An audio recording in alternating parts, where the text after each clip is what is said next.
All right. So, guys, welcome. I'm DJ Spectre. Below me in this window, this is Passer. He goes by Passer2300 on the interwebs. Check that brother out when and where you can. However, we're going to be broadcasting the ESL Skill Cup number 28, I believe. So it's split actually into two groups, the Bronze, Silver, Gold, and then the Platinum, Diamond. And we're going to be handling the Platinum, Diamond. As soon as I get the stream info for the Bronze, Silver, Gold, we will put that up in the Chizat. So anyway, while we're waiting for our first match here, why don't you go ahead and give the people, where is he? Hold on. Give the people your information, and I'm going to go ahead and find and get you into this group here. What's up, guys? It's Pastor Gaming here, aka GamerSteed, aka whatever it takes. But I'm a streamer, I'm a caster for the ESL as well. Usually you can find me at twitch.tv/Pastor2300. If you want info on when I go live, it is going to be at PastorGaming2 on Twitter. And if you want just some YouTube stuff, I also do that, youtube.com/GamerSteed. Let me know what you guys want on my Twitter for that channel as well. That's general gaming as well as StarCraft. Excellent. And for me, you can find me obviously here. If you're looking at my channel, it's twitch.tv/DJ Spectre, or you can find me on Twitter at DJ Spectre TV, because there's an actual DJ called DJ Spectre. So he's got the other Twitter handle, and I'll just settle for acting like I'm a whole TV network. Nice. So we're going to actually be broadcasting a match that is going to be a Platinum versus Diamond. It's going to be Lepsid versus Chloe here. And it looks like they're going to go ahead and do vetoes to start with. So far, Terraform has been vetoed. And what else is here? Yeah, so they're just getting through their vetoes. Also, if there's any audio problems, like if you feel that either I'm drowning out Passer or Passer's drowning out me, or the Monster Cat soundtrack you hear in the music is drowning out both of us, or you can't hear the game, or you hear my cat fart and you don't like that, or whatever it is, let me know in the chat, and I will make the necessary adjustments as much as I can. But I don't know, maybe your thing is listening to like 7-pound cat's fart. I have no idea. Speaking of which, I don't even know where my cat's at. That's probably a good thing. She's probably eating and cleaning herself. Thing is, if you can't see a cat, you can automatically assume it's getting into trouble somewhere. Yeah, it's kind of like a baby. Oh, gosh. It kind of is. It's kind of like if you don't hear it crying, either it's sleeping, shitting itself, or breaking something. Toddlers and teenagers are like that too. Yeah, pretty much. I don't know. I was eventually all those things, but now I remember my teenage years. I'm pretty certain the world was very, very, very scared when I hit the age 13. And yeah, I don't even remember my teenage years, and it was just last year, so just wow. You know what? Crazy. And I thought, and that was a whole decade. Well, 7 actually, not 7 decade. years. Almost. My math is kind of off. When you hit my age, you tend to forget things like your name, your age, things. I have a name? Well, no, you just are him, the dude. It's like you're in the Big Lebowski. Nice. All right, what is this? So, Oh,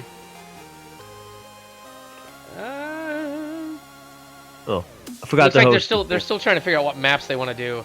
So, what is the map supposed to be actually for this? So, I guess they didn't. Oh, I guess they're doing vetoes. And by the way, we do have a lower bracket actually this round. If you look at the brackets, everyone, this sometimes happens when we have less than an optimum number of people. In this case, we do have less than 16 people, so we decided to have a lower bracket that's quite robust, actually. If you look at, there's 1, 2, 3, 4, 5, 6, almost more rounds in the lower bracket than there are in the upper bracket. Actually, there are 1, 2, 3. There's only there are more rounds in the lower bracket than there are in the upper bracket. Yeah. So. If you guys see me just moving around randomly, just realize that I forget I have a webcam on. So if you see anything really, really weird, please just ignore it. You're wearing pants, right? The best kind of pants. Oh, see, I put on the fancy jeans for everyone, because you know when I stream I like to put on the nightclub jeans. Actually, these are just the ones that happen to be laying on the bed that I found when I woke up from my nap when I got home. So. Yeah, I didn't really dress up for you, but we'll say I did. So you feel special out there. Yeah, I just woke up like 30 minutes ago, so I don't have time to be fancy. I'll give you this collared shirt, but that's all the fancy you're ever going to get out of me. Oh, I know. It's like, you know what, I wake up sometimes and I'm just kind of like, you know what, this is day number 7 of not showering, and it's the internet, and they haven't got 4D vision yet, so we'll work. No, actually, that's not true. I don't go 7 days. Like, if I go for like more, like, there's obviously those days when you're hungover and you're like, I don't want to move from this couch, this bed, this floor, wherever you're at. Oh gosh. But like at some point when like the 36th hour has happened, I'm kind of like, not even my cat wants to come near me, so I gotta go. I gotta do something. I gotta Febreze my armpits at the very least, you know. Yeah, this isn't a regular growing beard. This is I'm way too lazy to shave beard. It's okay. I have the same thing. Like I get about that much of growth after about 4 months in the wilderness. I grow hair on my face about as fast as grass grows in the Arctic. Aha. So, all right. Looks like Coda is going to be our first match, or first map. That would be what I'm trying to say. Well, it is a best of one. It is the best one. So it looks like the original vetoes, when they got down to it, were Terra, Iron, Moonlight, Bridgehead, Dash, and Terminal. And they basically just decided either Coda or Cactus. And, of course, Cactus was the last one to go, which is very strange. You normally see things like Dash and Terminal go much sooner. The typical of Iron Fortress went early. But Terraform is actually a more popular map now. So... Yeah, I mean, in TVT, it's actually pretty fun because you just have so many... different routes you can go with both your harassment and your attacks. Plus, drop play is really effective here just because you got more than one angle to go into the base. I really like it. It's one of my favorite maps nowadays. Yeah, it's you know what's funny is Bridgehead is my least favorite map of all maps. Like I absolutely hate it because it's like a Egyptian tomb. You can't do anything, right? So get this. Look at this real quick here. I'm gonna you guys can't pass or you won't be able to see this, but on my statistics, the map report, just for the current season. Where is it at? Bridgehead, I have a 43% win percent, and Cactus Valley, which was my absolute least favorite map from last season, 57% win rate. What? Like, and like Terraform is my worst. Like I've played 25 games on that and I've only won 6. So yeah, I remember like last season you were saying that Inferno Pools was your best map, even though it's the worst. Everyone hated it, and I'm like, I had like one really fun match against was it another Terran? I can't remember who I was playing against, but what I did was I lifted my command center and went to that gold base that was right outside your natural. So I just lifted there, and like he never found what I did. So I built like 8 Hellions, and then walked into his base and like killed all his workers. And then like, you know, I didn't, because that little island, that little section where the gold base is very tiny, so you can't build a lot of buildings on it. So, casters, hold on, casters are ready. All right, here we go. All right, let's do this, guys. We're hopping into Coda LE. Yeah, dog. Oh, you know what? I should probably, I wish I could copy a source over. I'm gonna try to add this really quick here and see if I can do this correctly. Okay, whoa, we don't want, your face does not need to be that big. Well, I do have a fat head sometimes. It's okay, but you're not a bobblehead, so we don't want that. That's live. I don't care. Believe me, I've done plenty of crazy stuff live, so, you know, it's all good. One of these days I'm going to take a shot of whiskey out of like a habanero just for shock value on my stream. Oh, God. That is truth. Truth. All right, so we're going to have to go ahead and kill the monster cat jams here. We'll pause it. All right, here we go. Starting off as the Green Terran, the guy who wanted his match casted in this best of one. It's the Green Terran. It's Lepsid. And on the other side of the map, we got the Crazy K. We got the Red Terran. It's going to be Chloe.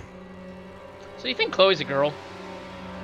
I don't assume anymore. That's probably good. You know what? Now the music is startlingly loud.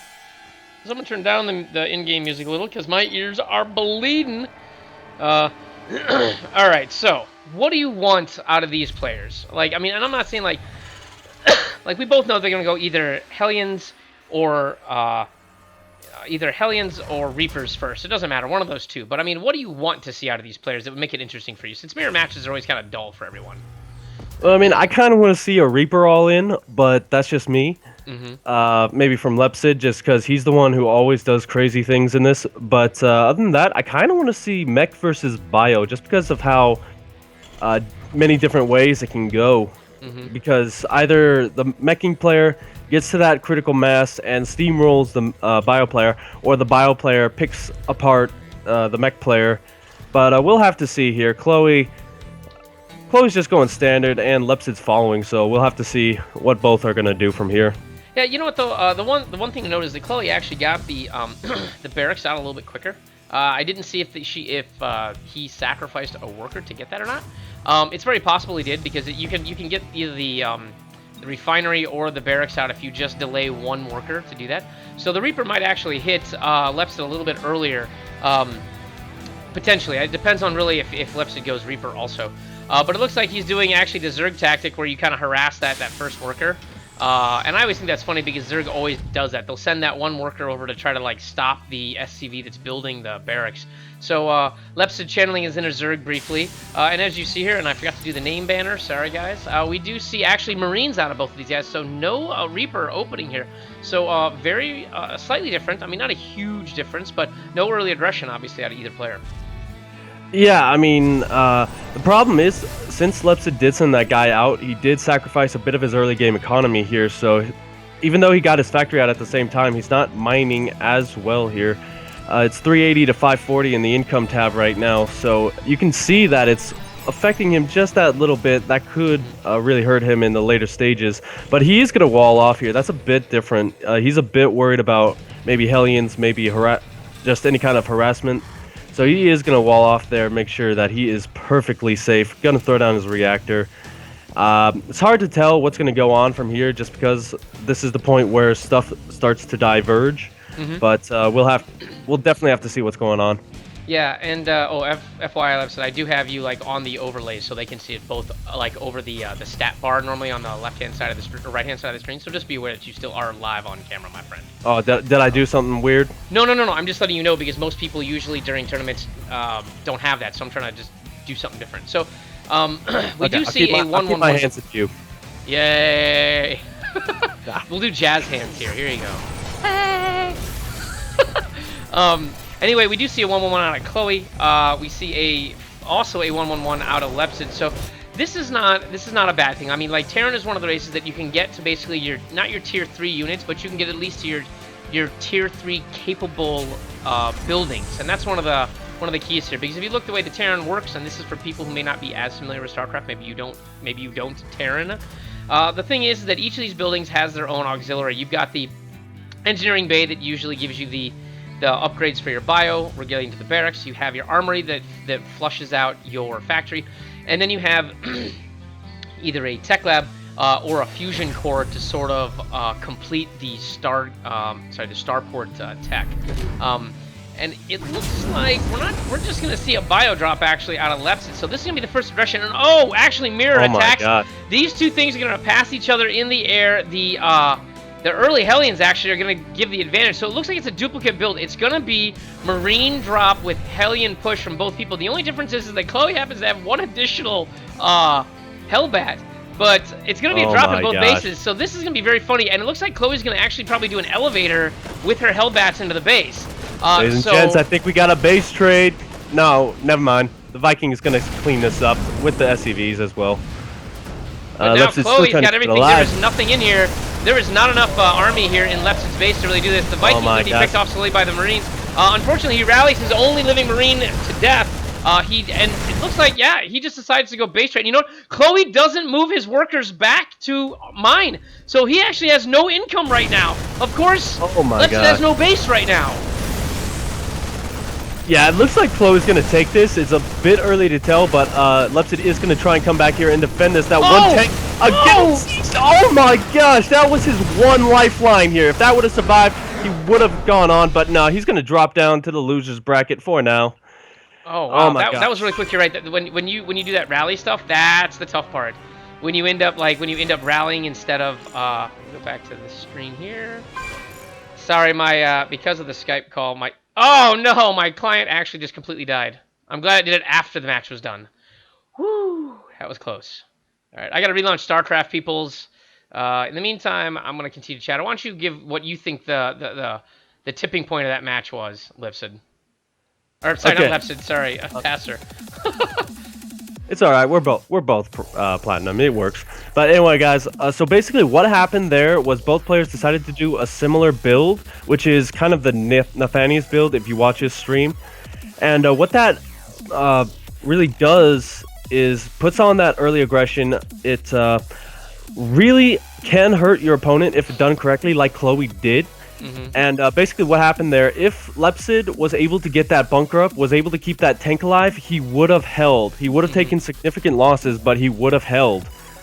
It's hard to say if he would have won on the back of that, but you know, anything's possible. Unfortunately, he did die. Yeah, so Lepsid gets knocked down to the losers bracket. So his tournament's not over with, but he is out for now. It's not a terrible thing. You know, sometimes getting down to losers bracket gives you a second wind and you sort of collect yourself. Opening round of a tournament is always kind of tough anyway, because you've got a lot of stress because you're like, I'm the opening match. I'm being casted. It's a tournament, you know what I mean? It's like a collective of things that just does something to you. By the way, thank you, Pastor, for the stream, or for the host. That's mucho appreciated. And by the way, why isn't my graphic being used? Oh, shucky darn. Hold on, I have to fix my graphic. That was not the graphic I wanted to use. So, Pastor, why don't you find us a match, and I'm going to go ahead and fix my... Well, Chloe asks if we want to follow him/her. We can, if we don't have another one. I do like to spread the love, but if they want to, I've got no problem with it. Let me go... I got to get to my desktop, though, real quick here. Where is... Hold on, I have a goof. Where's my broadcast folder? Okay. Cut. Back. Paste. Oh, that's why this thing didn't work. Oh, no. I know what happened. My Twitch alerts are failing for one reason and one reason only. Because I'm a nimnard. That's usually the reason. Yeah, it is. Why didn't the alert box...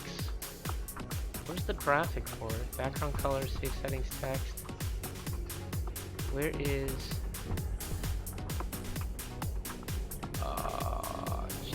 dashboard? Oh, I am going to turn the music off real quick here in the game. But where's the alert box? Come on, how do I do this?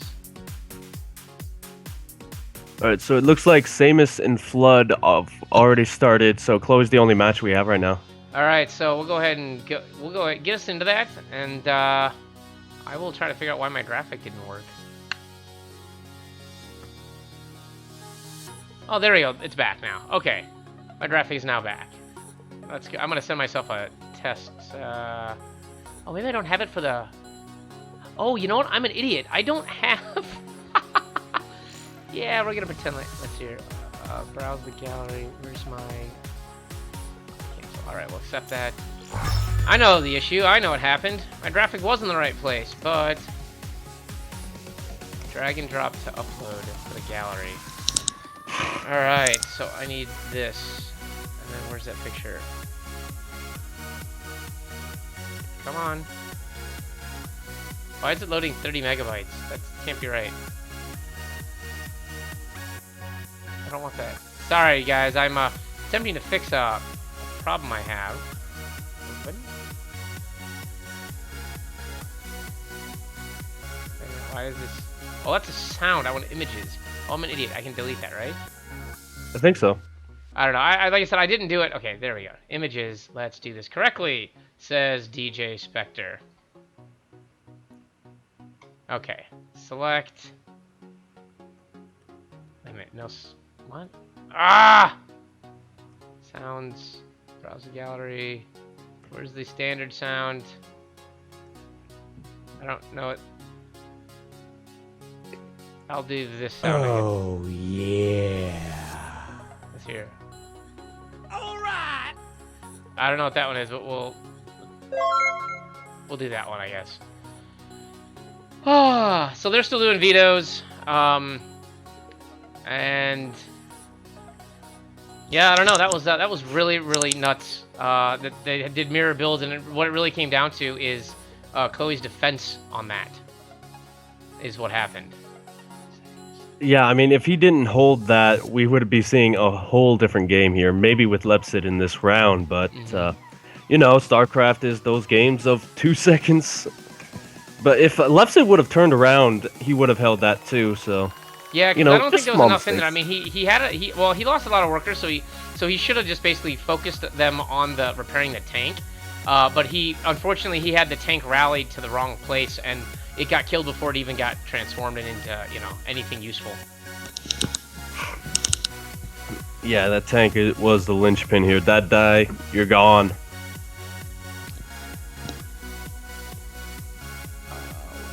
Upload an image.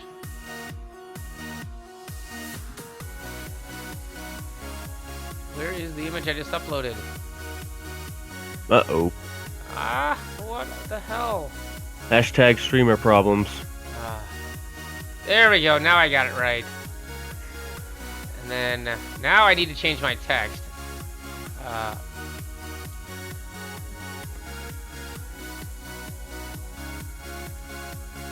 There we go. I think now hosting. Want me to rehost and test it? No. I can send out test alerts. Sorry, guys. What it was, I actually don't. I set up the follower alerts, but not the hosting alerts. So I'm actually trying to set that up now. So I'm sorry if I seem a little distracted.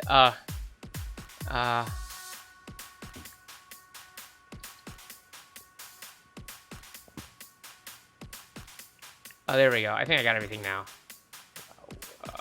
Sure, we'll just say save settings. I have no idea what I'm actually doing here. None. Okay, that's what I didn't do.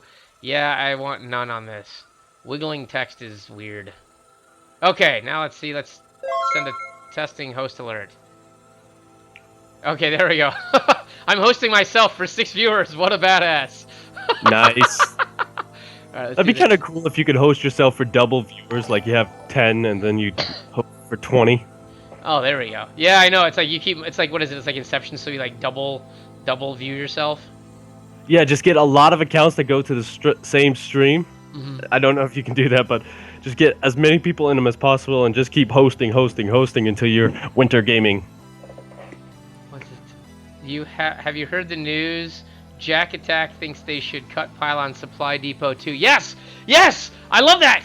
Okay, so hold on. So here's something interesting that I think we should keep in mind. So one of the things that I had suggested, and you might have seen this in my ridiculous rant in the ESL caster chat, is that so Zerg needs more openings, right?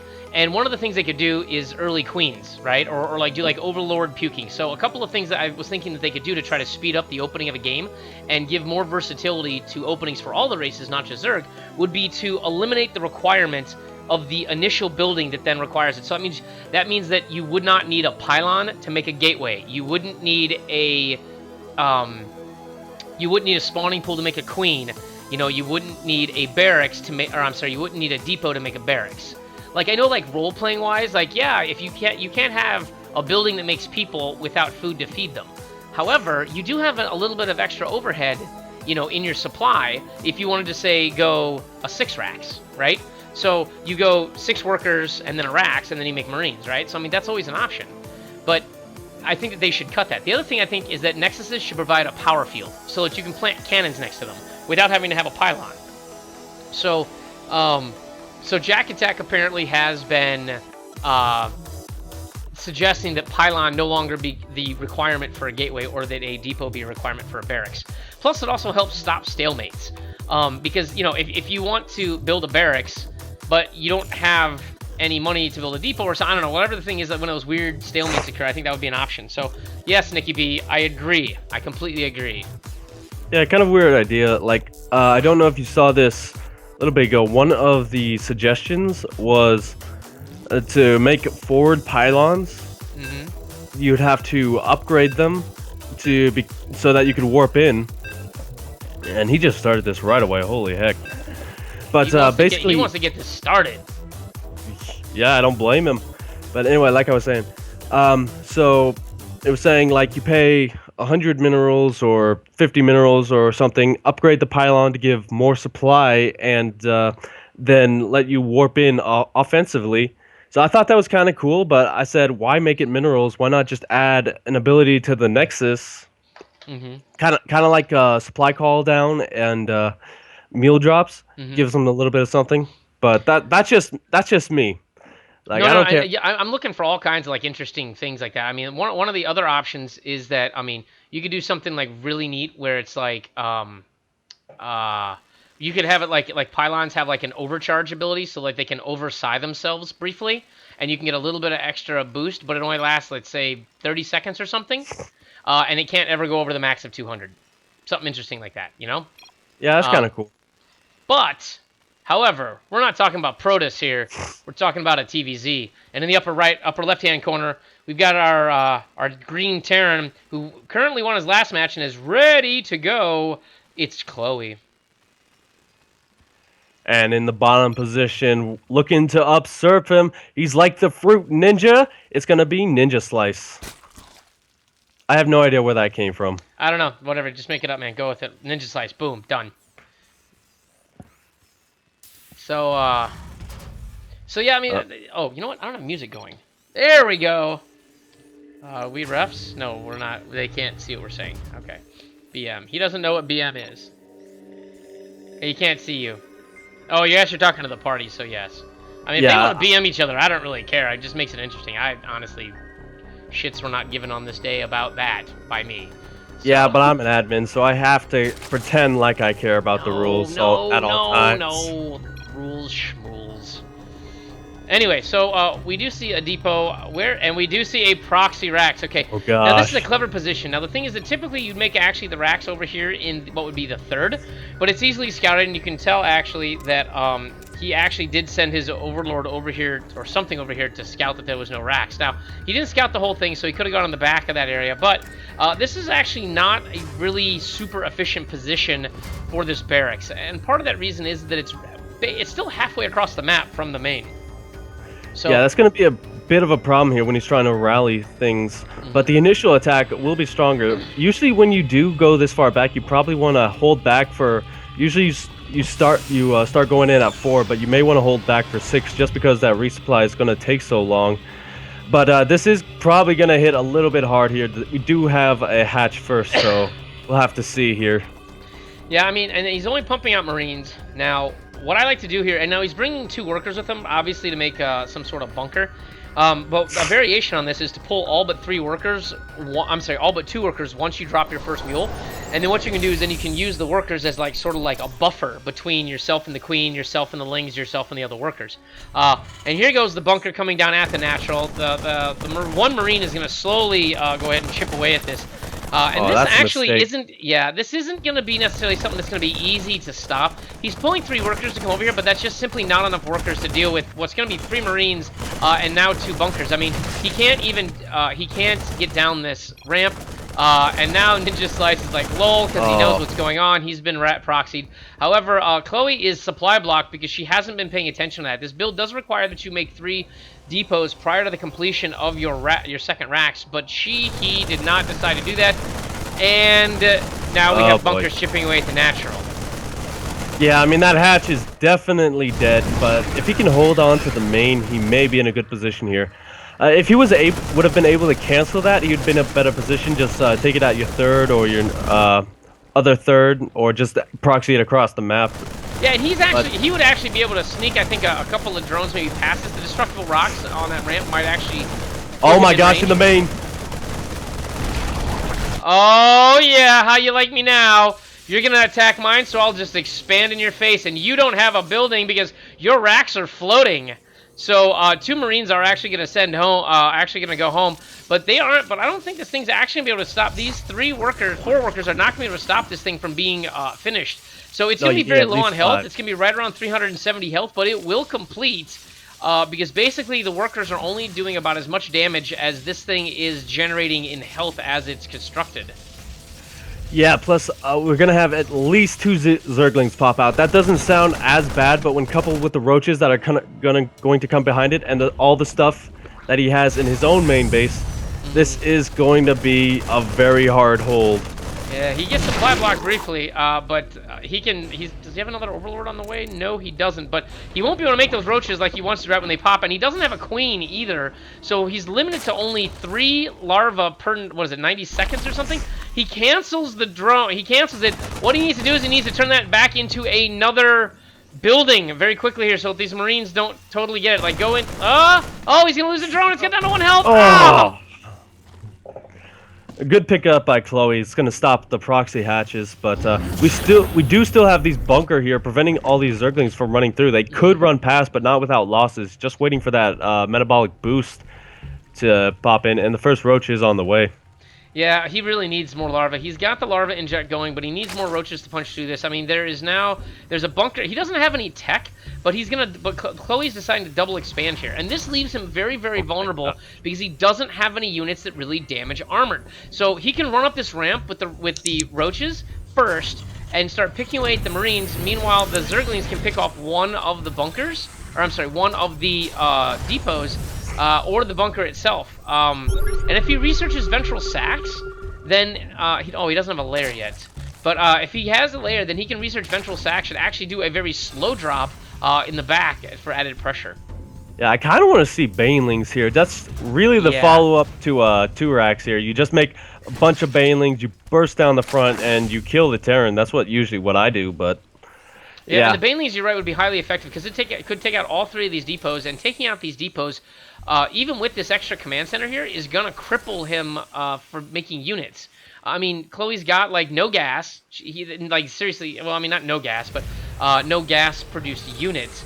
And finally, it looks like he's going... Well, he's on the patrol command. Have you seen this? Like the world's longest patrol command.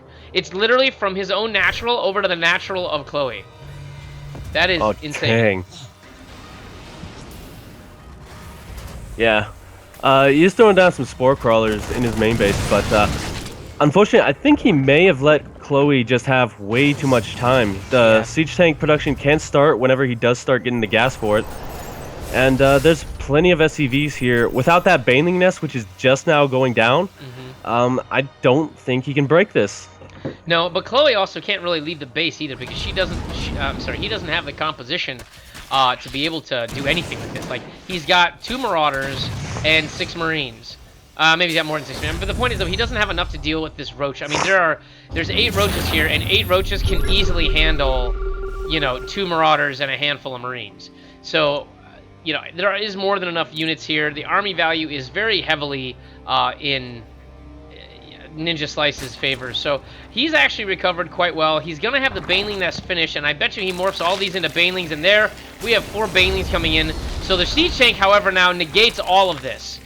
So if he moves up this ramp, and he sees the Baneling, so he sends the Zerglings out to try to do it, and there's the tank laying into this. So without some Mutalisks, this is gonna be very, very, very difficult for him to do it. Now he could do a Baneling spread to get them up the ramp, but he opts just simply to pull back and play it safe.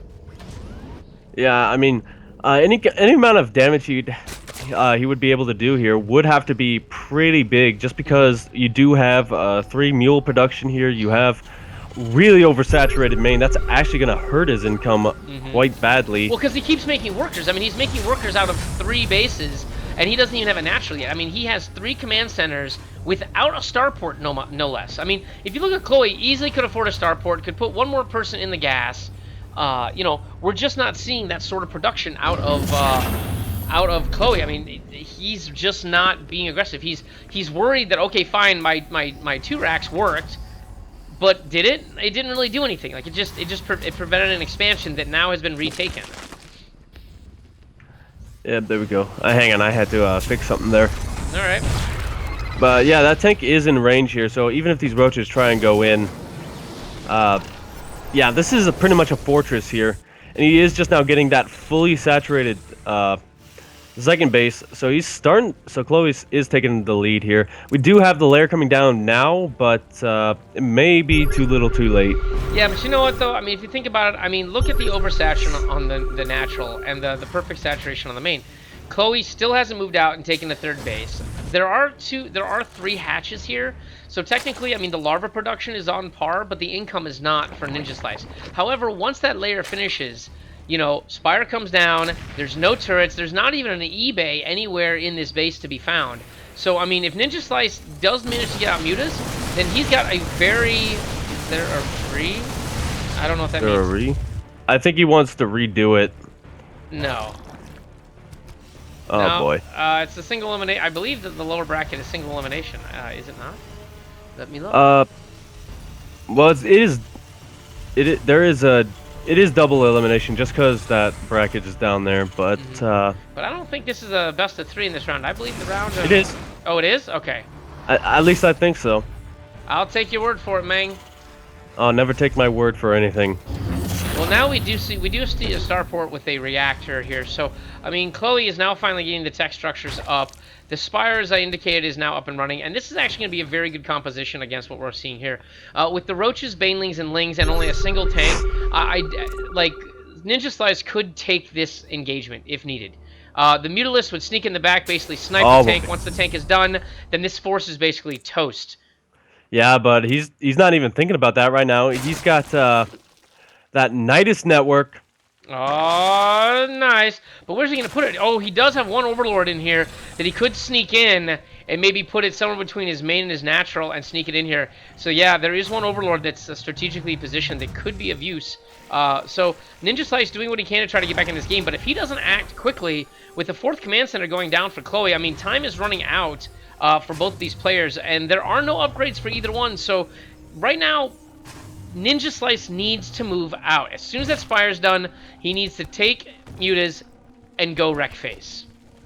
Yeah, definitely. Just take the Mutalisks, harass one kind of base, then take the main force in that Nidus network, hit the main. Yeah, I mean, if Ninja Slice does pull this off, it's gonna be amazing. But he really is on the clock. Oh, there it is. Then right in the main. Does he see it? I don't think he sees it.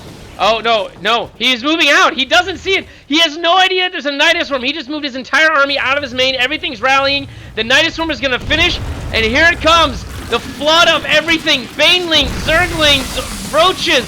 Oh, my God, and the pain is real, bro. Oh, my gosh, but he really does need to keep those Banelings alive. They're one of the big parts of this push. Oh, boy. He gets a good hit. I mean, unfortunately, he needs to focus down that tank, because that tank is going to do it. He just A-moves everything in there, and unfortunately, while he managed to take out he took out the tank, there's just simply too much bio because it all came back from the 3rd. And now this Nidus Swarm is not able to be refilled with any units whatsoever. I mean, there are 13 Roaches, but the Nidus Swarm is going to die long before anything happens. Chloe decides this is the time to go ahead and counter. He doesn't kill off the Nidus. Oh, no, now no map hacks. Not sure what that's about. No, there's definitely no map hacks. He let that thing finish, but I don't know if you saw this, but I cringed so hard because those Banelings were getting really, really close to that really clumped up units in the... No, at the tower. At the tower? Everyone scans the tower. Yeah. Whatever, I don't know what he's talking about. I think he's crazy. Whatever, but the thing is that now we're looking at a thing where we look at the army value, and now Chloe, with full 3 base economy, will always be 2.5 base Zerg economy. There are simply too many. There are just simply not enough Roaches. There are no upgrades going down. There just really isn't anything. It's 110 to 60. This push is probably going to be the GG push. Yeah, this is. There is nothing really that he can do to sort of to do here to handle this at all. Well, I mean, if the Baneling, if Chloe doesn't, does he have centrifugal hooks? Yeah, he does. Oh, he does. Okay, so he at least has Baneling speed. So listen, but he doesn't have any. Oh no! Oh no! And the Roaches move in. Oh no! It takes out all the Banelings, and unfortunately, there's a nice spread there with the Marines. The tank does not go down; it's still alive, but the Roaches unfortunately all do. The surround is real, and unfortunately, what's left of Ninja Slice's army is gone. The mines do serious damage to the Ling Baneling push, but Chloe just is not moving in for the kill. I mean, he needs to know that there's something happening, but the lack of creep spread from Ninja Slice, basically the 1A movement and these few Zerglings, this isn't going to be enough. The Banelings are not going to be more for another few seconds, and they're going to go down long before they become effective. I mean, they might be able to roll into it and do some damage, so they do get good hits with the Banes. I mean, he finally does connect with a couple of them, but there is a small Marine spread, and it's just enough to keep Chloe alive here. And there is no more units, and GG's called by Ninja Slice. Yeah, I mean, like I said, Ninja Slice was just on the clock. You had Chloe getting those upgrades, which made the Banelings a lot less effective. That even if that push would have been destroyed, you still have the follow-up push. The production was just too good. Yeah, I don't really know what to say about that game, but dang it, my game crashed again. What is going on with my SC2 client, peeps? At least it's not my stream crashing. That's a positive thing. So, hold on. I'm going to go ahead and jump back in. All right, Ninja Slice wants to see the replay before they continue. Ninja Slice can go ahead and do it. I just think that Chloe was just more aware of where the army was. I mean, Chloe didn't feel like a strong player in that. I mean, there was 0 creep spread. You know, he was already on the back foot because he lost his natural. Oh, boy. Like, there was just so many things that went wrong with that battle for him that I feel for him, but still. Yeah, Ninja Slice is kind of thinking there's a hack going on here. Uh-oh. Well, then, I'm not sure there is, but I mean, we'll let him watch the replay and we'll see what happens. All right, let's see here.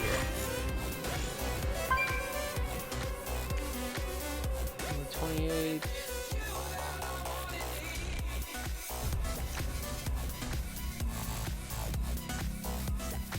StarCraft 2.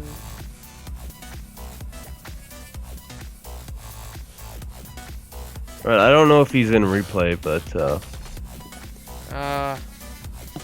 Hey, do you have a Twitter? I do.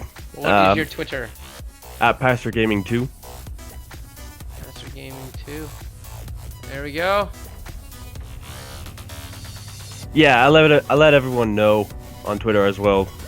Yeah, I saw it come through on my phone, but I forgot to actually broadcast it on here. And I should probably do a Team Liquid post too. Why not? Forgot to do that. Sorry, people. My client is Ultra Potato. I do think you did cheat. Wow. Okay. Well, whatever. Oh. Yeah, Ninja Slice not feeling it, but I really think that like that game was just Ninja Slice wasn't able to. I mean, part of the thing was he didn't have a queen out, so like he didn't make a queen until like much later. So he didn't have the larva production. He was behind. What units he did have, he did not use to attack and push back on Chloe. Regardless of whatever hacking or cheating is supposedly going on here, it didn't matter because he was just really far behind and he let himself get further and further. Don't know what to say about that. This is ESL's not listed here. This is not the Midwest Cup. This is the ESL Skill Cup number 28 with Passer Gaming. So you're still in the party, right? I'm in the party, yes, but only with Chloe, not with Ninja Slice. Yeah, Ninja Slice was kicked for a moment. Okay.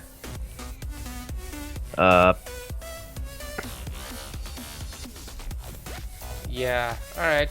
So in the meantime, I'm gonna go ahead and go around the horn here and see what the rest of the bracket looks like. Let's go ahead and check this out. So in the upper bracket, it looks like we've got Tearing It Up and Frosty duking it out in the quarterfinals in the upper bracket. Russian Workhorse are currently going at it, and Seamus and Flood. We just saw Chloe and Ninja Slice. It looks like Ninja Slice wants to watch the replay, so he did. In the lower bracket, we have the Mexican player SC2. What is it? That's SC2 Cañero. Lepsid's also waiting for his opponent. His opponent will be determined, I think, soon. And Zama is also waiting for an opponent, as well as Ex-Emperor. So it looks like somehow Lepsid, Zama, and SC2 Cañero got advanced to the lower bracket round of 8 through some crazy bracket wizardry. But yeah, don't worry about that. I know what it does, but it's not important. Well, we got time, so why don't you explain it? Alright, so basically, like the way the brackets are set up, you'll drop down to the losers bracket round of 8A, but there's not enough people. Ooh, apparently I just said "Hey Cortana" for some reason. He's crazy. But yeah, so we have to manually put them in the round of 8B, so that the people from the quarterfinals go down to be their opponents. Oh, okay. So effectively, everyone in that round got a bye, basically, just due to the fact that there wasn't a full first bracket. They're both the round of 8, so you know. I do. All right. Let's give while we're also waiting, by the way, I'm DJ Spectre. Below me in the camera, that is Passer2300. He goes by Passer Gaming 2 on Twitter if you want to follow him. I go by DJ Spectre TV on Twitter if you'd like to give me a shout out there. Also, go ahead and if you'd like, go ahead and give Passer a follow on his Twitch channel, which is Passer2300. That's 2300 at the end of his name. Currently he actually is hosting me, so you will see our faces together again. Go ahead and also give me a follow if you like it. I appreciate that. I actually think I fixed my Twitch follows insanity that was going on yesterday, where apparently the hosting thing wasn't working correctly, and then I accidentally moved the graphic for the following one, so it was just all kinds of madness that only streamers can appreciate, sort of thing in the background. Hold on. Technically, no, he's just allowed to review a replay. I mean, I know the players sometimes are allowed to. Pro gamers do it a lot faster because they can watch and analyze a match at X8, whereas I have to go all the way down to normal just to know whether or not the guy made a unit. So, there is that. Now, what window is this? I only have 2 alert boxes. I'm apparently dumb, but we're going to turn off the music in that game. Let's see who's viewing here and see what's going on. I'm in the wrong chat, too.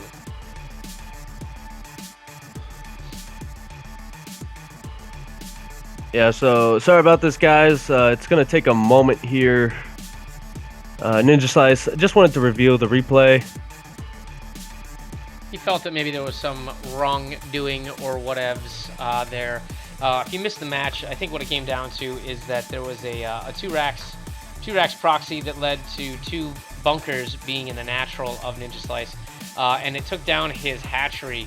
He also had forgotten during that rather pressured time to go ahead and make a queen, so he didn't have enough larvae really to go ahead and produce units at an effective level. He made a macro hatch, which gave him the larva, but he didn't have the income to support it. He also made a late baneling nest, as well as roaches that ended up being negated by a single tank at the top of his opponent's ramp when he finally did push. So there was actually looks like it seemed like there was about 3 or 4 things that contributed to the difficulty of this, but Ninja Slice felt wronged despite the fact that he did manage to get a stealth Nidus Worm into his opponent's base, which was pretty dope. I always love seeing Nidus play. I really wish it occurred more on the map. It happens a lot in Legacy of the Void. I think part of the thing is that that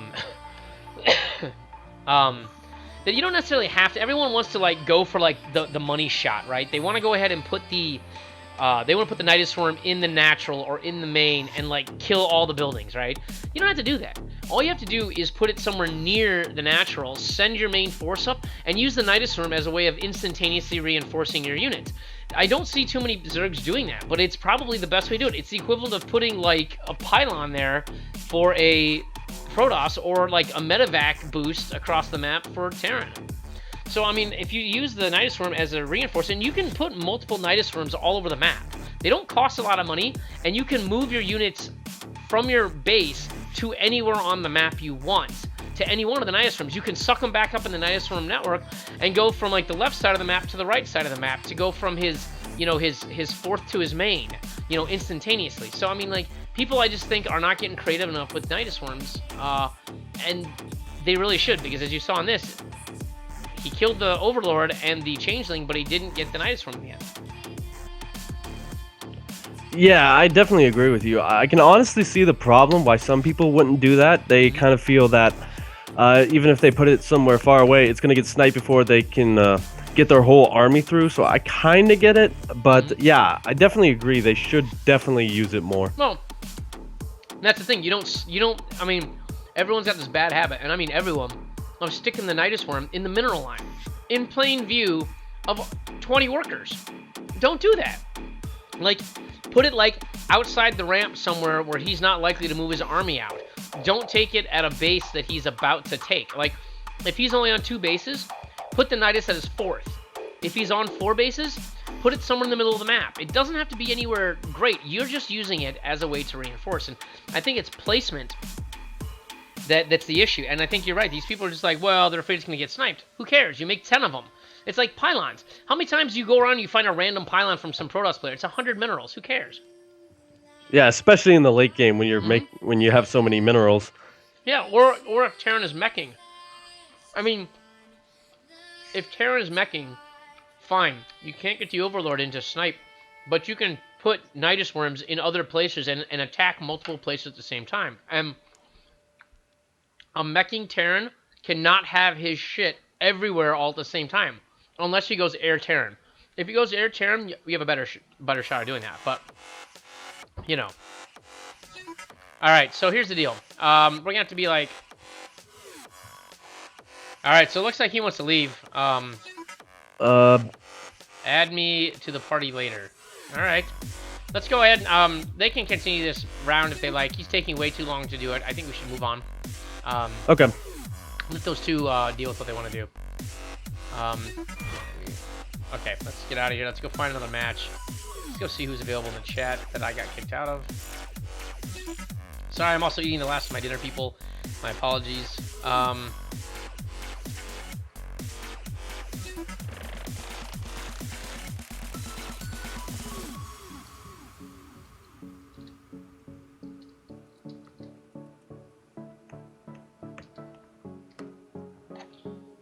Alright, so we'll hopefully get a match here. We cast for the glory. Nice. Alright, thank you, Nikki B. Red. Appreciate you stopping by. Uh-oh. Rose is here. Oh, Rose boy. Rodaris. I'm gonna get your name right this time because you mocked me. She even put on Twitter that the best part of the cast wasn't the actual casting, it was the fact that I kept screwing up her name. Yeah, that was pretty funny. Rose Rodaris. You know what? I'm not going to botch your name this entire time because I spent all night thinking about you. I just said that. Oh, jeez. For those of you who don't know, he is a ladies' man, especially when we're casting. If you are a lady... I'm your man. he's your man. Oh, man. This barbecue sauce is really tangy. And I'm almost out of lemonade. Oh. I sound like a redneck, don't I? I'm like, I got my barbecue sauce and my lemonade and my little Chicago Bulls koozie. Woohoo! Has an internet problem or something. Okay. So let's see if any of these matches look like they're up and going. We'll see if we can get anyone from this bracket. Let's see here. Now it looks like Flood is has moved on to the semis in the upper bracket. And he's waiting on the match between Rush and Workhorse. Lower bracket, actually, we have Seamus. Is that Seamus? Oh, we have Seamus and Lefsid. Let me see if he's available. Maybe we can do them in the lower bracket. Looks like Seamus and Lefsid might have already started their match. It looks like, because I don't see either one of them in the chat. Nar, I do not see either one of them in the chat. And it looks like SC2 Kenyero and Zama are both waiting for those their losers to show up. Let's see here. I don't see Chloe. Ninja Slice is now back, but Chloe is not in the group chat, unfortunately. Flood. Looks like Flood went on.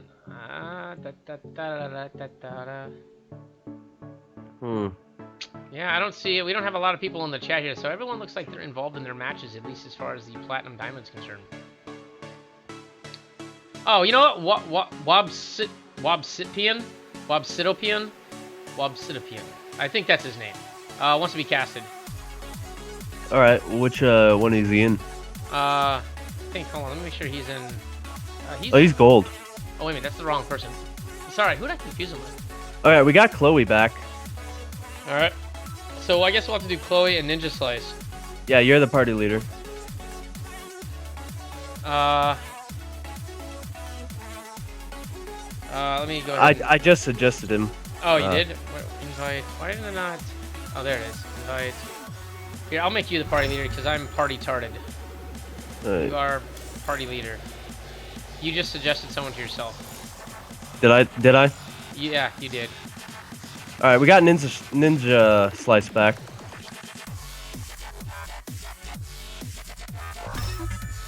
Why does he want to make him the leader? I'm not sure what the next map is. I forgot vetoes because my client keeps crashing. What is this? Oh, wait a minute. Actually, we're being asked to cast Flood. Hang on a second here. A Scarecrow actually asked us to cast Flood. Oh. Hold on. Party leader wants to watch a replay. No, I don't want to watch a replay. Hang on. We may have new orders then. Yes, we do. That's very possible. Flood is actually... Does Flood have an opponent? He was bidding on Rush versus Workhorse. Canadian versus American. He says he's busy. Not yet. Okay, well, let's see here. All right, go ahead.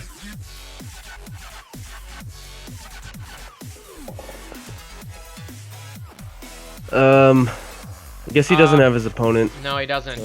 Never mind. Cast him later. Okay, so what we'll do is we'll do one more match. We'll check for Flood, and then if we do, we will cut over to his match and cast him then. Yeah. What I'll do is let me chat with him real quick here. We'll tell him we're gonna go.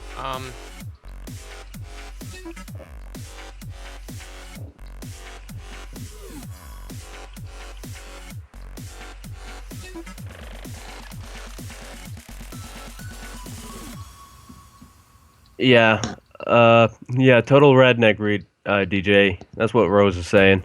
Oh yeah, of course I'm a total redneck. I mean, the only thing worse is I need some chaw in my bottom lip here and like have a bulldog or something. Like for real. Where is my? I don't even know where my chat window is. Where the hell is my chat? There's my chat window. Yeah, these guys are going at it. Holy heck.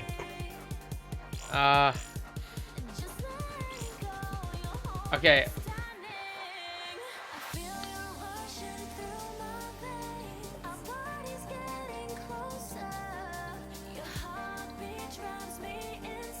I'm ending that bullshit right now.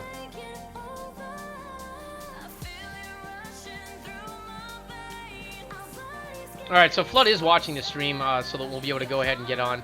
Oh, Alan Knight, welcome! Yeah, I don't have... You know what? Huh, what can I do that would be funny? I know what you're saying, yeah. The last time Alan Knight was here, I wore a sombrero for the entire tournament that I casted. Because I actually casted 2 tournaments back-to-back. I casted the Midwest Cup Finals. I don't want to watch a replay. I'm not watching a replay. This is replay review for something else. Please go to... You go ahead and type in what you need. Please go to the second game. You tell them you're also an ESL admin. That might help too, as opposed to 2 casters bullying. Have to play for you. All right. I'm just gonna let Scare know.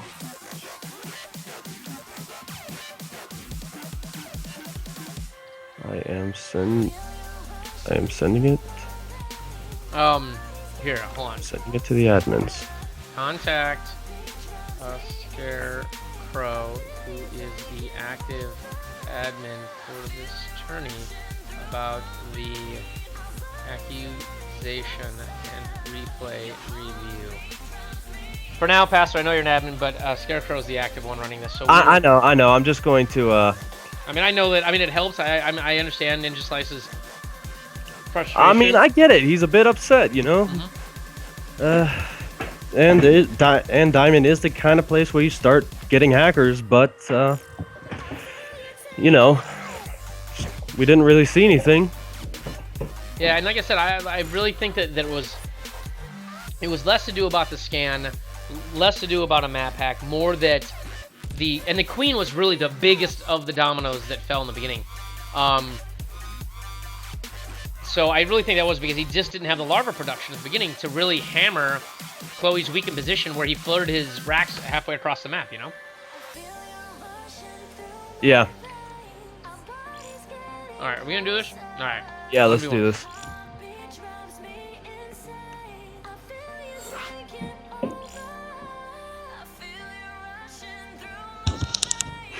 Alright.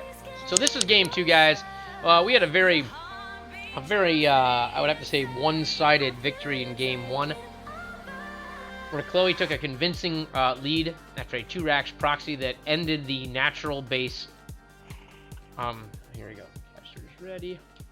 That's a good time to end Monster Cat. Alright.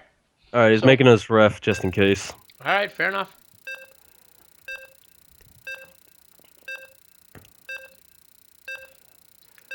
Alright, so guys, we're hopping into Cactus Valley. Hello? Mm-hmm. Okay. Sorry. I said I was drinking. I'm like, I didn't want to spew lemonade all over the mic. And Okay. I'll Just stop checking. eating. No, and I also turned the game music off and everything, so. Oh, great. BattleNet is not connecting for me. Lovely. That's fun. All right. So I know what's going to happen to my client as soon as I'm done with this. Oh, no! Is this lag or is my game crashing? Nope. Looks like you're lagging, Passer. Passer? Uh...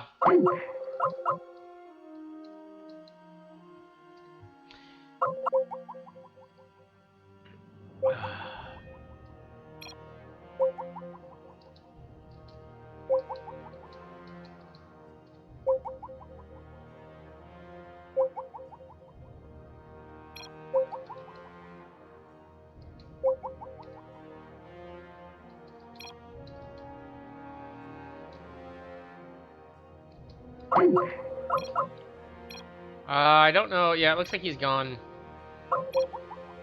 Yeah, sorry about that noise. That's just the call trying to get Passer back, but he's gone.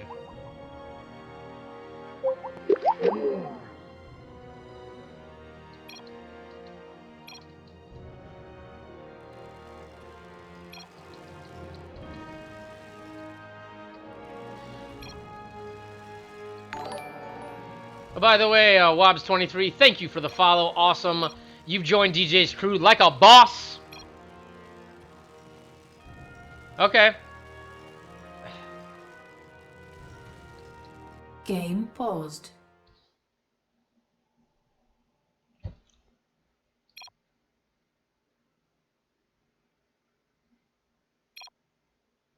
Ah!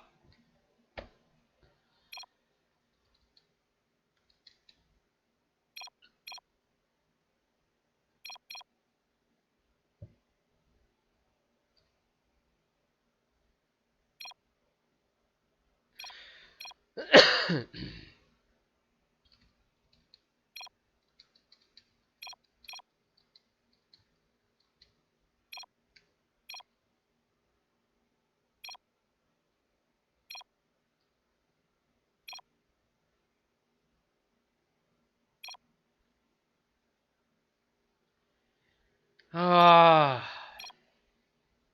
All right, guys, you need. All right, I am. This is not happening on the stream, so you guys can decide whatever the hell you want to do. I am leaving.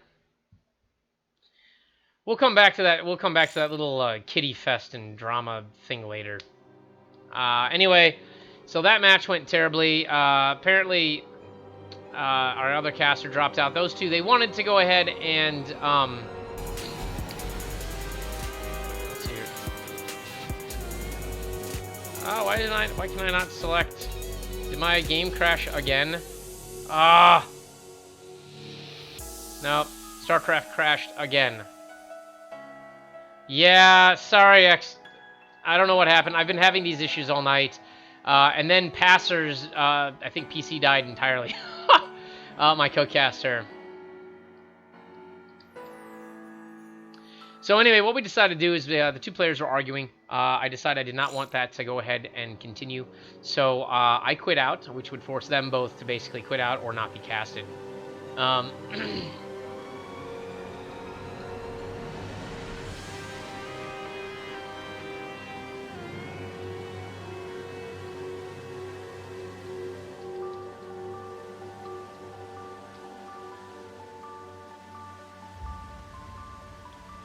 I'm not sure why Xbird, why it says I'm offline, because I'm most certainly not.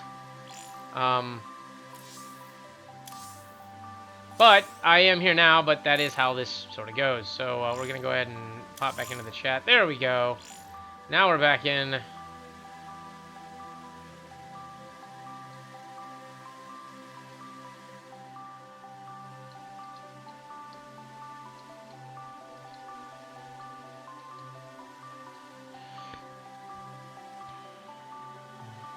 By the way, I'd also like to welcome a Scarecrow to the chat and Wobbs.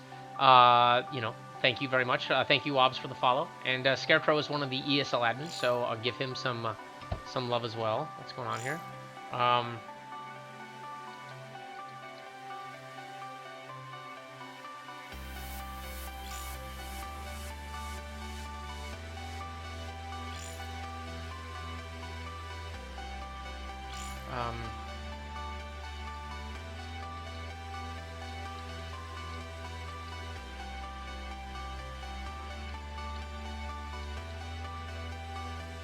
Sorry, gotta leave the party.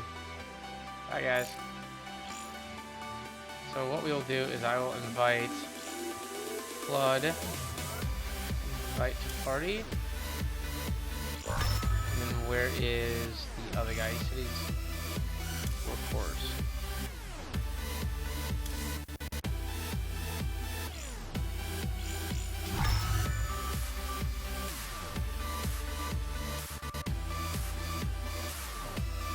So we will be going ahead and doing Flood versus Workhorse. Hopefully this will be a little less drama here. You know, I appreciate Ninja Slice and Chloe both playing in the tournament. I guess it's one of their first tournaments, so congratulations on joining ESL in one of the tournaments. Just keep it polite and friendly, and everything will be okie dokie. We're just waiting on Passer to regain his nimnardedness. His stream died, his PC died full on.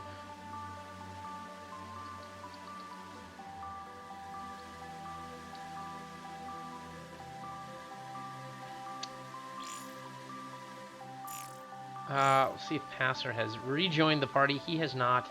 But when you come back from like a full-on PC crash, I mean, I'm sure you guys have all had that. It's like everything dies, and you gotta like open like 50 windows and like sign into like 30 places. It's a lot of typing, and then you're like trying to figure out what happened. Can you fix it? Can you prevent it from happening? Like, there's always a little bit of troubleshooting involved, and in the middle of a cast, it's like that's what it feels like. So. By the way, I could do that sound effect all day long.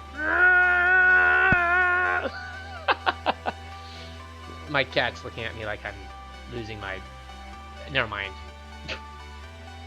Anyway, thank you guys for joining. This is the ESL Skill Cup number 28.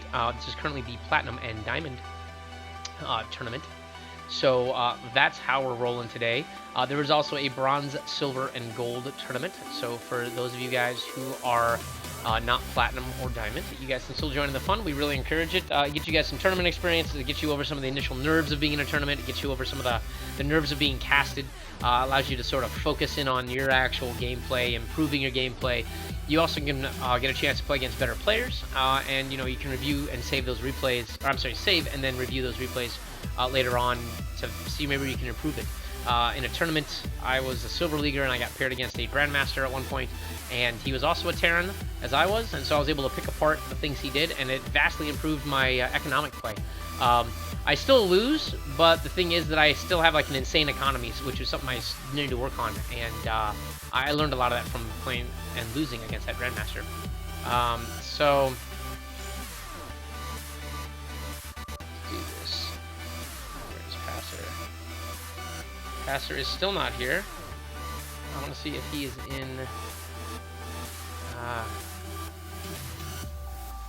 don't know if he's there yet. We will see.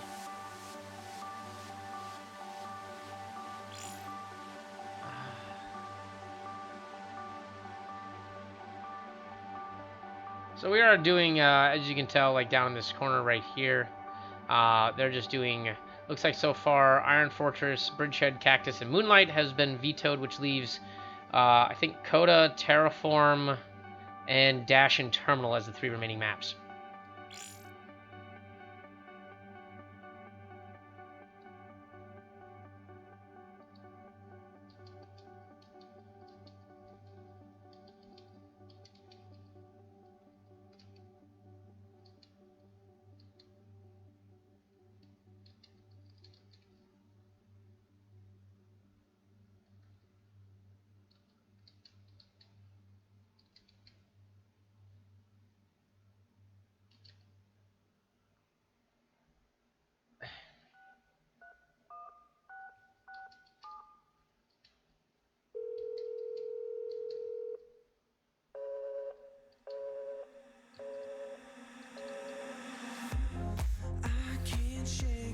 If I have to, I will solo cast this just to get this going. So let's see how this is going. In the meantime, we're gonna dance.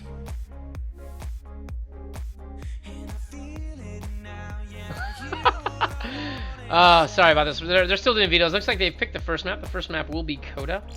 In the meantime...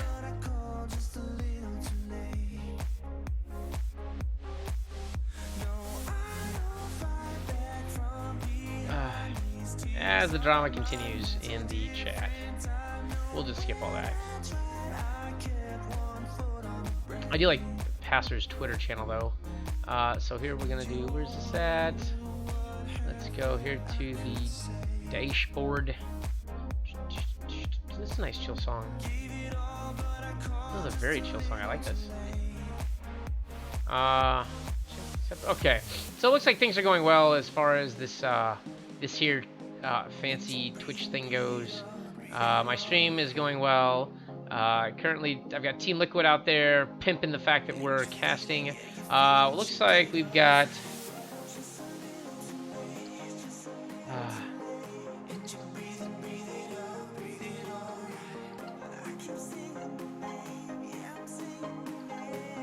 Hoping Passer returns here soon, but I don't see him. So I will solo cast this if necessary, just to keep the tournament moving, because I don't want to hold it up. Alright.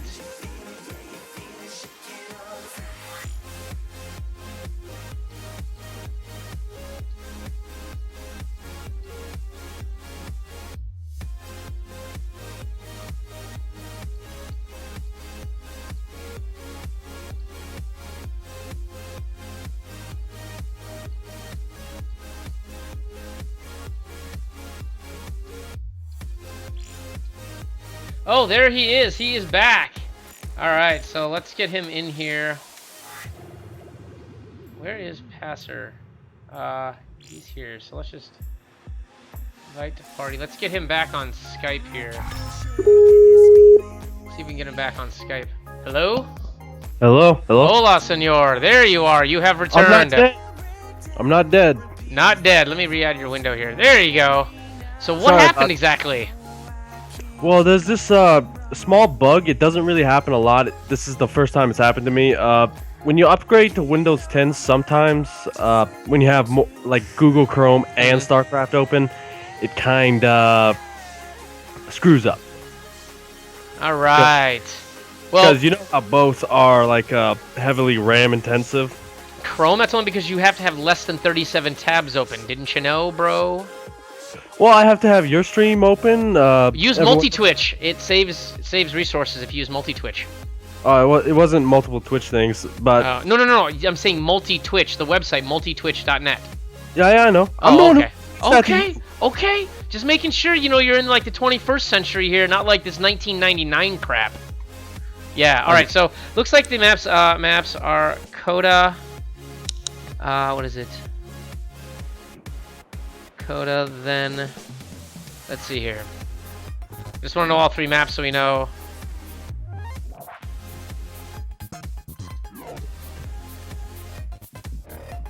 Did they decide the other two maps? I don't think they did. I know that Coda is the first map. We got, let's see, the vetoes, just so you know, Passer. They vetoed Iron Fortress was first, followed by Bridgehead, Cactus, and then Moonlight. First map was okay, so Workhorse's vote, so then Dash is next, and then that would leave Terraform. That's nice. Okay, Coda, good math. Dash, then Terra. Okay, so let me go ahead and create this game here. So we gotta do Coda. Oh no! Don't crash again on me, homie. You crash again on me, you're going down. You're going for a spanking. Okay, sure thing, Coda. senpai. It's alright. It's create with mod. We'll do this with the Game Heart mod. Alright.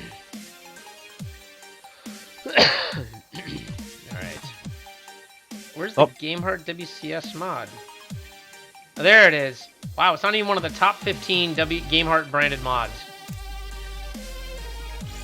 There we go. There we go. Alright, by the way, welcome everyone to the chat, to the Chizat. Rose Roderis, welcome. Mimo-san, welcome. Expired SC, good to see you again. Good to see you again. Awesome. By the way, if you guys are new to the chat, or if you're lurking in the background, go ahead and just, create a Twitch account. Click follow on myself or Passer's stream. We like to know that. It helps. It lets us know that what we're doing is at least appreciated, even if it's only for 5 minutes. Hell, if you want to follow us just so you know when we're on, so you can heckle us and berate us, that's fine too. I'm a masochist. And Pastor's just gonna do whatever I say anyway. Pretty much. So, so anyway, it looks like we're gonna be going here soon here. Oh, well, you don't really have to ask if we're ready. We're in the same call. I know, but I'm gonna ask you anyway, just because I'm gonna be narcissistic. So we've actually got a few bets actually going on in the chat here. Looks like someone here said that Flood's gonna win 10-0, and someone else gonna say Flood's gonna go 7-3, and then someone else said Flood's gonna go 100 to -10. So that means he actually won 110 matches. Yeah. Okay. It looks like they're ready. All right, let's do it. You can't hear that, right? What? You drinking? Like when I do this. Only when you suck the head there. Like at the end, you're like sucking. Like I've seen third graders like with less sound effects when they make out for the first time. Come on, control yourself, Pastor. Anyway, so we get to see another. TVZ here. Seems like there's a huge fan base for Flood, but he's a Zerg player, and I am not allowed to like Zerg with any fiber in my being, ever, unless it's Zephyrus or the occasional overly sexualized StarCraft 2 female player. So in that case, I'm allowed to root for Zerg. Oh, okay. I have to go for Workhorse too, just because he. I believe you just crashed again. All right. Oh no, not again. Ugh. No way of communicating.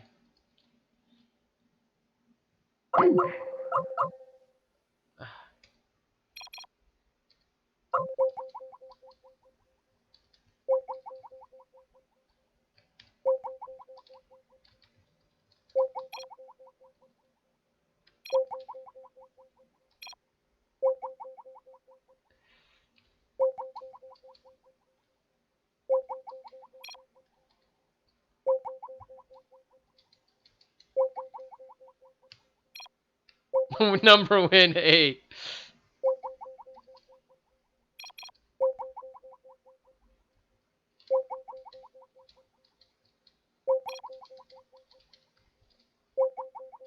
All right, guys. So what we're gonna do is Pastor. Obviously, he died. I'm gonna go ahead and cancel that annoying sound there, and we will move on.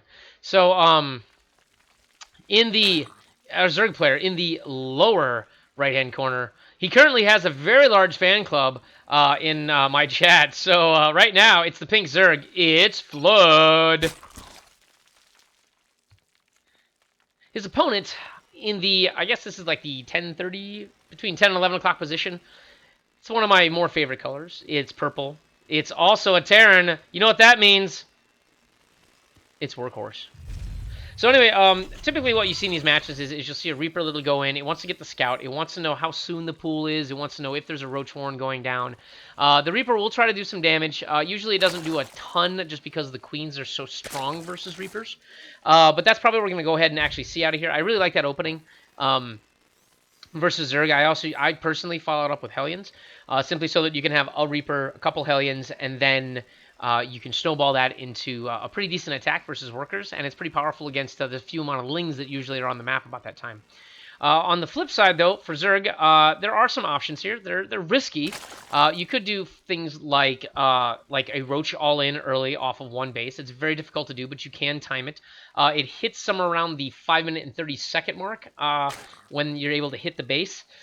Otherwise we'll probably see, and looks like it's gonna be a hatch first. So he's not gonna do that. This is more standard, more Heart of the Swarmish. Where the Zerg player will take their first two bases immediately, and then follow up usually with a pool somewhere here in the backfield. Over here, we do not see an early. Oh no, actually, he still could do it. No, he decides to go ahead and throw down a second rack. So this is going to be 2 racks. I'm not sure if he's going to go ahead and pump out. This is going to be expansion and then racks. I don't know why I thought this was a racks to start with. So he's going to take a gas. This gas timing will line up nicely with this barracks, but he'll have the extra economy from the second command center. Typically, when you're any race, other than Zerg. Having equal number of bases means that you... Sorry, there's a fly in the room. Means that you're going to have a better economy. And usually that's what you want to do, because Zerg, once they get their economy up and going, it's very, very hard to compete with their super fast ability to remax. The pool is going to go ahead and come down soon. This Overlord has scouted that he's not going to have a whole lot of units first. You know, he could have a Reaper. How much gas? No, the Reaper's still got quite a while before he can pump it out. So he's going to put a Marine out here instead, probably to snipe off that Overlord. The Worker is going to come in here. It's going to see the natural. It's at least going to see the creep anyway. It'll see the main. It will not see, if you notice, that there is a third. So there is no third that he sees here. So he doesn't know there's a third coming down. But what this third is going to allow him to do is, once these queens do a larva inject, he will be able to have quite a few Zerglings come out and put a lot of pressure on Workhorse here. Factory is coming down, but the Zerglings are going to hit before that happens. The economy boost will help, of course, but without workers over here to really make it worthwhile, or additional production buildings, he's not going to be able to make the most of that extra money. You can see he's floating a little bit of money, about 400 minerals for this being early in the game. That's actually kind of a lot of minerals. So let's see, where are the units? Oh, I'm sorry, I forgot the name tile. I'm really sorry. F intensifies. Press F to pay respect. That's funny, I just saw that. Anyway, so the Overlord does see that there's a bunker coming down. Like I said, there is a small window here where you potentially could do some damage. But looks like Flood is just going to go ahead and take his sweet time. He's not going to go ahead and really push the envelope here. He could, but he's not going to. So both of them are playing very conservative, with the exception of Workhorse, who's taking a risk early by having the extra early expansion.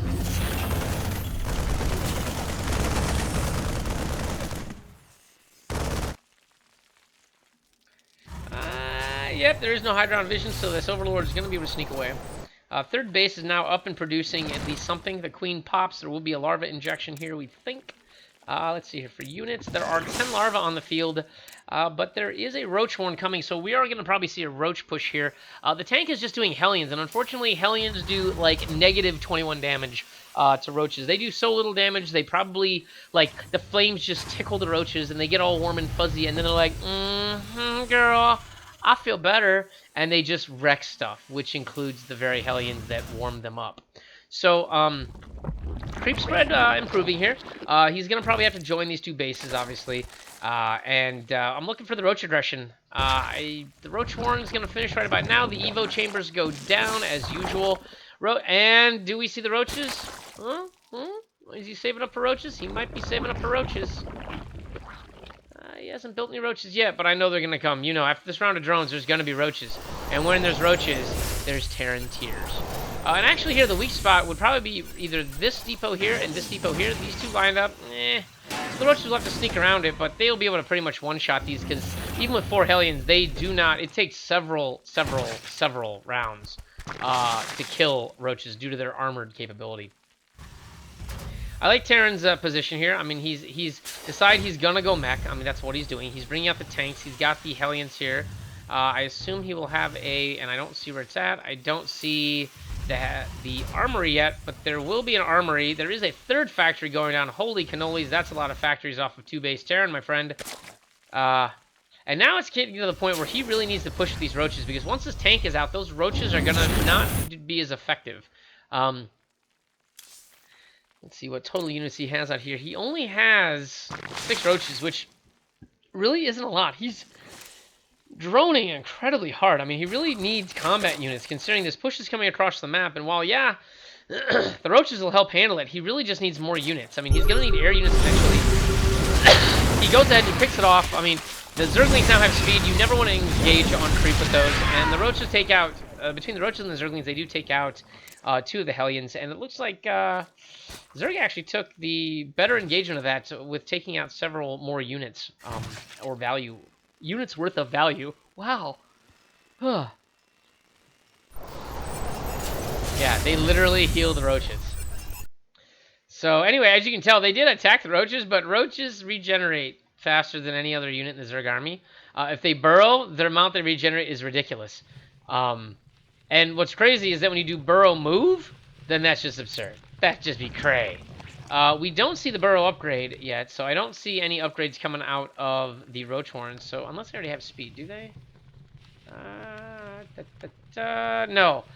So, oh no, maybe they do.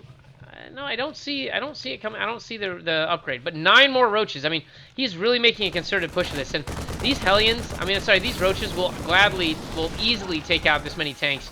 At least this one, and they sneak up here. It can take out this one. So this third is actually very vulnerable because he now knows that there is, you know, whatever. There's a dozen, 10. It looks like.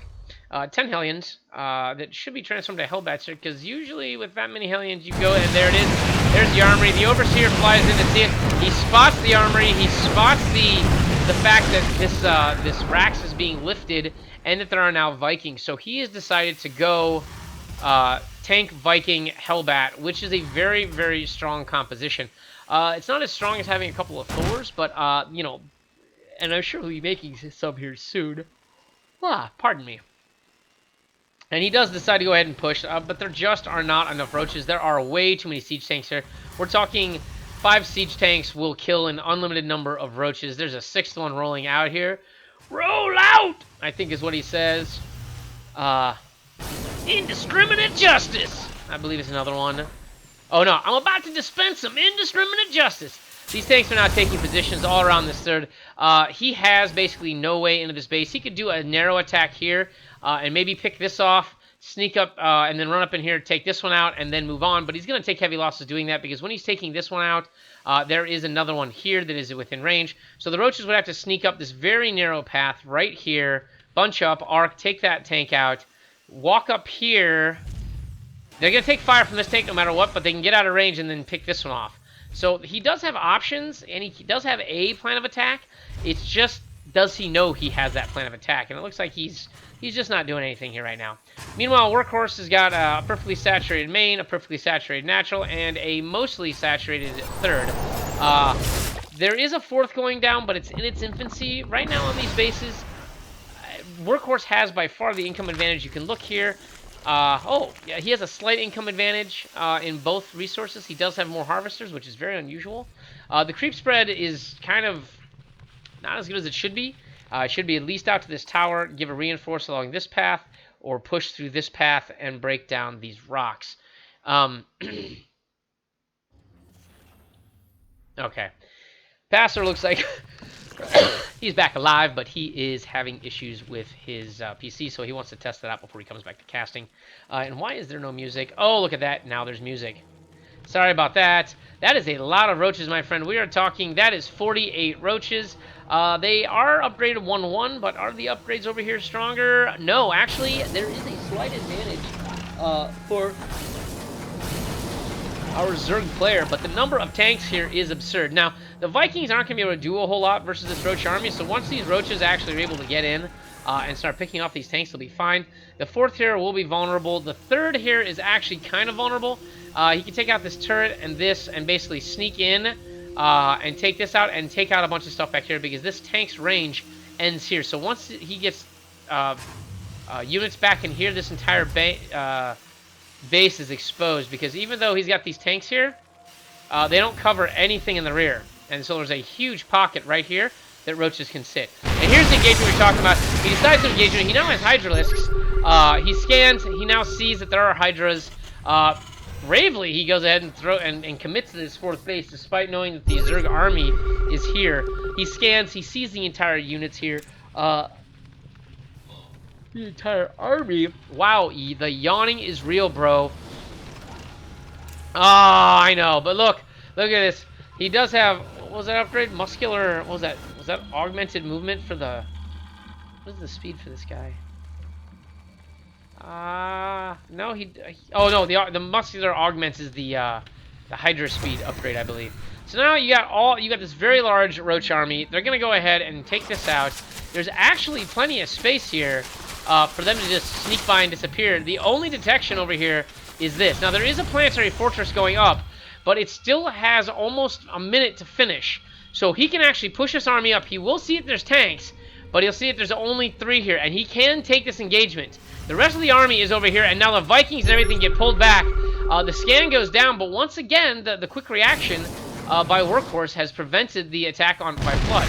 So he decides to go ahead and engage into this. He splits his army. This I don't think is such a great idea because there are Hellbats, and Hellbats will do damage.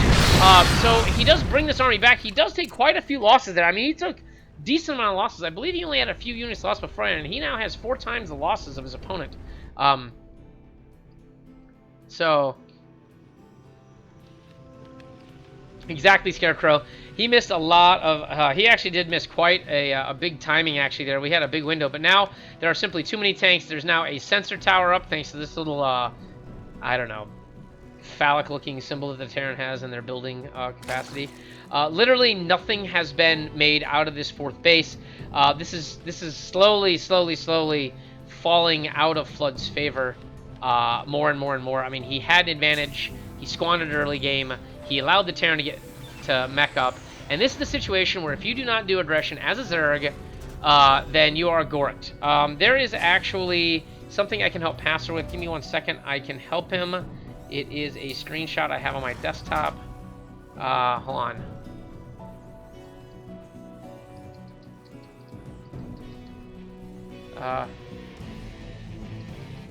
Post.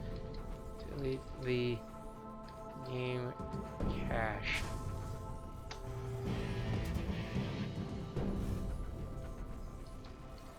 So once again, we see a scan go down. We have yet another sensor tower. You know, there's 2 Marines over here using Silver for target practice. But again, there's just not enough Vipers. Too many Vikings. Too many Ravens. I mean, there is just literally, I don't think there's anything that can be done here to actually help this battle. And now I'm seeing that my 60 frames a second is going to be slowed down. I am getting frame rate loss here. The Hydra army is going to go in, but the tanks are too much. The Hydras do try to pick off everything. Blinding Cloud goes down on the turrets from the Planetary Fortress. And it looks like finally Flood's going to go and commit this, but the Seeker missiles, the PDDs are targeting everything. He actually decides to go ahead and commit fully. I mean, the Blinding Clouds are good on the tanks, but there just was too much mech and too much air. And Flood has to pull back. I mean, Flood took massive losses in that battle. But as you can see, he's got 18 Hydras, 18 Roaches, and 4 more Vipers in production. So he is going to be able to remax almost instantly, whereas Workhorse is going to take quite a while to remax. He's on 146 supply. He's only making 2 tanks and 2 Ravens at a time. The upgrades, if you look here, are heavily in the Zerg favor. I mean, granted, there are +3 weapons for the vehicles, but they don't have any armor. So once Flood can get units into that base, he can destroy the Terran units quickly. And he did rebuild the towers here, but they're not going to be able to deal with this this creep coming up, you know. So, I mean, they're not going to be able to take this out. They're not in range of the tanks. The nearest tank range is this one, and it only has part of the ramp. This one has the rest of the ramp, covered by this one, which has the other third. So these 3 tanks are the sole defense of this ramp. He doesn't have a lot over here except for the planetary, but the planetary is very vulnerable, as are these command centers.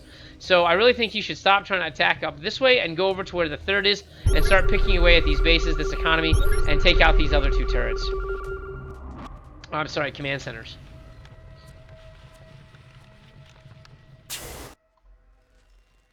So yeah, what do you guys think? Who do you think is going to win this match? I actually strongly think that Workhorse is going to take game 1 here, just based on his composition and the fact that this is very difficult to break. You need like Swarm Hosts and Brood Lords to really break this.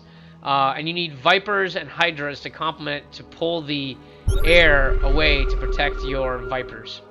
So here we go. Here's a push. He senses that there is nothing going on over here.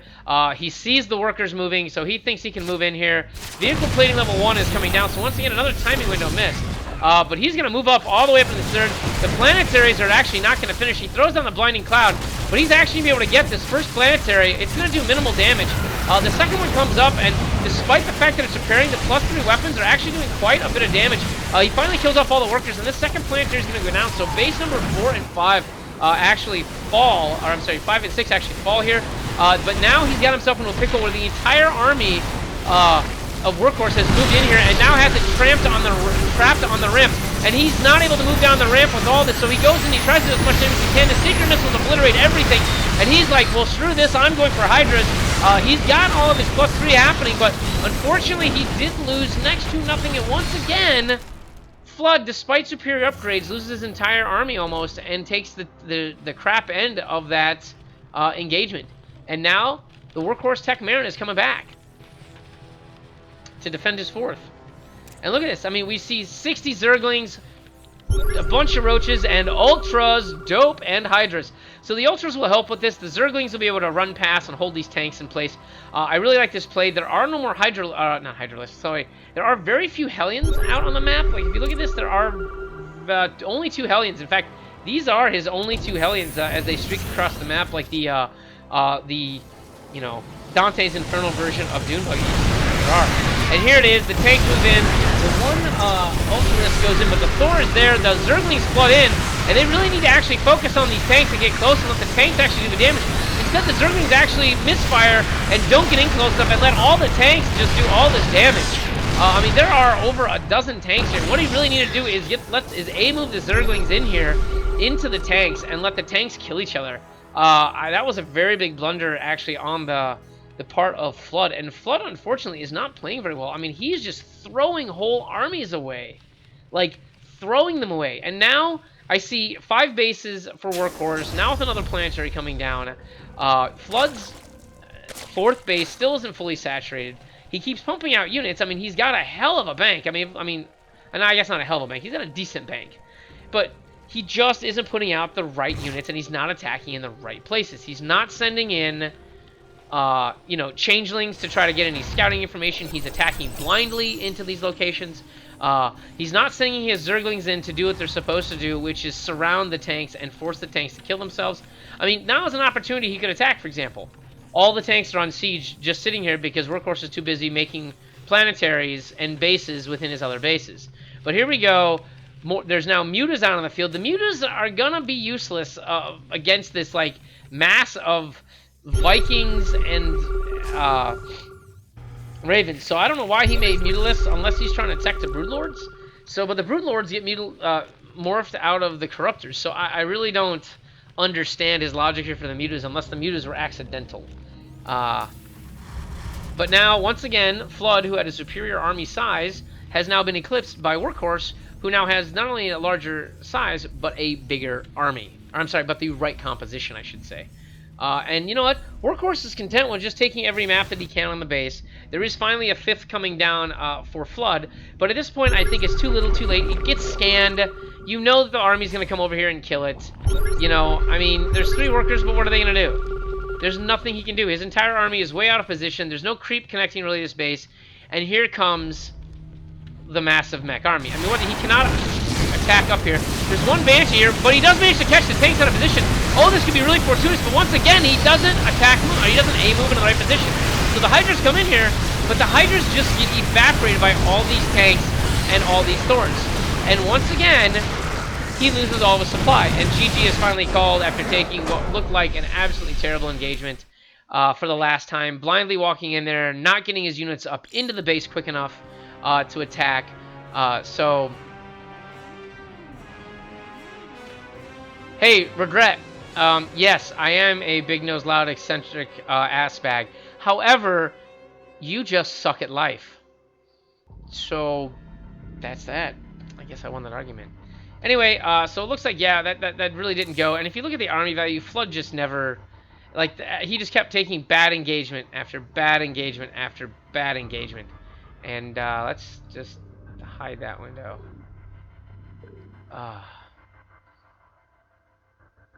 So, I mean, it just, I mean, you know, he did have the upgrades. Like, look at this. He had superior upgrades the entire game. He never capitalized on it. He didn't attack early. He didn't do a lot of the things. So, we're going to go back into this, and we're going to go back to that party. What the hell? What the fail happened? I'm in the party chat. Let's go back into that. We will do Flood again.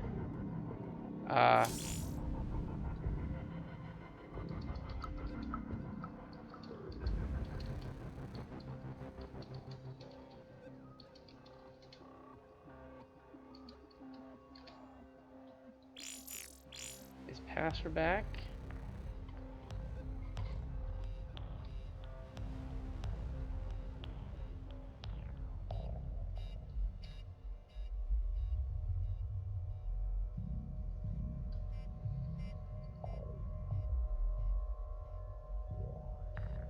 Well, you know what, Regret? Maybe you should stop vacationing in places that are called third world countries. You know, if you're going to a place that doesn't have internet, you're in the wrong part of the world. Just so you know, I'm trying. I think my download is less than 1 megabit. You know what? If I get enough viewers, actually, you'll be able to do the transcoding, and you'll be able to go ahead and adjust the stream quality. So tell all your friends to view my stream so that Regret can watch our stream in the potato internet land that he lives in. Okay.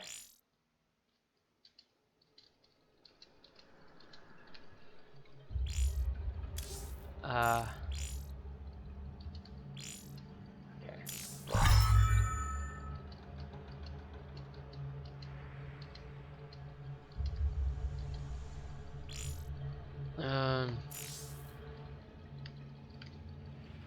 I will be right back, and I forgot to turn on the Monster Cat track so you guys can listen to some fun stuff. Alright, I will be right back. I don't know why this isn't playing. Oh, it's just very quiet. I'll be right back, guys.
Welcome back. This is the ESL Skill Cup number 28. I am currently doing the Platinum Diamond Cup. I'm going to see if I can get my co-caster back here. Give me 1 hot mega second. See if I can get him here.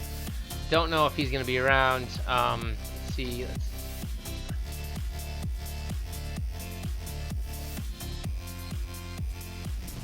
Let's see if I can actually get this info to him. There's a graphic on my desktop. I need to show him. I'm gonna see if I can get our caster buddy back, but there is this directory. Okay, so what I need to do is send him this image.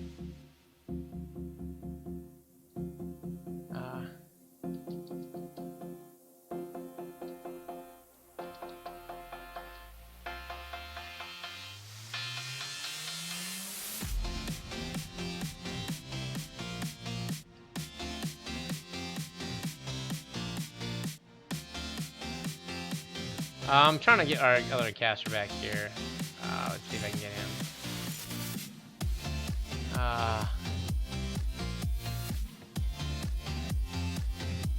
One last thing here, and then we'll just go ahead and start. I don't think he's available. Where is my own friggin' chat?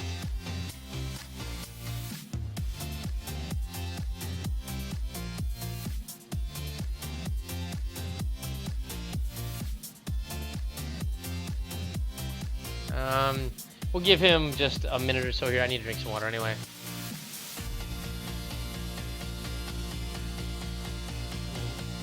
Ice cold water is one of the greatest things that mankind can possibly experience. By the way, if you guys are out there in internet land and you guys want to check out what's going on with me, you can hit me up on Twitter at DJ Spectre TV. Or you can check me out here, as you see, and sorry, I'm looking at my chat. Hold on.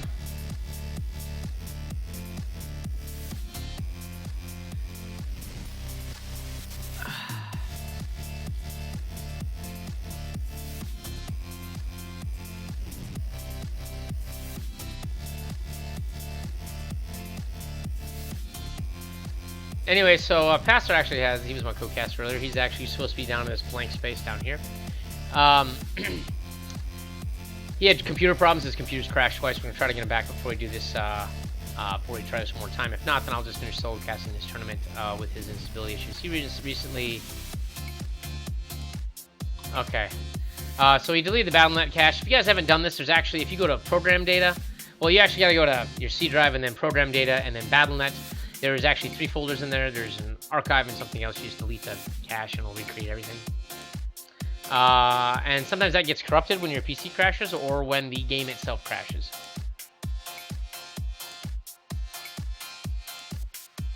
Additionally, if you constantly get... one second, here we go. Yellow. Yellow, Hello. are you there? Oh, Okay. he lives. Okay. There, Yep. see? There he is. That's Pastor down there. Right there, guys. All right, so let's get you... Are you in the game now? Yeah. All right, let me come find your ass. Are you in the ESL chat? You are never in the ESL chat. I just messaged you. You are a terrible individual. I There. know. I try. There you go. All right, but yeah, if I do crash one more time, that's gonna be it for the day. Yeah, the thing is that I like I said, with Windows 10, this may not necessarily work. And this is the thing. You did the free upgrade, right? Where you upgraded an in-place installation. Yeah, yeah. Yeah, I'll tell you this right now. From dozens of years of doing that, you never get 100%. What? Who is this? It's Scarecrow. Oh, I didn't see him. I just saw the little icon at the bottom. Yeah, but no, it's been working, but I Until don't you know started why it's casting. deciding to be a pain in the ass today. Well, because you're casting instead of adminning. Oh, well, I mean that worked. Yeah, that kind of explains it. Why did he leave? Oh, I think somebody thought this was the finals. Oh no, this isn't the finals. Unfortunately, this is not the finals. This is still the semis. All right, go. We're gonna get this party started. I'm gonna go ahead and turn off the monster cat, and I am gonna turn on music in the game. Let's make sure I actually. Yeah, there we go. The music's playing. Here we go. 3rd time's a charm, right? We'll get through a match, Passer. Well, we'll get through 2 of them. Maybe. If I don't see you guys again, remember, I love you all. Tell his mother he loves him too. Well, sort of. Except regret. The hell with you. No, regret. You know what, regret? You can go stick your hand in a blender. Okay. Yep, I haven't crashed yet. Oh, don't jinx yourself. Don't do it. Because you know how I can tell? Your Skype video stops. That's literally how I can tell. Like, you stop moving. So you better, like, I don't know, do a dance or something so I can see if you're still moving. Nope, he crashed. Nope. No, I saw the wiggle. Welcome to imperfect video. There's pixels that move. Because I could be like, I'm in. hey-o! Life is good. All right, so let's do these intros before all hell breaks loose, right? So starting in the at the 12 o'clock position, it would be the guy who actually convincingly took the last match. It's Workhorse. And in the 3 o'clock position, he's down 1 game, trying to bring it back. It's 1F Academy's Flood. Didn't do that right. Here we go. That's the intro I want to do for him. So did you get a chance to, on the stream, watch the last match at all, Passer? Yeah, I saw it. It was a really late mech game. It's pretty standard stuff. It was. However, part of the thing that started off was that there was several windows of opportunity that Flood could have taken. He had the option to roach up into a ramp and take out a single tank, and that would have allowed him to basically break the Terran wall, because Workhorse did a command center then racks opening, which left him open to a lot of early attacks. His natural would have been vulnerable. There were also several times when the upgrade battle was heavily in Flood's favor, and he did not take advantage of it. He also kept blindly sending in his units against tanks, and he wouldn't, he wouldn't basically like move them to close range of the tanks to get the tanks to shoot each other. And then he did a Zergling Flood, and then didn't send them. He had them attacking like auto turrets instead of flooding against the tanks as well. So lots of missteps actually by Flood in that last game. Not sure if it was nerves or irritation or whatever the deal is, but I'm hoping he can turn it around this game. Yeah, and he may get a chance here. This is going to be a CC first. That's really when you want to be aggressive. Unfortunately, he did throw it down the hatchery before the spawning pool, so he won't really be able to take advantage of this. But I still think he's got a pretty good shot of taking this game back, just because the rush distance, you can shorten it pretty easily in the early game. Not much else to say. This map is pretty Zerg favored, just because you do have that back way to get around the natural. By the way, I'd like to welcome Nikki B. Red back to the chat, and welcome Catalyst. Glad to see you came back. We casted you, I think I casted you on Sunday, and I know I've casted you in the past in general, but welcome back. Glad to see you. Currently, you're enjoying, or maybe not you're enjoying, maybe you're just witnessing, I should say, a TVZ. Workhorse took game 1, as I stated earlier. Unfortunately, I don't know the commands in the GameHeart mod to actually update this little area down here with the Control series. It's Control Shift S that brings it up, Shift, and then and then Shift. what do I do there? Then Control 1 to give Workhorse. Oh! Hey! So Control Shift S and then Control 1. So Control 2 would give it to the other guy, right? No. Shift, Shift is for top, Control is for bottom, and then you can change it. So Shift 1 would be for Flood, and Control 1 is for Workhorse then. Yeah, and then if you want to change it to a best of 5 or a best of 7, you do Control Shift and then the number that you want it to be a best of. Okay, that's something I'm going to have to practice with. However, look at this. Sneaky. A third base at the gold. Me likey, but guess what? Somehow, through some act of attrition or God or divine knowledge, the Map SCV hacks. scouts it. Map hack. Yeah. No, he's not a map hacker, but yeah, this is pretty good here. If you can get that up and running, it's going to be the income of the century, but it is going to be pretty hard to defend because the debris is still up. So honestly, I can't really tell if it's going to be worth it on this map, but we'll see. I mean, he could transfer some extra workers over. I mean, he could overproduce drones in his natural, and send them over there at least temporarily. I mean, that little blockade with the rubble isn't a huge run because drones move a little bit quicker. But yeah, he really needs to move some units over here because this is the exact build that Workhorse did the last time. He's basically going to go ahead. I mean, he puts down he's got Hellions, he's got a bunker. He's got a depot here. I mean, there is this back path that he could sneak some units in, and there is no tank yet. I mean, he's bringing down Hellions only. There's no Widow Mines. A third command center is coming down, so once again, we're looking for a heavily macro game. And there's a second factory, so yeah, once again, he's going to go into the same build he did before, and see if it works. If lightning strikes twice. Yeah, the thing about mech is a lot of Zerg players haven't been able to really figure it out just because they lost the swarm host. They don't really have anything, but to be completely honest here, and every Zerg in the chat is going to yell at me. Nikki, I kept crashing, don't worry about it, but swarm hosts on this map would actually be pretty effective because you do have that gold base right there that's pretty undefended because the Terran's not really expecting it. Well, and the other thing is that the swarm hosts still have the ability to have flying locusts. Now, I know That's most what I'm people are saying. kind of like, ha ha ha, flying locust herpy derp. But this is one of those maps where you could basically fly right into the main and just pick this stuff off. And even though, it's not likely to happen that way, swarm hosts do not die versus Hellions very quickly. I mean, they have just enough hit points to deal with, to outlast Hellions while another support unit comes up and deals with them. So, yeah, I really think he needs to have more units. He's not really making the most of this gold base. He's got it, but it's not saturated. So, I mean, why doesn't he move the workers from the natural over to the gold and make the most of it? I don't know. Why take a gold base if you're not going to saturate it?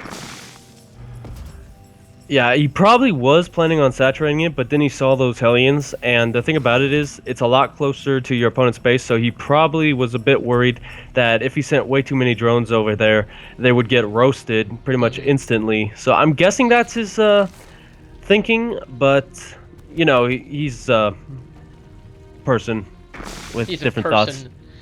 Yeah, I mean, okay, yeah, you got the threat of Hellions, because this is the exact same push he did before. Like, he's got Hellions, he's got a tank, he's got a couple Marines.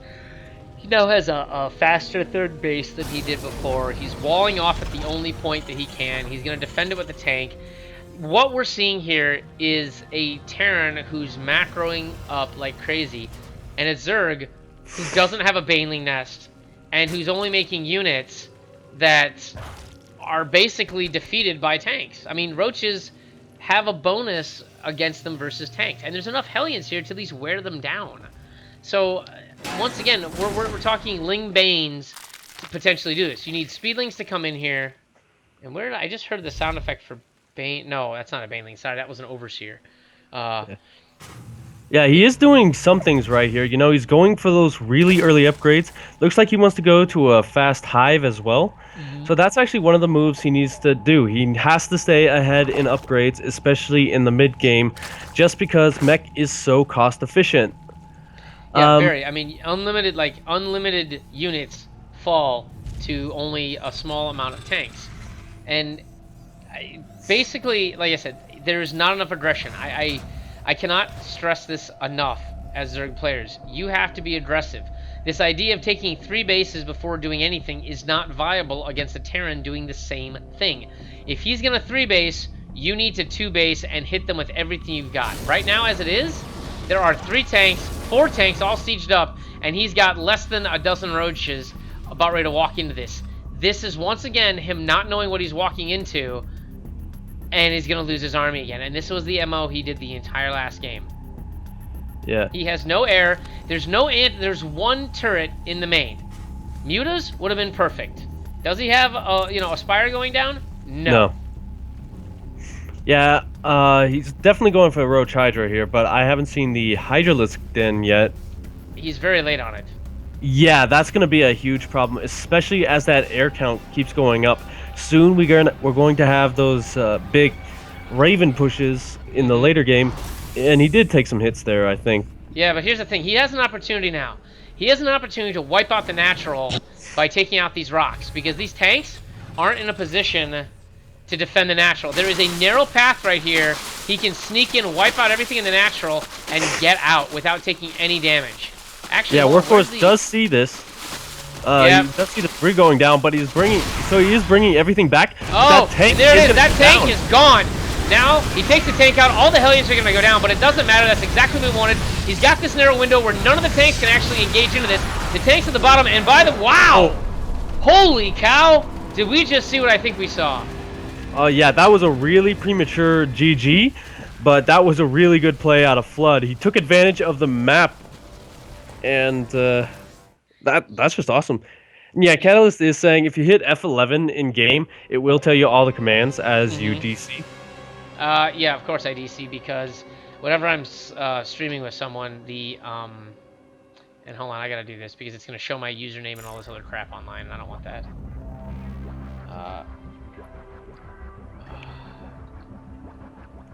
There. I should be back now. Yeah, you're DCing and reconnecting. Yeah, that's what happens. There, there. Now we're back. So yeah, I'm sorry guys. My internet that's just kind of how it goes. I don't know how else to describe it. So we're in game 3. The series is currently tied 1-1. That actually was, you're right. I agree. Completely premature GG. He had the tanks to defend it. I mean, granted, they might have been able to walk up into his main, but still, I think he could have held that push. He had a 3rd base that was completely unmolested and completely unknown to his opponent. So I still think that was winnable. Yeah, and at the same time, he had 2 more command centers coming down. If he would have just sieged up a couple tanks right out of range, morphed those Hellions into Hellbats to buffer for them, he would have cleaned that up. But yeah, I guess he really didn't want to. He didn't really want to risk getting tilted by doing wrong moves. Yeah, so I guess that's his thinking. Yeah, I mean, I guess the thing is when you feel, hey, look, I got owned. He took advantage of it. That's how it went. And he did have a very narrow attack path, and he was able to take it. So, not speaking of the last game, speaking of the current game, in the upper left-hand corner, I constantly do that. My left and my right. There's supposed to be like 2 L's. When I was a kid, I'm like, are there 2 L's? I don't know what's going on here. Whatever. So, in the upper left-hand corner, the guy who took the first game dropped the second one. Now is in a set match with his opponent. It's Workhorse. And in the bottom position, representing 1F Academy, he wants to bring this game to a close. It's Flood. Now, every time I say Flood, I think of this old biology teacher of mine who kept talking about the Flood. Well, wasn't the Flood also like something that was in like the Halo series? Yeah, yeah, they were those. That was Pretty like much Zerg. that was the end.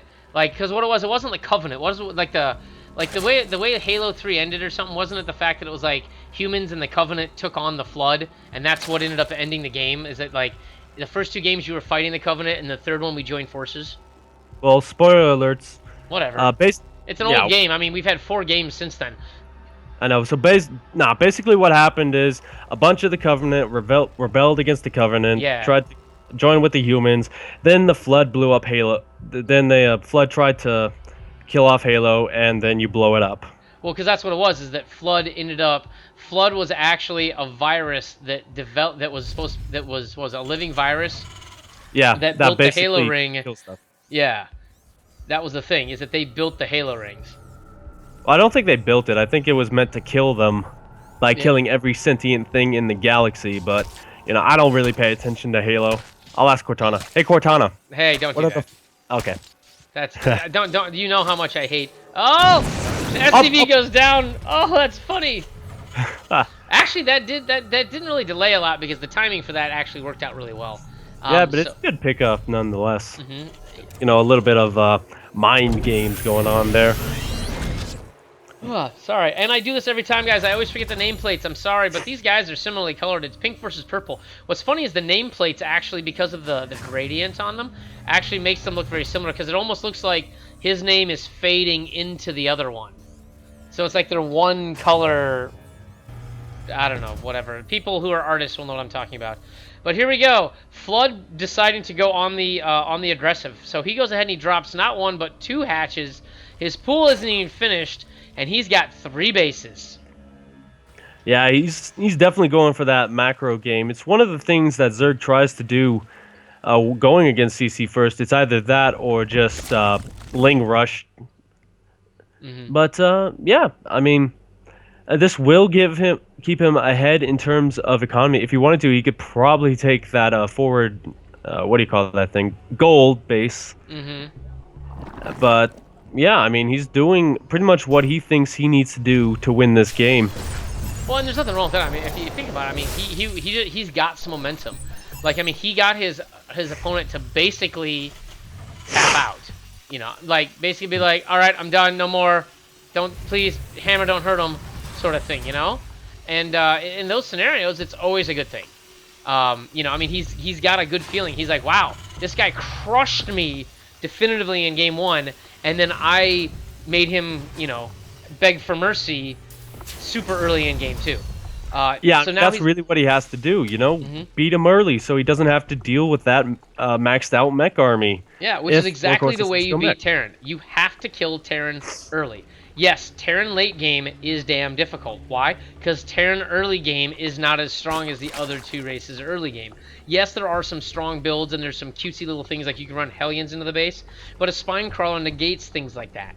Well-placed Queens on a ramp prevent that. So there's things that make what the seemingly ultra uber OP Terran early game neutered instantly. Like, Queens effectively stop Terran early game. Cannons stop Terran early game. These few basic things. But then you're like, well, I have to make a forge. I'm like, you're going to have to make a forge anyway for upgrades.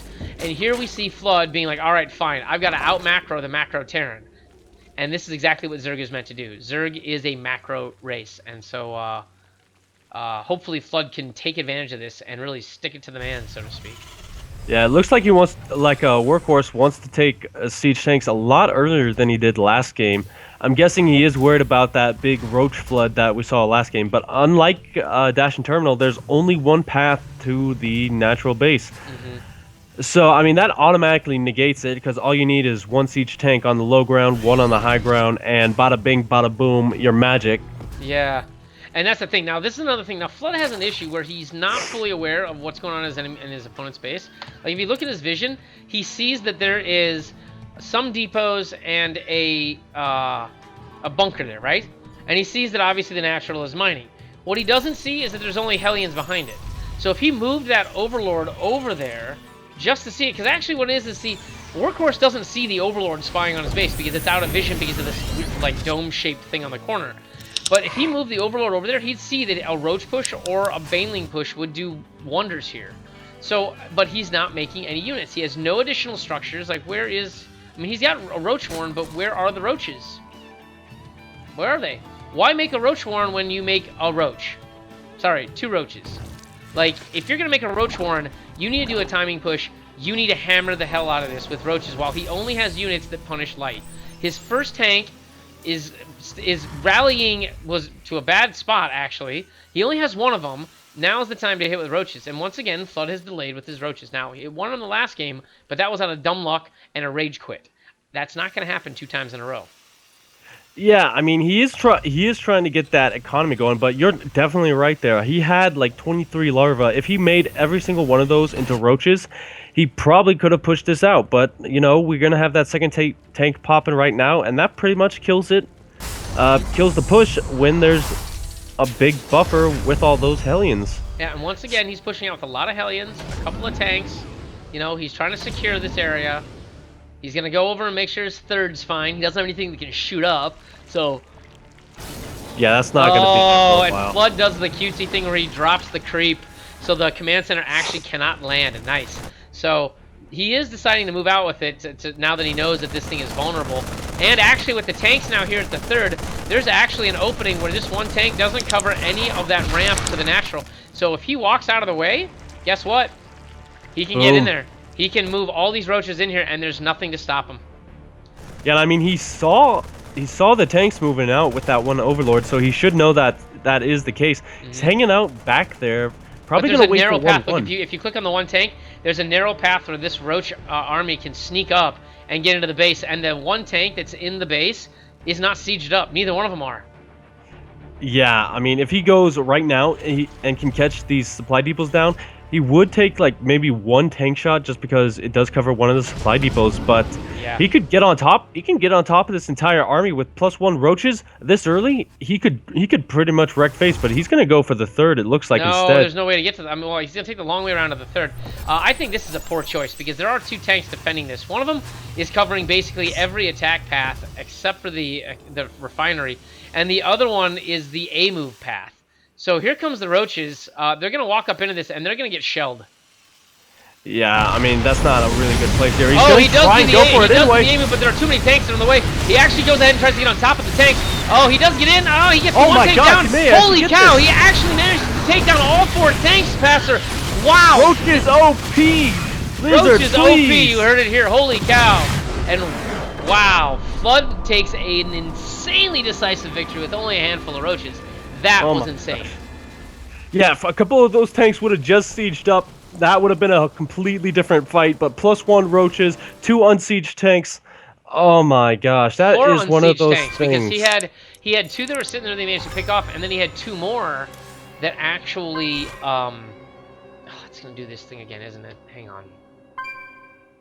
Come on. I have to hide my screen again. There. It's gonna log me out. Oh, wow, that was really, really fast. Like, I was not expecting that at all, Passer. Yeah, I mean, the fact that neither of us played Zerg probably played into the fact that we're so surprised, but, I mean, just a couple of help. Let me put the mic to my face so everyone can hear me. I know, instead of, like, up here and you're like, hello. Sorry. But yeah, I mean, if you would have morphed some of those into Hellbats, that would have been so much different. But I mean, we can tell the damage would have helped. But yeah, you're right. The thing is, here's the thing: you never leave tanks unsieged. I don't care what you're doing or what you're thinking or what you're macroing. As soon as you go over and you notice that you have tanks that are complete, siege them. Who cares where they're friggin' sitting? They'll do damage to something and give you like an early warning system, right? Yeah, pretty much. Why? It says I'm connected to chat. No, I am not. Why does it show me offline? It's you're connected in the party. Do you want me to send you a chat and check? No. I can't get into the NA, the ESL. I can't get into the tournament chat. All right, hold on. I'm gonna log off. No, I can't. I'm gonna log off real quick here. And I'm gonna clear my own cache. All right, give me 1 second, guys. I like watching the reactions in the chat because they're all 90 seconds behind. They're like, what the bloody? What? Yeah, that was insane. All right, so let me go. I gotta kill my own. Under program data, BattleNet, delete all the folders. I can't. Oh, because I have BattleNet running. That's why. Okay, try again. Want me to find a game? Yeah, go ahead and find a game for us. Why won't it let me delete this agent piece? The hell? Is there something still running in the background? By the way, you'll be happy to know, by the way, I think, where's the BattleNet agent? Is that even a thing? The BattleNet tab? I can't delete the agent folder. There we go, finally, now it's gone. Okay, now we're gonna start fresh. By the way, guys, this is my first stream doing it at 60 frames a second for a tournament, so let me know if it's nice and smooth. If you see any slowdown, chop, or frame drops, let me know. I don't see any dropped frames according to XSplit. Let's see, let's check. Yeah, I don't have any dropped frames, so at least the encoding is going smoothly. But if you guys see any issues, let me know. Also, any audio issues, things like that. Let's see. No one's responding. I may have to, cast the chat. And Creeper is going for all those alt commands, but he is failing badly here. We do have one spade and one club, but he is failing. The rest do not work. What are you talking about? What are you casting? I don't know. Sinistro told me to cast the chat. You're casting the chat. I don't even... I don't know. You know, it's the turn, and it throws down an 8 of hearts, but that's not going to win it for him. He's all in, and now the river. Oh, it's an 8 of hearts. He turns it around miraculously. He takes out his opponent, and he wins the World Series of Black. Not Black. I was gonna say World Series of, like, I don't know, Tiddlywinks. All right, now I can put my game back on screen. Hey, look at this, guys. What's this? What's this? What do you see? What's over there? What's that? You know what that is? That's a game client. That's called StarCraft. Apparently, mine's also potatoes. Unfortunately, Pastors is so potatoes, it just wipes out his whole computer. StarCraft is like, I'm gonna kill all the things. Yeah. It's like, you either go big or go home. You want to crash, you're gonna crash your whole dang PC. It's kind of like my stream, how my stream used to cause memory errors. And by the way, did I tell you, I think I figured out what finally was the cause of my computer constantly crashing during all my streams? What's that? So, I've done overclocking, but I've never had a motherboard that's allowed me to do all the things that you can do with overclocking. Like, if you saw the options in the Extreme Tweaker UI for my Asus motherboard, you'd crap your pants. So, because it's an Asus, it's an Asus Maximus 4 Extreme. If you go in there, like, you can change voltages and timings on voltages, and, like, I didn't even know there was this much crap you could alter. But, for all that shit in there, I'd forgotten one basic rule of overclocking. When you overclock your CPU, and you adjust your multiplier to do that, you're also adjusting the multiplier for your memory. Oh, boy. So, you know what I forgot to do? Adjust the multiplier for your memory. No. Because the multiplier's in one place and it does it for both. What you need to do is lower the speed of your memory so that when it multiplies, it doesn't exceed the capacity of the RAM chips itself. So I had it on I've got 2133 memory in here, but it's got an XMP mode you use to get to that. It has a slower XMP profile that's only at 1866. And you know what I have experienced since changing it to 1866? I'm gonna guess good things. Glorious non-freezing PC.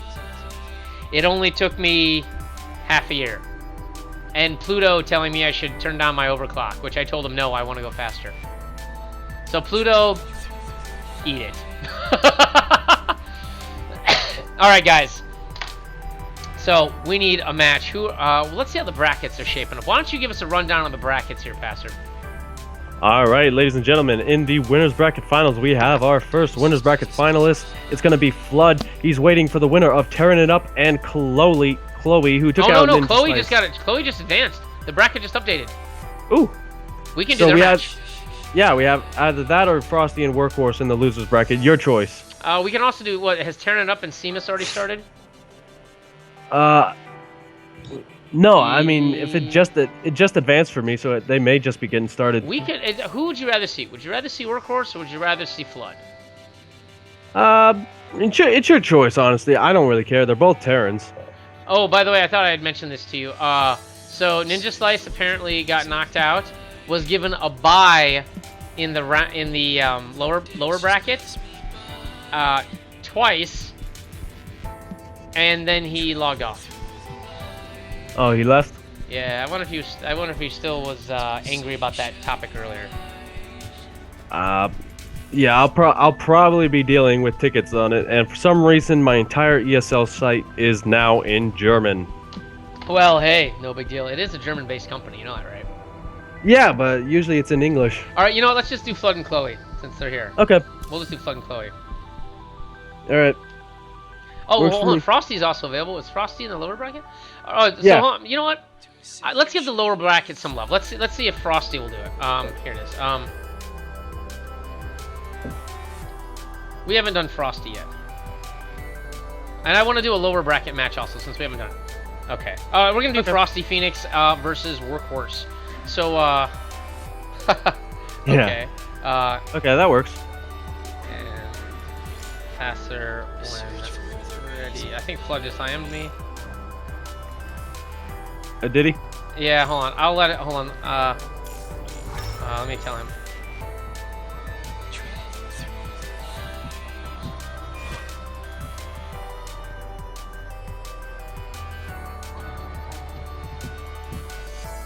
All right, he's invited me to a party.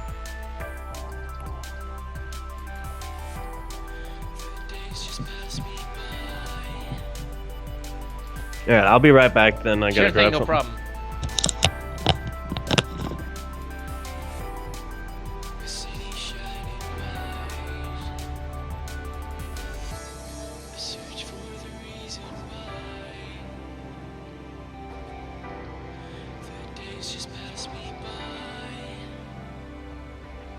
So what we're listening to right now is just Monster Cat. Pastor's gonna take a little bio break, and we're waiting on one of our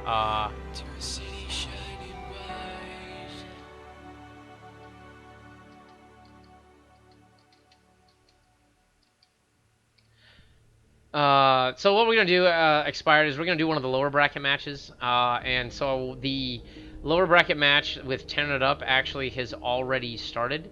So we're gonna do Frosty versus Workhorse. So it's not that we were necessarily following Workhorse into the lower bracket, but we wanted to give some lower bracket love in general, and he just happens to be the only match there. Riot! You're all gonna riot! Where's Riot?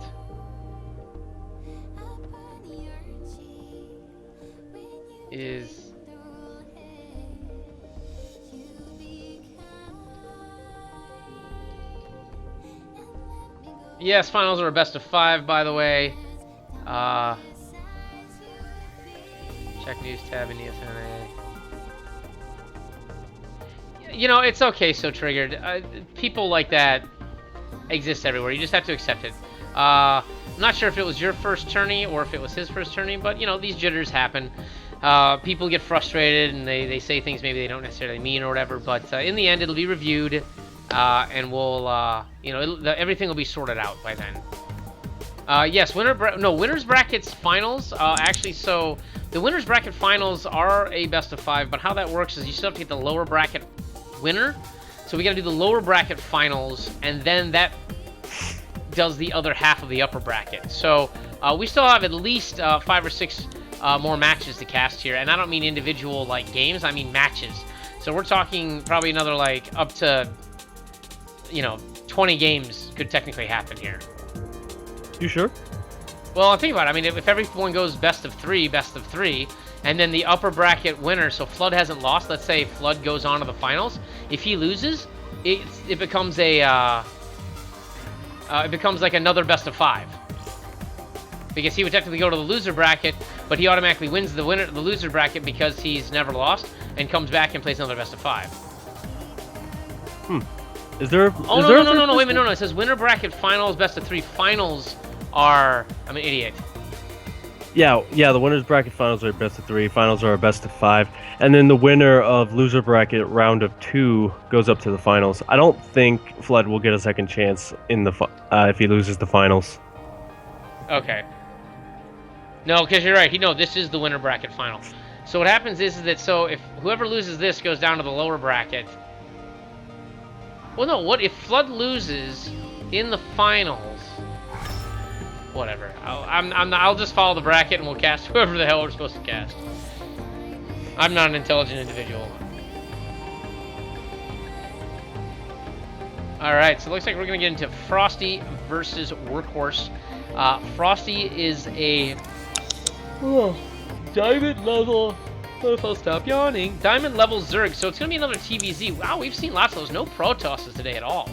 Yeah, that's kind of how it goes with these things. Either you get a bunch of Terran and Zerg, a bunch of Protoss and Zerg, but we always never get one race. Oh no, crazy. No. About a month ago, Zephyrus and I, she's a Zerg player. You've probably seen her in the tournament a few times. She and I casted the Sunday Open tournament, and it was an entire tournament of ZVZ. Oh gosh, I'm so sorry. Oh, like even she was at the end of it was like, I don't care. I'm burnt out. Like this is too much, and I was clawing my eyes out. It was insane. And I know nothing about Zerg. At some point, I was just like, hey, guess what? Yeah. They made a hatch. Hey, guess what? They made a pool. Hey, guess what? They're sending out 2 scout Zerglings. You could Again. probably call that game all the way up to at least the 20-minute mark. Literally, because either they're going to go Roach Hydra or they're going to go Ling Bling Muta. And for a while, we did have some interesting things where there were some people doing some Nidus Worms and Brood. And there was one game where a guy went like Corruptor Broodlord. So that was actually kind of cool. But like, I mean, then we did have one guy who did lots of Nidus work. So I mean, we had a couple interesting games. But out of like, whatever, 30 games or 40 games that we casted, like 5 hours of ZVZ. Oh gosh, I Like, can't even literally, imagine that. if I had to cast, if I was told to cast another all ZVZ tournament, I would quit playing StarCraft and go play League of Legends. And that's saying something because you hate MOBAs. And I especially hate League of Legends. Like, I would play Star Battle, which is like a cheap knockoff MOBA version that's like an arcade game in StarCraft. I'll play that. I might play Heroes of the Storm just to screw around with the characters that I'm familiar with. But I'd never play League of Legends. And I will Heroes never of the play Storm Defense is of the actually pretty Agents. fun. Heroes of the Storm is actually pretty fun. Defense of the Agents Dota is not very fun just because you got to remember some stuff, but HOTS is actually pretty fun just because you don't have much to do.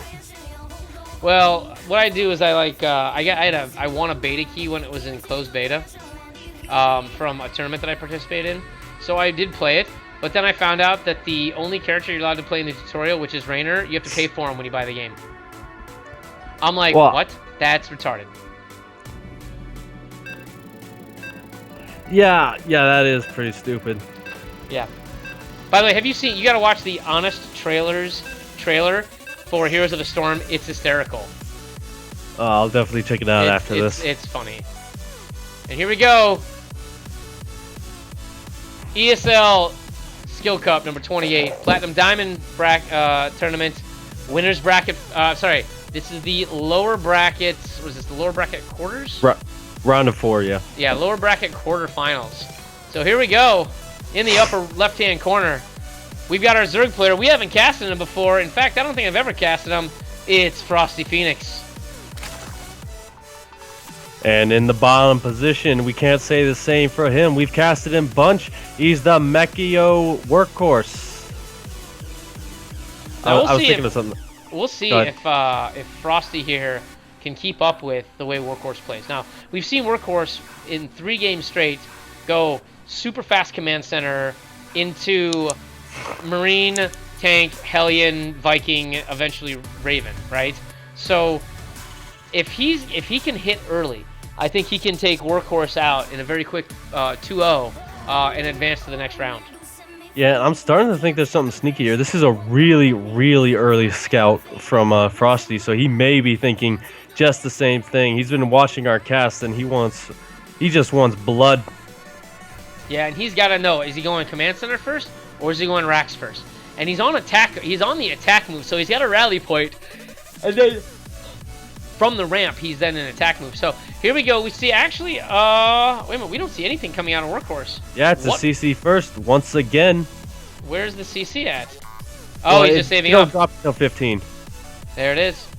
So yeah, and the patrol is on, and he's gonna try to block whatever comes down. He's not sure what's coming down, but he's gonna block it, whatever it is. Yeah, here we go. At this point, he does know it's a CC first, so if he wanted to get the drone out of there, he could. Yeah, it's true, but the thing is, he's still delaying the CC first. There's the CC, but it's out of position. There's actually a 1-hex square that if he throws down a another depot, it won't actually wall this off. So if you look right here, this is about the size. This is about the size of what you need, right? And this is the size. Oh, so he did throw down the barracks. All right, nice. Yeah, that's what he's been doing in the other couple of games. He's just been doing that to be safe. That's pretty much how you do it, I think. I don't know. I don't play mech, so he knows better. I've been trying to go mech, but I do late game mech. Like I'll go bio into mech so that I have early units. Like so what I'll do is I'll go like Hellions into bio, back into mech. Because then the thing is that usually if I see Roach Hydra with the Hellions, I have to go bio because I need bunkers and defense, right? Right. But and we do see Workhorse going to scout out. He's going to know that this is a hatch first. So, I mean, Frosty, we thought he was going to do something crazy. Well, I did. But instead, he's just going to go for that standard macro game. If he throws down a third hatch, then we'll know he wants to go macro. But, I mean, he actually almost has to at this point. Just because he needs to stay ahead in bases. yeah, I mean, but the thing is the other base isn't ready to go yet. The difference is that the Zerg base is operational now. And Workhorse's base is not anywhere near operational. It's got at least another 30 seconds. Sorry, about 15 seconds before this OC finishes. But once the OC finishes, he'll be able to go ahead and land a mule. But that's only going to give him extra minerals. It's not going to give him actually like a full-on extra base because he still hasn't fully saturated his main. So, you know, whereas over here, Phoenix is already... Sorry, Frosty is already building, and he's decided he's going to go for the Roach Roar. Now, I like this play a little bit better. He's got the idea of what he needs to do. He's going 2-base Roach, which is a standard build for Zerg. The 2-base mech is not a fast build for Terran. It takes a while to get it up. You're reliant on Marines and Hellbats to keep you going until you get your tanks, Vikings, and everything else. Yeah. I think a Roach Rush actually would do pretty well here. Workhorse can decide to go for earlier tanks, but I mean, if you just rush like 7 or 5 roaches, there's no wall off here, so you can run right past the bunker, get into the main base, and do a lot of economic damage. Yeah, that's what he really needs to do. I mean, like, there's only one bunker. Again, it's only 2 Marines holding it off.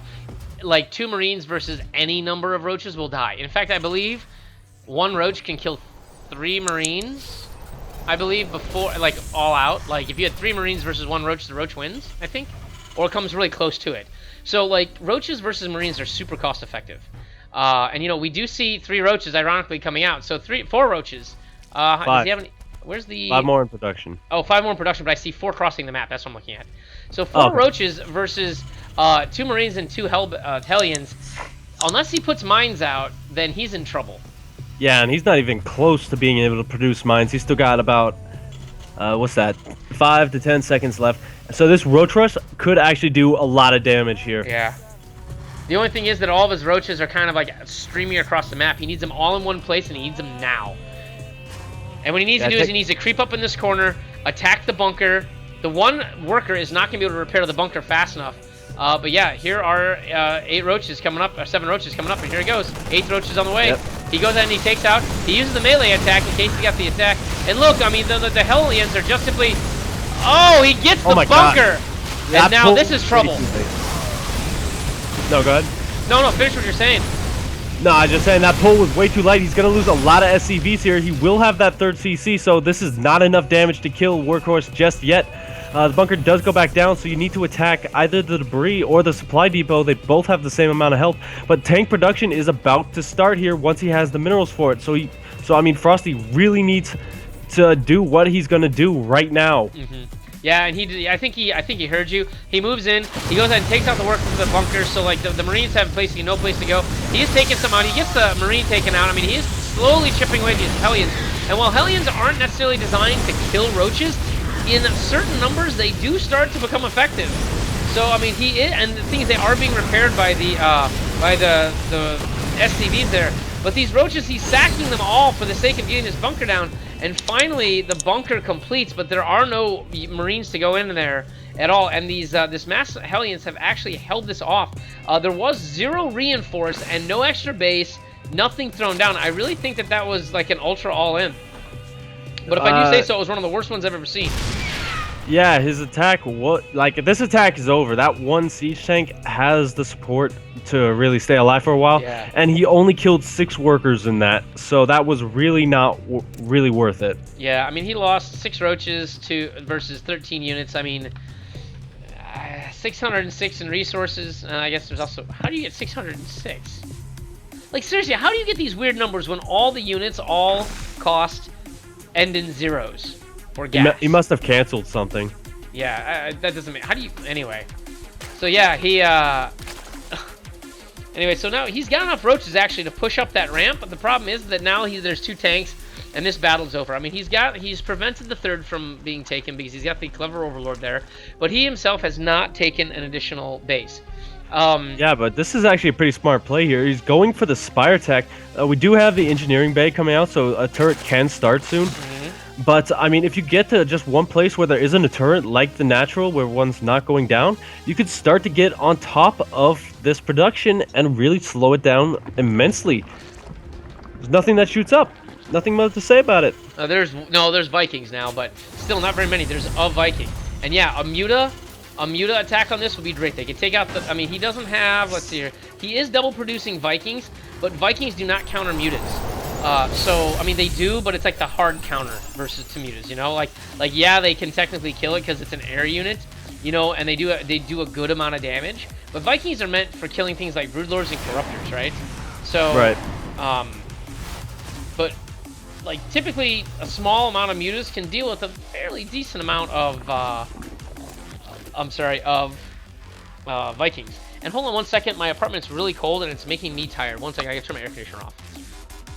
So you commentate. Okay.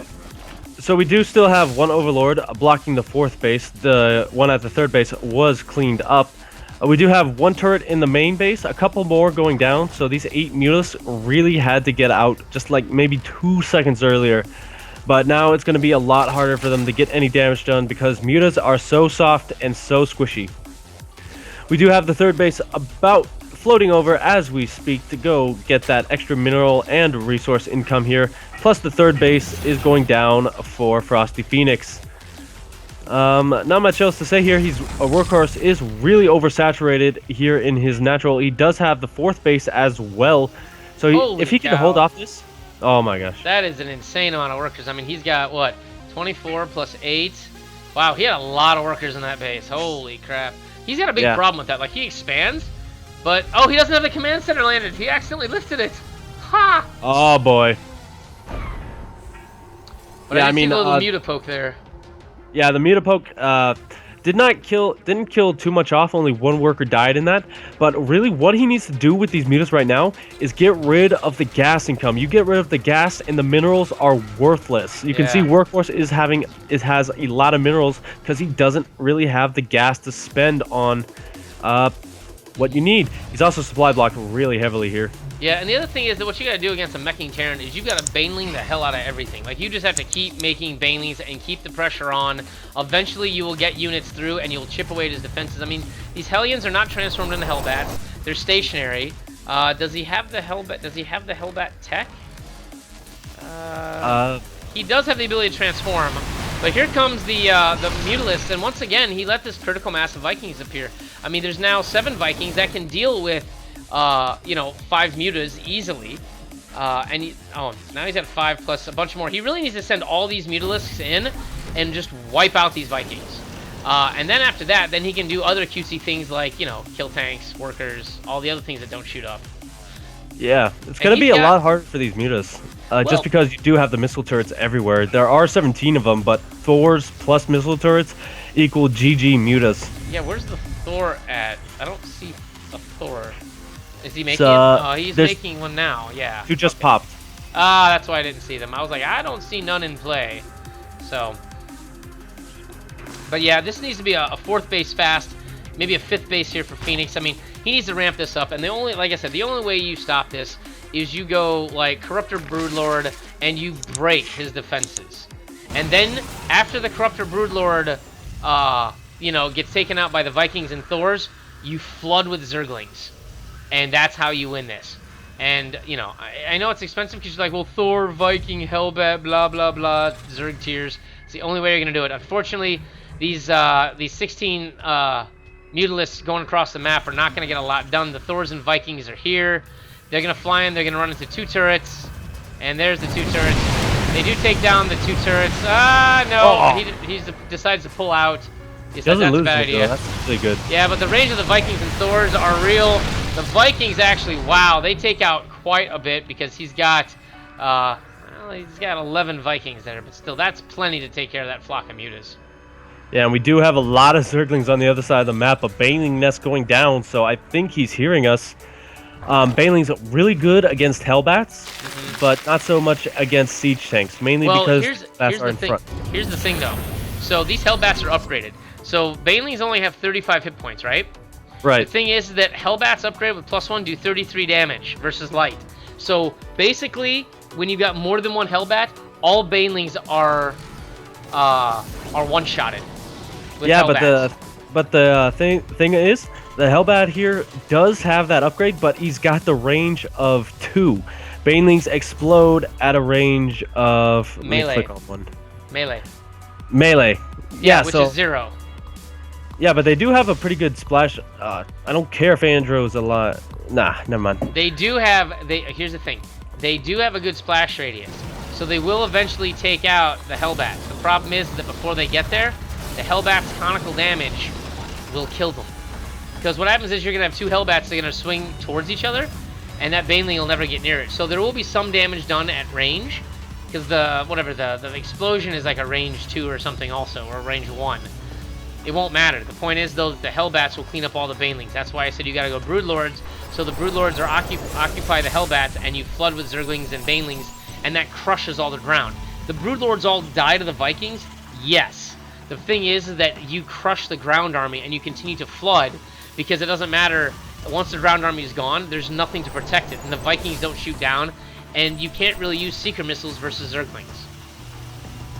Well, I mean, you can, but it's a waste. I get you there. I'm saying you can activate the power, but there's no use, yes. Yeah, another thing that really is slacking for Frosty, he has absolutely no upgrades in terms of plus 1, +2.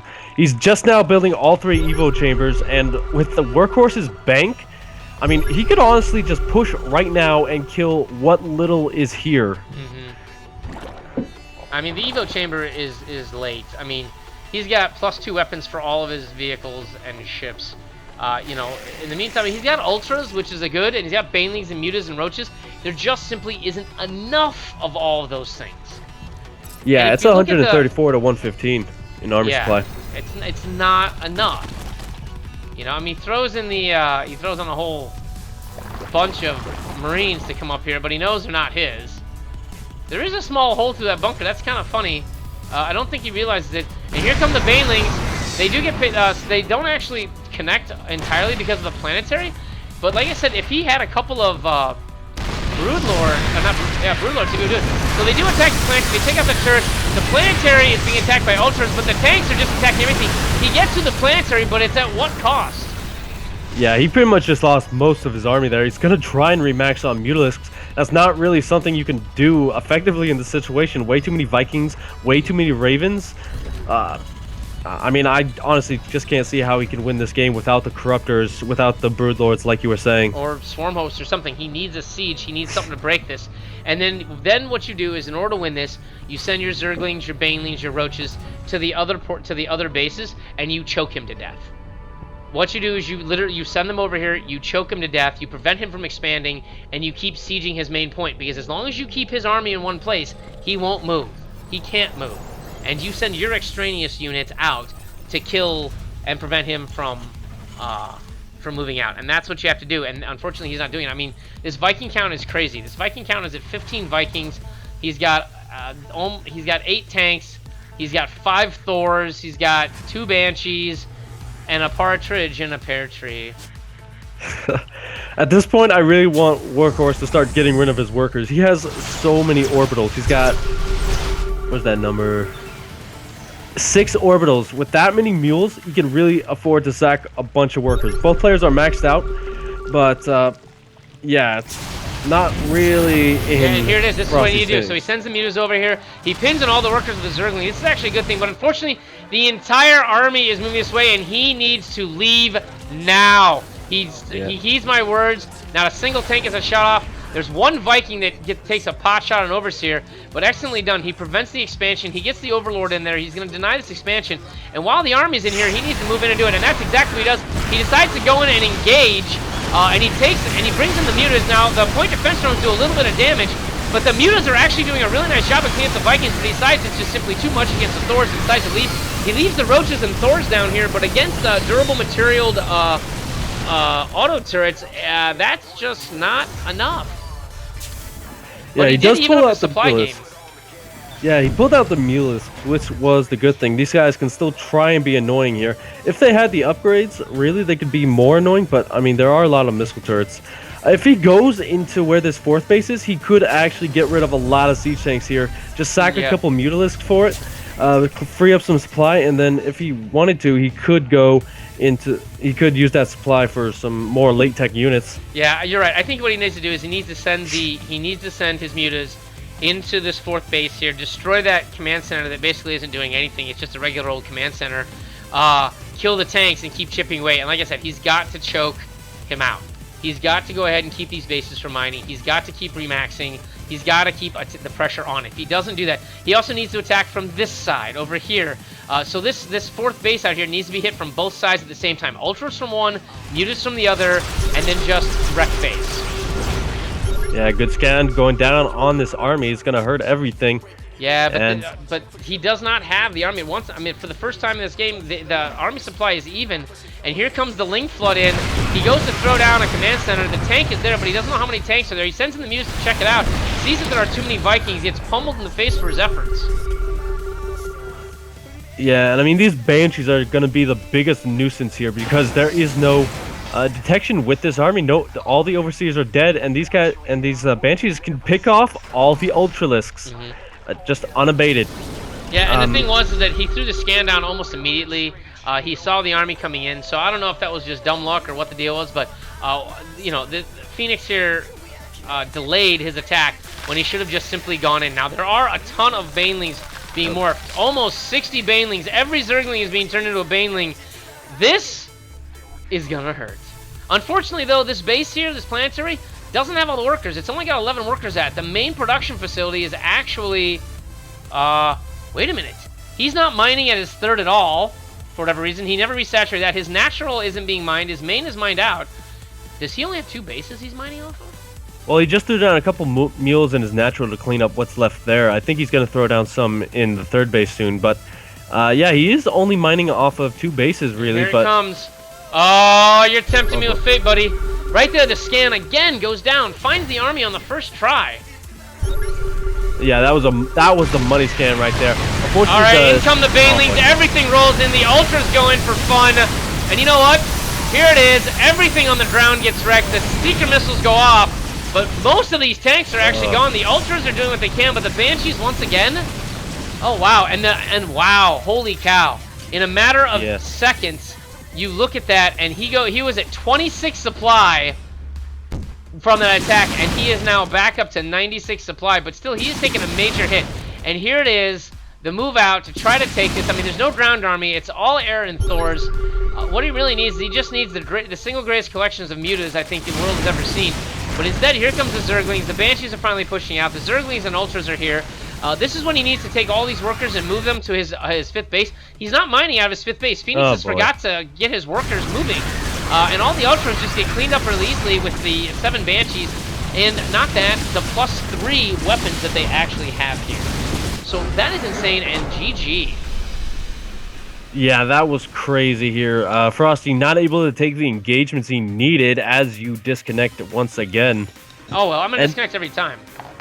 Every Yeah. time. This will happen every time. Now, stupid question. Yeah. Do you know how to rotate the camera? Yeah, it's home and end. Home and I'm in? sorry, no, sorry. It's insert and delete. Okay, because I went to your vision for a second there and it messed up my camera. Oh. Yeah. Frosty got to take a bio break, so we got a 2-minute break here, I guess. Yeah, I should. Where did my? Wait a minute. What the hell? Where did my camera go? My camera is missing entirely. Oh, that I clicked the wrong one. I meant to do that one. There we go. All right, so it's gonna disconnect me again.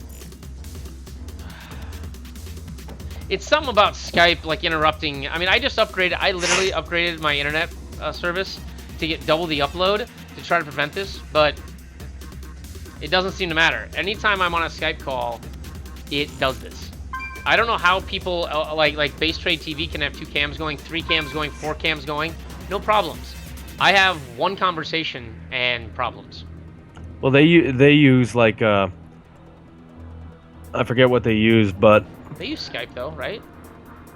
yeah, I think so. What the hell happened to my chat? Why is my chat thing not working? Connect. Why is this not connecting? Why is the chat thing gone now? What? Hang on, am I missing a window here? No. I think there's something wrong with it. Why won't it? I don't know why this won't, hold on, I think something just happened with my, deauthorize that. Okay. Authorize. Let's retry this. Alright.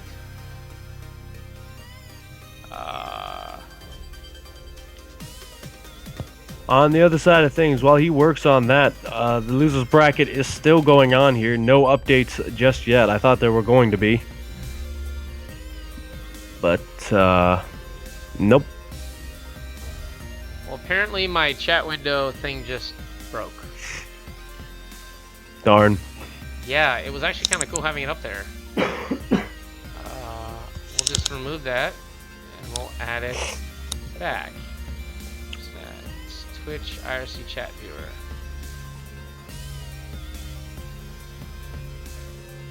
Put that back there. And Frosty is back. I'm back too, but hang on, I'm trying to get my chat working. I probably should have gotten up and gotten some water.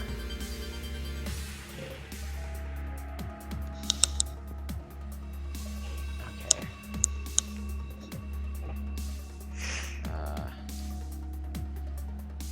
See if I can get this feature working. It was working earlier. I don't know what happened.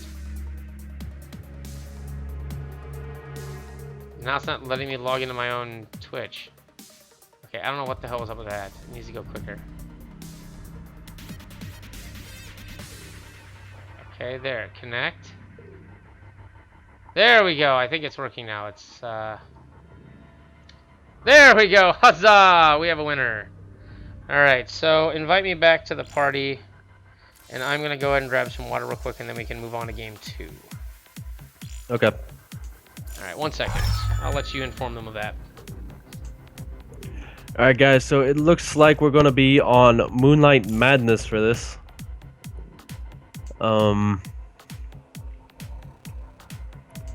Entering the lobby now, and I mean this should be a pretty good game. Moonlight Madness, of course, is a bit Zerg favored, but I say that about a lot of the new maps. Basically, you have those back rocks, which are really a nuisance for early roach aggression. If Frosty Phoenix decides to go that route once again, Workhorse is almost definitely going to stick with what's been working here, using that early expand build to great effect against Zerg opponents. But anyway, guys, we're hopping into game number 1, and I think DJ... I'm back. I'm back. Hello. Ah, Passer froze, I guess. Wow, good timing on that. Passer is actually going to lag out here very shortly. I don't know why. Oh, there we go. That's the game. Yeah, Passer's going to lag out.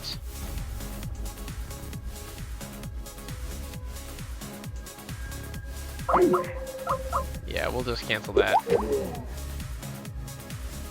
Like, how do I vote him out beforehand?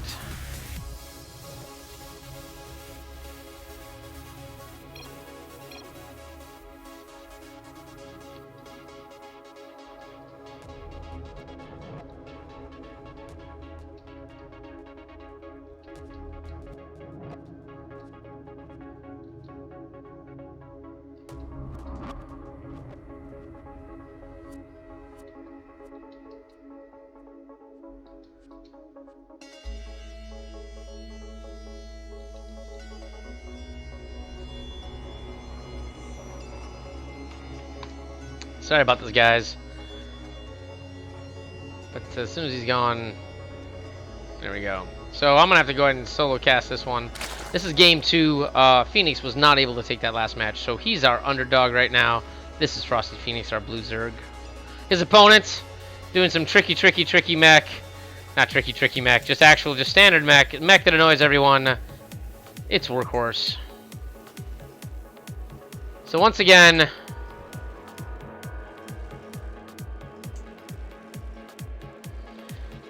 we're going to see another ZVZ. I bet you anything that we're going to see this same build out of Workhorse. It's worked so many times. And the only thing that really stops this build is super early aggression by Zerg, which no Zerg is willing to do because it's a gamble. It feels like an all-in. It feels like, you know, some sort of awful thing. But,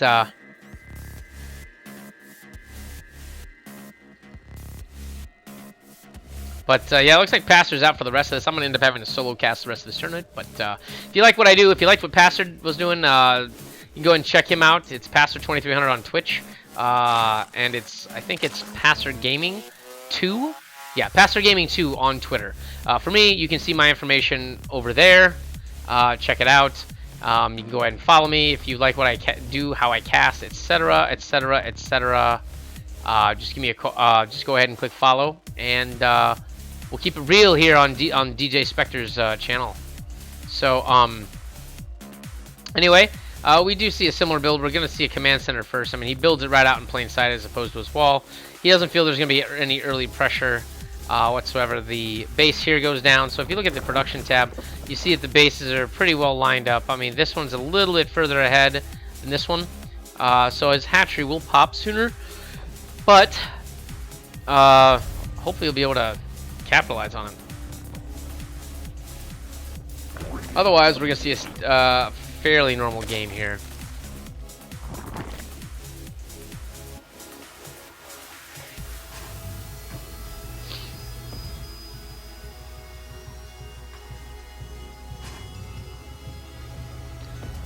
This time we do see, this isn't necessarily an early gas. I don't know if he's going to send the Reaper in, though. Let's get rid of the in-game music just so it's not conflicting. I'll just leave the Monster Cat stuff running in the background. I don't think it's the Monster Cat broadcast that's causing a problem, right? We'll close that. We'll close that. What else do I have open that might be causing internet problems? Not that one. I'll close that window. Don't need that open. Don't need that open. Don't need his Twitter open. This I do need open. So I try to remove a few things. Maybe this will help. Either way, there's a bunker going down here. Nothing crazy out of any of these users. We see Zergling speed coming down. Queens popping from buildings.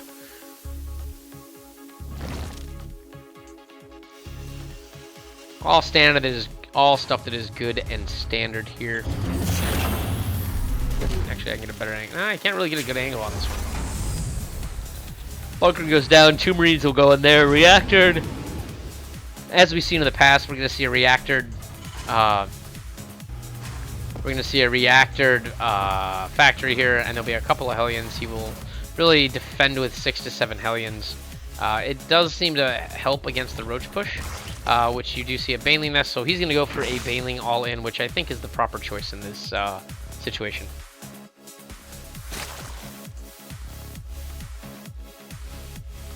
It's the one thing he hasn't done so far. We've seen an identical build out of Workhorse in nearly every game, even the ones he lost in. He just likes doing this. He's building another command center to take this third over here on the other half of the build map. And here come the Zerglings. There's an Overlord slowly creeping its way, but once these Zerglings get up here, they're going to see it. There's a wall. There's a bunker. And here come the Banelings right now. You know, I actually think, to be honest, I think that Frosty Phoenix here is in a really, really good position. So I'm going to move the mic further away from my mouth. He's got the Banelings, he's got the Zerglings. There's nothing here to defend. The Hellions haven't popped yet. If he goes in right now, he could win this. Because there's only 2 units. There's only 4 combat units total. He goes ahead to push in. He does see it. There is a hole. Holy cow. There's actually a hole. There's a partial surround. The Banelings actually go off. Kill all the Marines. Kills the depot. Wow. Well done. He raises. He accidentally lowers the depot as opposed to raising it. And the Zerglings actually get into this base. The Baneling is out there. It crashes. Oh, unexpectedly against the buildings there. And now the Zerglings are going to go and have to get the surround on this. And there's quite a few Zerglings being roasted here, but there is another flood of Lings down here to go ahead and take out these workers down here. And the Hellions are there to help, but not before the Zerglings just go to town on those workers. I mean, total units lost, and we're talking 30 units, but at least 12 workers here. And it really hurt the economy, because if you look at the economy, his economy is now not as strong as it was before. These Hellions paid for themselves in spades, you know, and that was sort of the early pressure that I think needed to happen. More Zerglings and Banelings definitely would help. The Banelings could definitely ruin this command center. They could stop the reactor here. They could stop depots here and there to go ahead and prevent, to keep him supply blocked. As long as you keep Workhorse supply blocked, he doesn't have any defenses.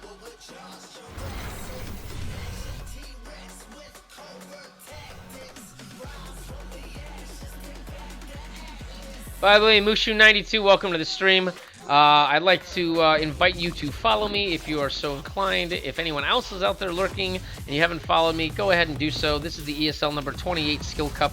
This is currently the Platinum Diamond Series. This is game number 2 in the winners bracket finals. We still have, I'm sorry, in the lower bracket quarterfinals. We still have quite a bit of stuff. There was a hidden Baneling there that I guess got cleaned up real nicely, but it did delay working time down here, so that actually was somewhat helpful.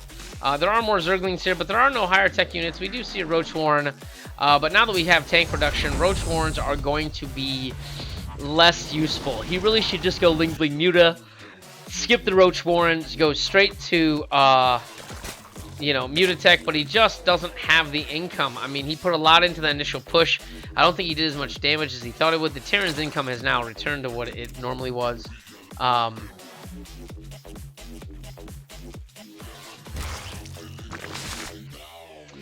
then there's this.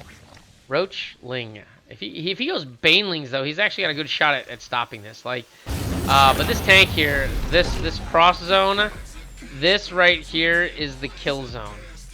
So as soon as he crosses this threshold, he's in trouble. He hits this area right here, this is a kill zone. So, I mean, it's death as soon as he enters this area right here. And it looks like he's actually going to go ahead and not do that. Though somehow these Hellions now are positioned back here. So I don't know if this is luck or what's going on over here, but that is very, very strategic that these Hellions just happen to be placed here. I mean, they're very close to the base. He moves the rest of the Hellions, and he moves 2 of his tanks over here. It's like he knew this attack was coming. That was very, very strange. And so now, I don't know what he did. Was he accidentally attacked the wrong thing? The Roaches have nowhere to go. The tanks are now hammering this down. He really needs to just pull out. He's trying to bait out the Hellions, but there's just simply too many of them. There's almost 16 of them. So he's not going to be able to do anything with this, and he didn't A-move the Lings in to deal with the tanks. So, unfortunately, there's just simply too much here to deal with this.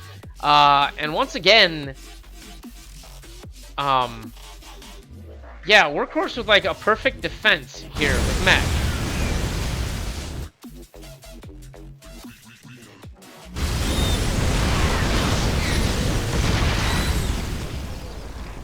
Cleans it up nicely, but that was not for me to speculate on, actually. I will bring that up to someone else, but that was very strange timing and positioning.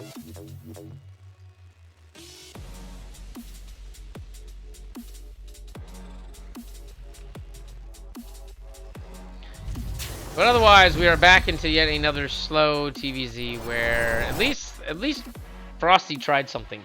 The other Zerg players did not try early pressure.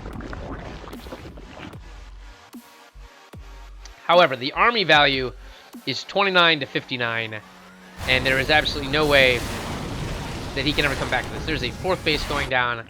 Frosty is still on 2 bases. Look, straight up, he can't win this on an econ battle. Workhorse could just simply move out and just win.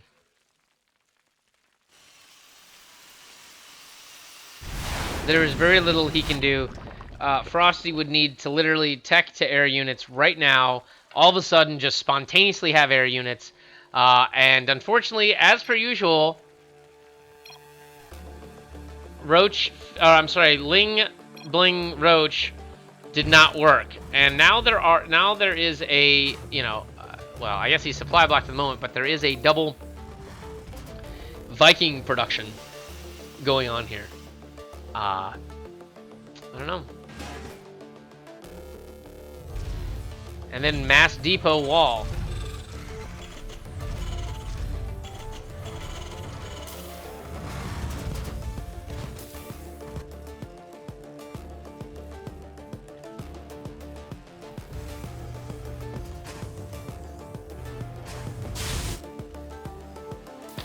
Look at all this production. And look at this. There's nothing being made. He now has a 3rd base, but it's 2.5 bases to whatever bases. Mutas, simply aren't enough mutas here to deal with all this. Well, I mean, maybe he can pull this off. He doesn't have Thors yet. Does he have Thors? No, the Thors aren't out, and the Viking count is low. So mutas could actually bring this back in his favor. If he gets these mutas in here to kill off these 3 Vikings, he literally will have a free party on everything else everywhere on the map.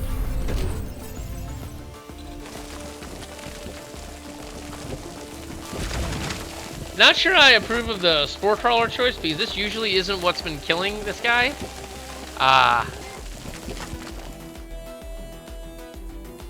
Catalyst, I wasn't going to say it, but I'm going to let you say it. So, I agree. There seems something oddly suspicious about the things that you're mentioning. But, anyway, now the Viking count is now at 5. I mean, he's very quickly here, he's losing Phoenix. Frosty Phoenix is losing his advantage. He only has 9. Oh, actually, if he loses this barracks, he won't be able to make any more factories or anything else. This is a surprising turn of events, and he's just gonna let this die. He's gonna lose the barracks. So, I mean, does he make another barracks to replace it? I don't think so. He should just kill the barracks. Oh, he didn't get a chance to. But this is an opportunity. He can push out and kill some of these other things. I mean, there's lots of... Wow, holy cow. There are 5 turrets just at that one base. I mean, if we look at his vision, I mean, he really only sees 1 unit here and 1 unit here, and nothing else anywhere else on the map, right? So, oh, and he lets the barracks die. That's actually kind of funny.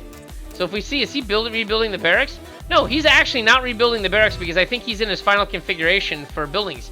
He's got his 4 factories. He's got his Research armory complete. And his 2 armories. He really doesn't have anything. So I'm just gonna sit here and I'm just curious. I just want to watch. Let's see if we can tune in to his brain. See where he's moving. Mineral field depleted. Upgrade See what would he complete. think. Research complete.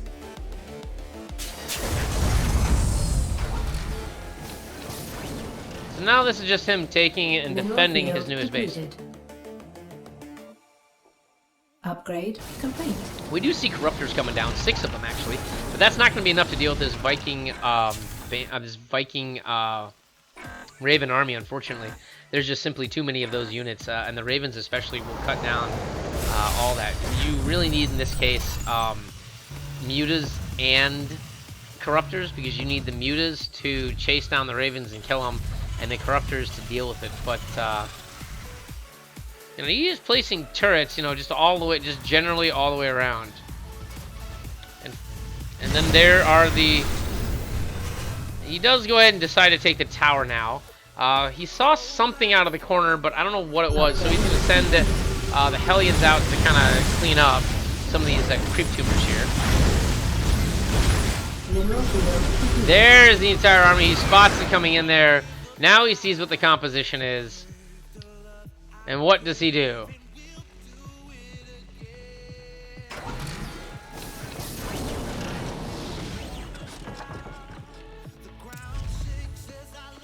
This is a big army. I mean, this is a lot of units. I mean, they're unfortunately Zerg is. I mean, Frosty is still not max. You know, and there's sensor towers all over the map. There's not really. Well, I mean, I guess you could swing her on this side, come back around here over on the left side, and come in. You know, he's building another barracks because he realizes he can't build any more of his other buildings, which is kind of funny. He didn't realize he'd lost his barracks, which I thought was very strange that he didn't bother repairing that until right now. But he could take out this base right here. That's basically a fully like a third. It's a third base that's only got a few workers at. He keeps moving all the workers to more forward bases. I'm not sure that's a bad idea. I mean, he could go ahead and basically drop back and fully mine from this base, which is a neat idea. This Hellions comes out here. He kills the unit that's at the watchtower, and you know he plops all of his Hellions here just for what it's worth.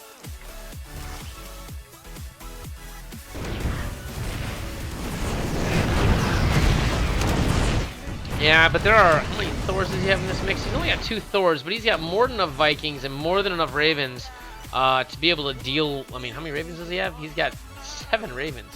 And they're all mostly full on energy, so... For what little he has, I don't think this is... I mean... 1, 2, 3, 4, 5, 6 bases to 4. This is just a battle that's being dragged out that eventually is going to end in the Terran's favor. He is ahead in upgrades if you look at it.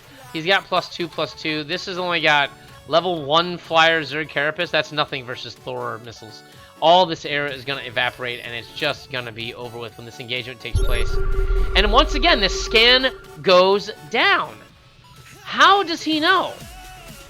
I guess it doesn't matter. I guess he sees the units on the scanner tower. I guess that's what it is. I guess the scanner tower range here. The Brood Lords come in and start doing some work on the siege. But you know what? He's not going in. He's not engaging everything.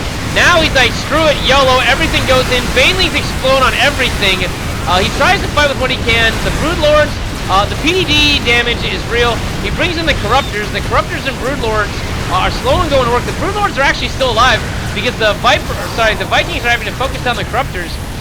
But the Corruptors are doing the best they can in the light of unlimited PDDs apparently. And wow. Suddenly now the supply is heavily in Workhorse's favors, and Frosty goes ahead and throws in the towel. And Workhorse takes that series 2-0. Congratulations to Workhorse. Let's see if everything fails on my stream, because you know. There we go. Okay, didn't totally die. I disconnected, but I came back. All right. So attempting to join chat channel. Let's see if I can get back into this. Maybe it'll work. Maybe it won't. We shall see.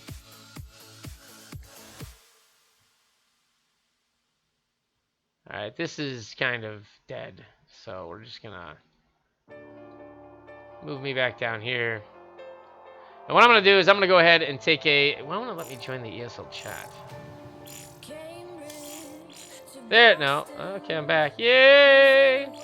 Alright, alright, I'm gonna take a bio break real quick. I will be right back. Give me 1 minute.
All right, now I'm back. So here we are. We are in the. Let me check the bracket one more time.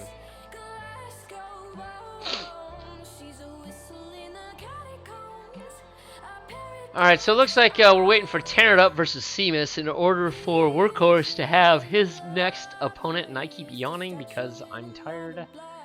And it looks like Flood versus Chloe is still going on, so we don't actually have a match to cast at the moment while we wait for everyone to finish up. So.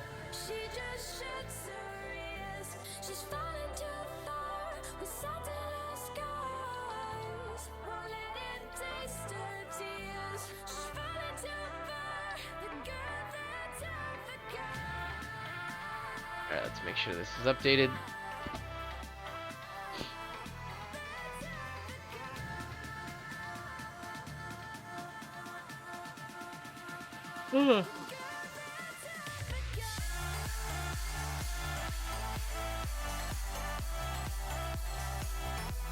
Alright, and so we still have the lower bracket. What is it? The lower bracket.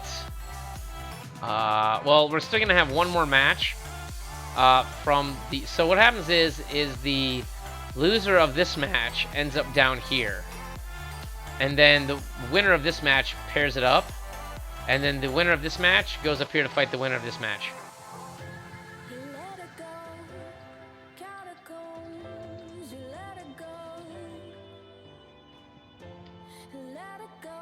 Alright, I just saw some people pop in here. Do we have new people?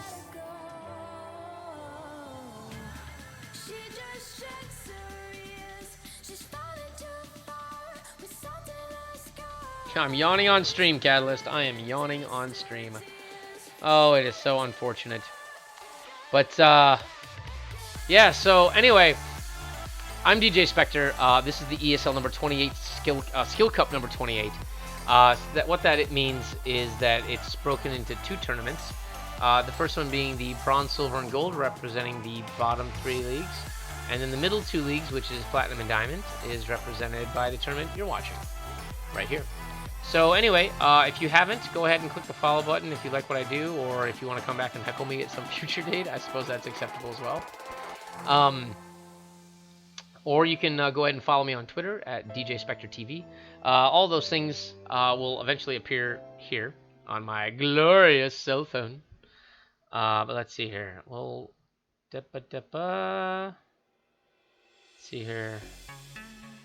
I should probably get caught up on all these alerts. I mean, look at I've got all these ridiculous alerts I've got to follow up on. That's just my notification tray. So we'll see here.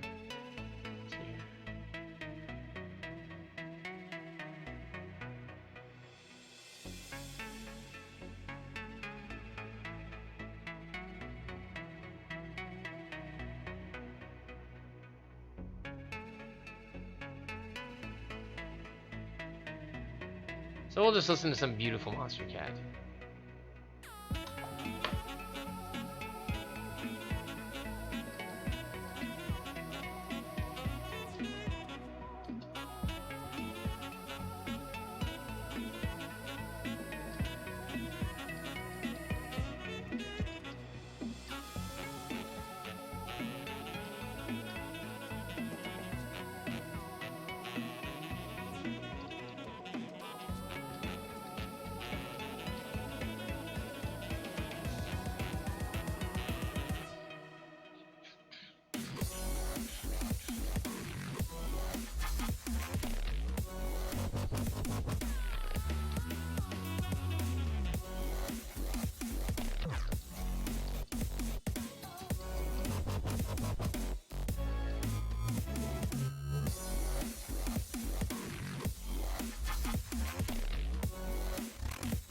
Here, so it's actually going to be Chloe versus Workhorse in the lower bracket. Flood will move on to the. It sounds like Flood will move on to the finals. So it looks like there's going to be a rematch because let's hear it. Did Chloe fight? No, we saw Chloe against. Oh, we saw Chloe earlier against Ninja Slice. So we will see this.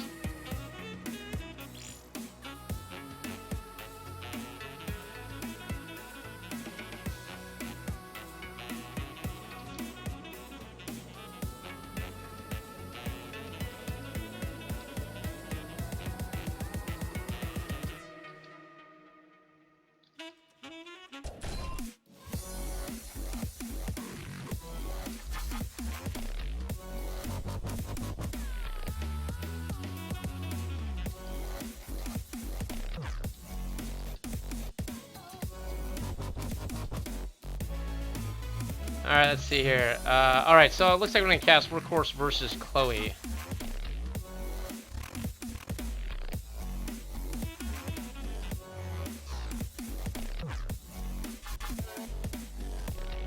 But Chloe lost, so Chloe drops down to here. I'm not sure how this works, but Chloe's out of the bracket. The upper bracket.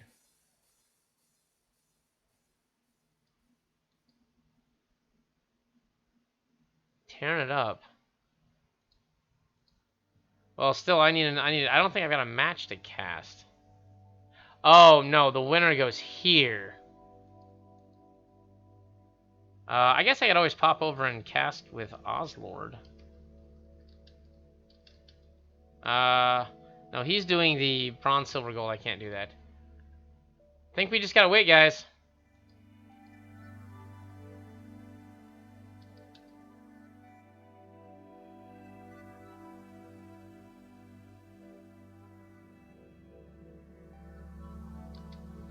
So I'll respond to some of these texts and such. I'll talk to people in chat. Thank you guys for showing up. I appreciate it. If you guys would like to... hold on.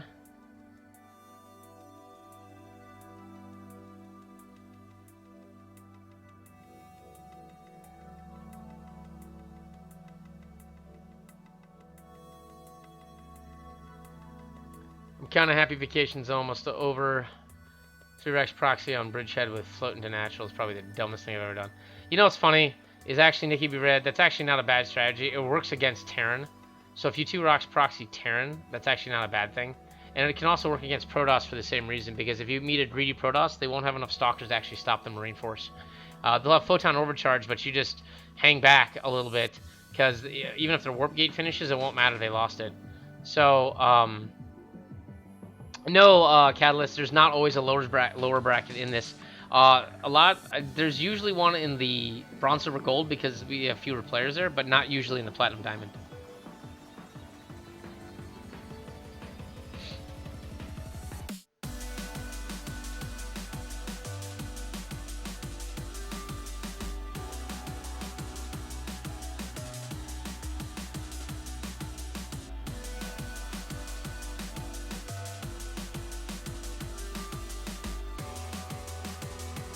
So now I gotta go through all this crap.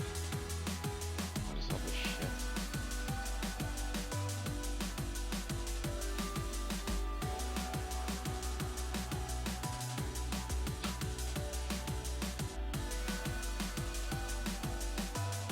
Gotta go through all my Twitter edges and stuff. What the hell? There's two.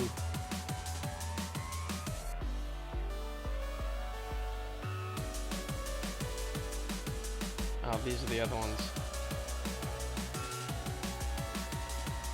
I don't know who that is.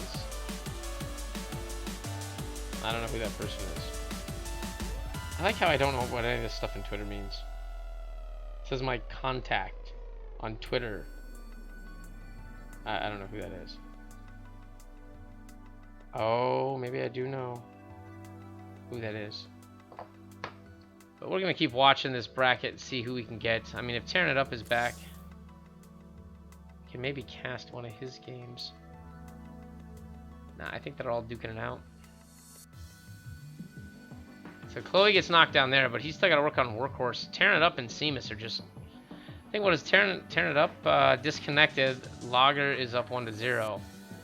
So, looks like they're waiting for Tearing It Up's timeout to end. Flood is the first person into the finals, so Flood has quite a while to wait, because if this match still has to end, or this match still has to wrap up, the series does, then there's a series here, then there's another series here. So Flood should probably just go take a nap, and in about an hour he can come back.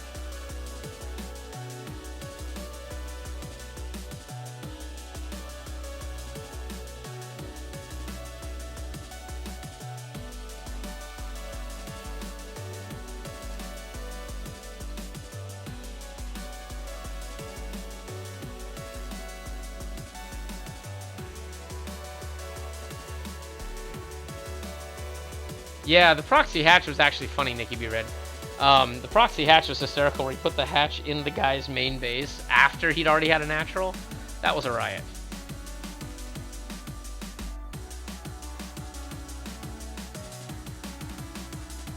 All right.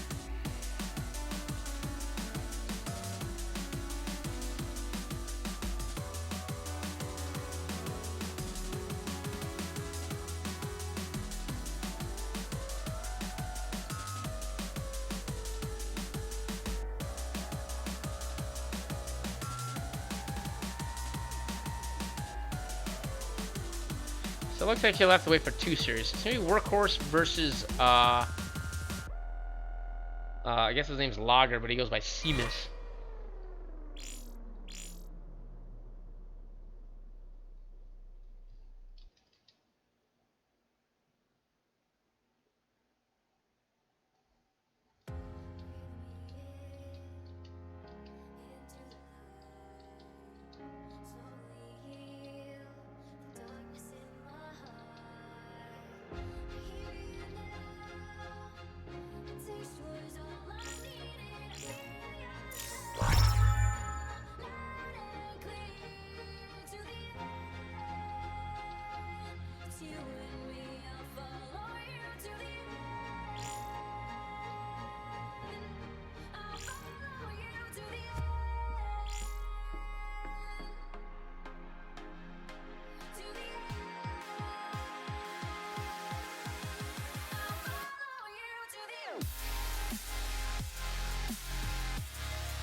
I will be right back. Actually, I just need a 2-minute bio break. That's what I was trying to tell everyone in the chat. Like I've been sitting here, but I need to take a quick break. I've been drinking loads of water, but it's gonna be 2 minutes, and I'll be right back. I will turn up the Monster Cat music so that you guys get a little bit to listen to. If I manage to find a co-caster in that time frame, that would be great. But anyway, I will be back in 2 minutos.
All right, we are back. So we are waiting. There's Lager versus Workhorse. Looks like we are in the lower bracket. This isn't the lower bracket finals. This is the lower bracket semifinal, technically. This will lead to the lower bracket final against Chloe. Whoever wins against Chloe will then move into the grand finals, which will be against Flood, who we streamed earlier. I had a co-caster. His name was Passer. His PC took a nuclear header. But anyway, what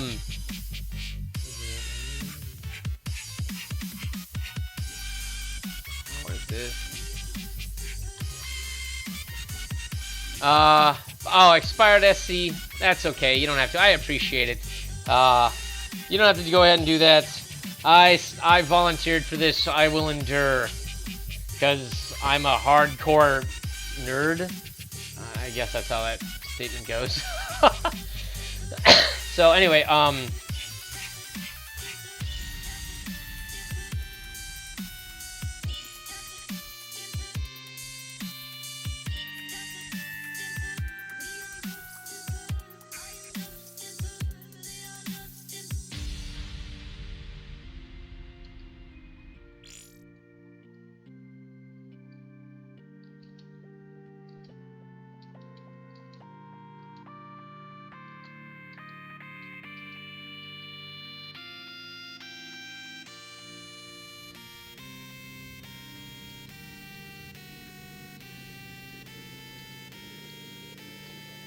alright, so ready to go.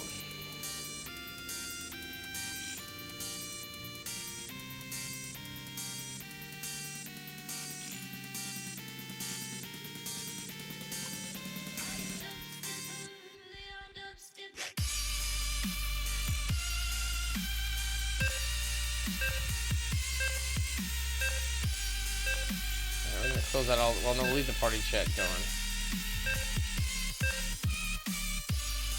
Ah! Couldn't get the message out. Make sure that my stream is in the right mode. My hotkeys are not working anymore. Don't know why. Alright, well here we go. We are in the lower bracket. Oh, I'll turn on the music because I forgot that was up really loud. Let me turn that down quite a bit here. So we just have background music, not like overpowering noise. But here we go. Our super mech Terran player that's been doing it as if it's his job. It's our purple Terran, it's Workhorse. On the other side of the map, we got this guy. This guy! He goes by Seamus Online, but in this game he's called Lager. It's a red Zerg. So, another TVZ. We've seen quite a few of these today. What we've noticed is that, you know, our Terran player is actually... Oops. Our Terran player here is vulnerable against early aggression. Why do I say that? Because he likes mech. Mech requires a lot of gas, a lot of early defense, and a lot of commitment to it. You also need a lot of bases. So what we've seen out of Workhorse is typically he'll go CC first versus, or he'll go CC first into barracks and then more bases with lots of Hellions and a couple of Marines early. He never makes Marauders. He only makes a few Banshees very late game, and that's usually to deal with Ultras. And really, that's it. He will make Hellions, tanks, there'll be some Marines, but he'll make Vikings and Ravens mostly. So, by the way, Catalyst, which of the ESL tourneys do I cast? Oh, I cast actually only the Sunday Open, and then that's the America Open, and I cast the America Cup that you see now, this one. On Wednesdays, usually a platinum diamond. Although if we got more casters that are necessary, I'll hop over and do the gold, the bronze, silver, gold also. There's also a what's known as a triple threat cup, which is on Saturdays. Which they actually have different divisions in that one. That's it's bronze and silver paired together, gold and platinum, and then diamond master are another group. And that one I believe has coaching as a prize. So I don't do the Saturday one because I'm never available on Saturdays. But then I do that. I also do my own weekly show called Thirsty Thursday, which is THURSTY, spelled thirsty the same way you would spell the beginning of Thursday, which is because originally when I came up with it, I was like, it's Thursday. It was Thursday. That's how I came up with it. And someone's like, it's Thursday, and they're like, you mean Thirsty Thursday? I'm like, no, Thursday. And then it just kind of became Thirsty Thursday. So anyway, that's my weekly show. It starts at 8 p.m. Eastern time on every Thursday, and I've had a hiatus of it for 2 weeks. So next week will be the first Thirsty Thursday in 3 weeks. So come back, check it out, and I will type in here. Let's see here.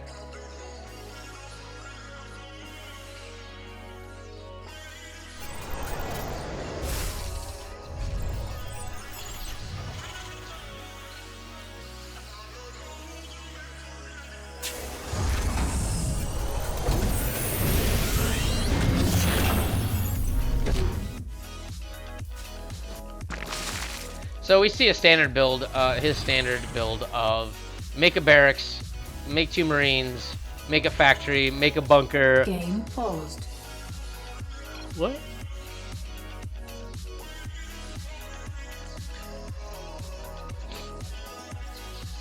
So it looks like Lager has... Is he gonna leave?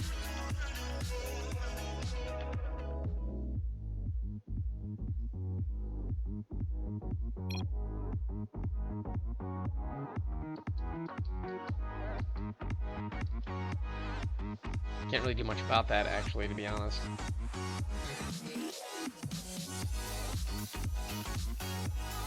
So Workhorse will have to agree. He can have 2 minutes.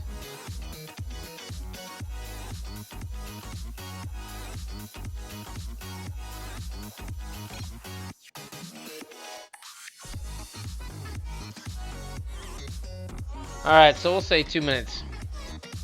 So I gotta look at my El Clocko for my clock thingy. Alright, so we will open that. Right. Timer. Stopwatch, we'll see that start. So 2 minutes.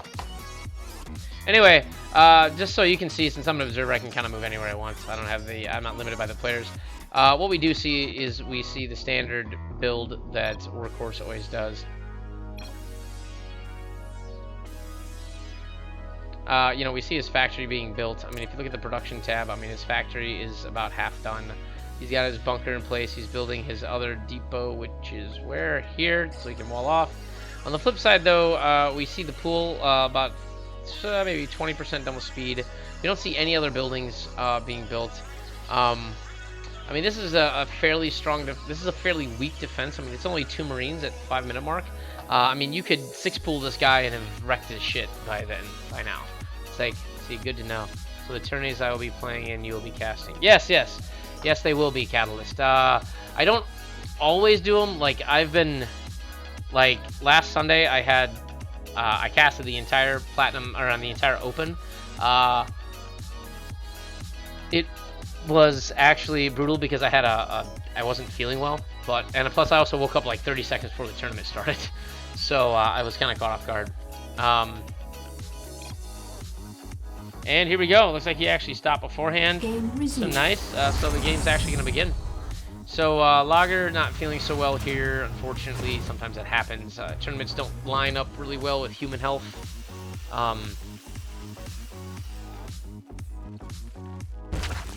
This is half done. How much time is left? We're talking about 60 seconds. He's droning up like a mother. He's staying on his larva injections. That's always a good thing. Very good.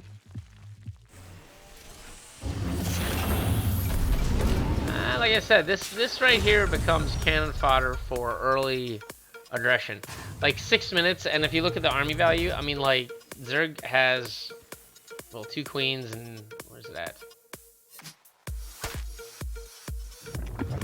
There goes the 3rd hatch down. So now, this Zerg is playing the way he needs to. He's getting his 3rd base up.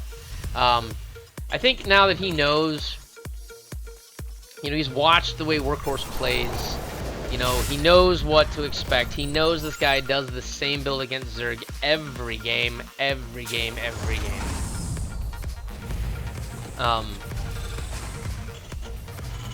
that's hopefully something he can use. I mean, like right here, you've got another factory, another command center. I mean, the economy is ridiculous, but he's easily hurt early game. And, you know, we don't see any real, like, units coming out from Lager. What we see is we see Evo chambers. We see 4 Zerglings that are acting protective. This is not going to stop 4 Hellions. You know, I mean, he's got 4. 2 queens do not stop 4 Hellions. I'll tell you that. Now, if he puts the other queen here, it does force the Hellions to run around the back. He is going for a Roach Horn, which is very typical for Zerg. What he doesn't realize is that he's going mech. I mean, the tank production is going to start right now. He has the money, actually, to start tank production, which he will. So there'll be 1 tank that will come out here. And then he will get a whole bunch of Hellions and make a second tank. So unless he goes air immediately, like you have to tech to air in order to beat this build. That is, I believe, the only way you can do it. Because so far, we've seen Roach pushes, we've seen Roach Hydra pushes. Either the Zerg player has not gone ahead and timed it right, meaning they've gotten a few Roaches but are nervous and don't know to attack into this. Or they have the wrong composition and attack far too late and then end up getting wrecked that way. So 6 and 1, half a dozen of another? Not sure. I guess that's just opinion only. That's not what I wanted. I wanted this. I'll move it over. There we go. So where is this guy? I'll get rid of that. So again, here's the tank. You'll see 2 more Hellions and 1 more tank. There, see, I've seen this 1,000 times. Now, he brings in the Spore Crawler because he thinks there's Banshees, but if you actually look at this, he actually has no idea what's going on in his base. All he's seen is that the natural went down. He doesn't know anything in this whatsoever. And that's a bad thing. He needs to float this Overlord in and see everything. It's what? Control Shift S? And what? Shift... yeah, 0, 0. There we go. I put the score up just for you. Sorry, I'm still getting used to how you do that. I'm not used to using this part of the screen. So right now, this is enough to handle just about anything. He turns any of these. Does he have the... He doesn't have the armory started yet. No, he does. It's right here. But here it comes. Once again, that Roach push. But you're just not going to stop this. There's just too many. Now, he's going to catch this out of position, which is actually kind of nice. So when these Roaches float in, he needs to get these Roaches here now. They don't have speed, so they're hustling as fast as they can. But he throws the scan down, and he avoids the scan. So that's good. So he knew that there was something up. But, I mean, right here, you've got range, and you've got... I think Roach speed just finished. Yeah. So he's going to be able to move up into this, but he's not going to be able to take this fight. Actually, no, he could. He could go right into the base right here. And that's what he needs to do. And he's just going to say, screw it. Oh! He hesitates for just a minute, and it costs him. He takes a few extra shots, loses a few units there. I mean, he takes 7 unit losses. Wow. And the third is definitely secured. So I think it's time now for the Hydra mix to just not happen. You really got to tech to Muse at this point and wreck this. There are no turrets. The eBay's up, but there's no turrets yet anywhere. If you look in the base, there's just nothing here. And here comes the Roachling mix. And he doesn't realize that there's more tanks on the top. He closes in, kills 1 tank. What's he going to do? The other tank's out of range. Okay, fine, this is good. He gets in. He actually manages to move the whole thing in. He takes down the bunker. Does he focus fire? Yes, he does focus fire. The other tank, so the other tank's fine. The Vikings are okay. But these Hellions are actually going to get ruined by these Roaches slowly but surely. So the Vikings land, but all these Roaches are coming in, and they're cleaning up these Hellions. The Vikings finally die, and right now, he needs to either reinforce or back out. But the Roaches, this is going to be cleaned up because of the help from the SCVs. And if you look here, the SCVs actually help clean this up. Now, the other Roaches do scurry in real quick. They get close to the tank. They're going to be able to take this 1 tank out. That's excellently done. The tank can't heal. This Roach push is actually being super effective. Holy cow, I think he might have actually taken this. I cannot believe this. Workhorse was actually able to hold a push like this earlier, but these Roaches are just suddenly magical. He has Burrow. I didn't know that. He suddenly burrows 3 of them to heal them. There is no detection here, so these Roaches are coming up and reinforcing. They get really close. They do take out 2 of these tanks, but there are now more tanks here because there are 3 factories pumping out tanks. But so many Roaches are coming in. Oh my god, I cannot believe it. And GG. Wow. The Roach.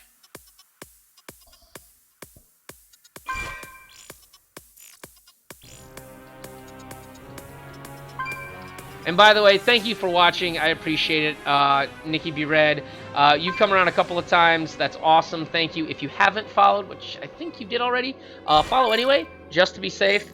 You know, because I like my followers. So anyway, hey, what's up, Gavin Hardiston? How you doing? So much craziness here. Empty chat. I don't know what that was. I'll deal with that later.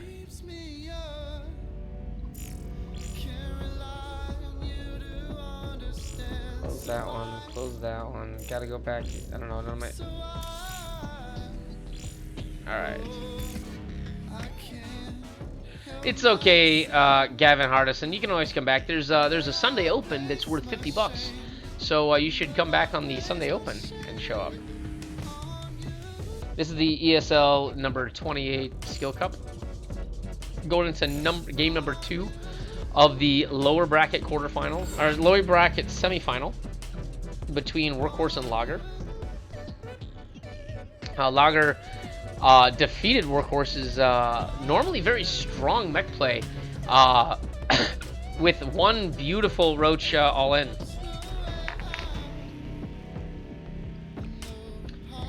So I gotta remember all this ish. Iron and Terra still available. All right.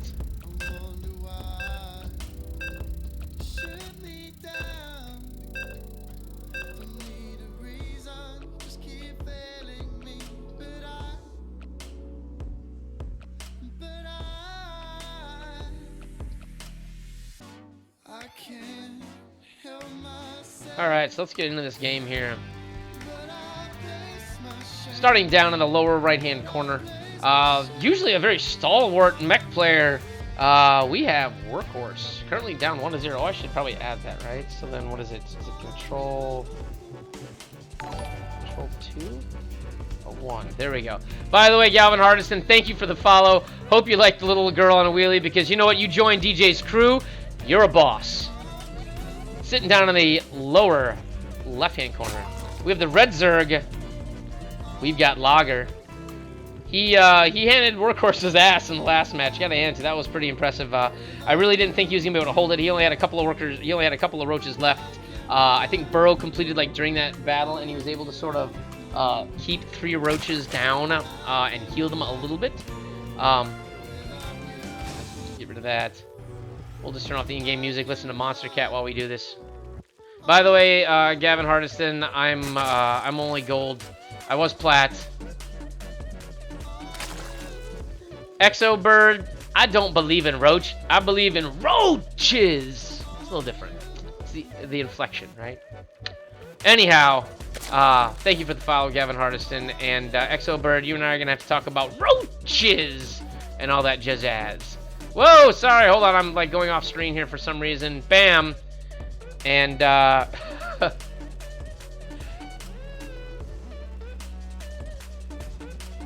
so back here, I wonder if he's gonna go for the same thing. Do we see it? Yep, he's going for the same build. He's like, hey, you know what? No way that guy's gonna go roaches twice. We see a expansion out of both players. So once again, we see some interesting mirror match here, despite the fact that it is a TVZ. Yes, it's a TVZ, but the Terran player is playing like a Zerg, which I always thought was funny.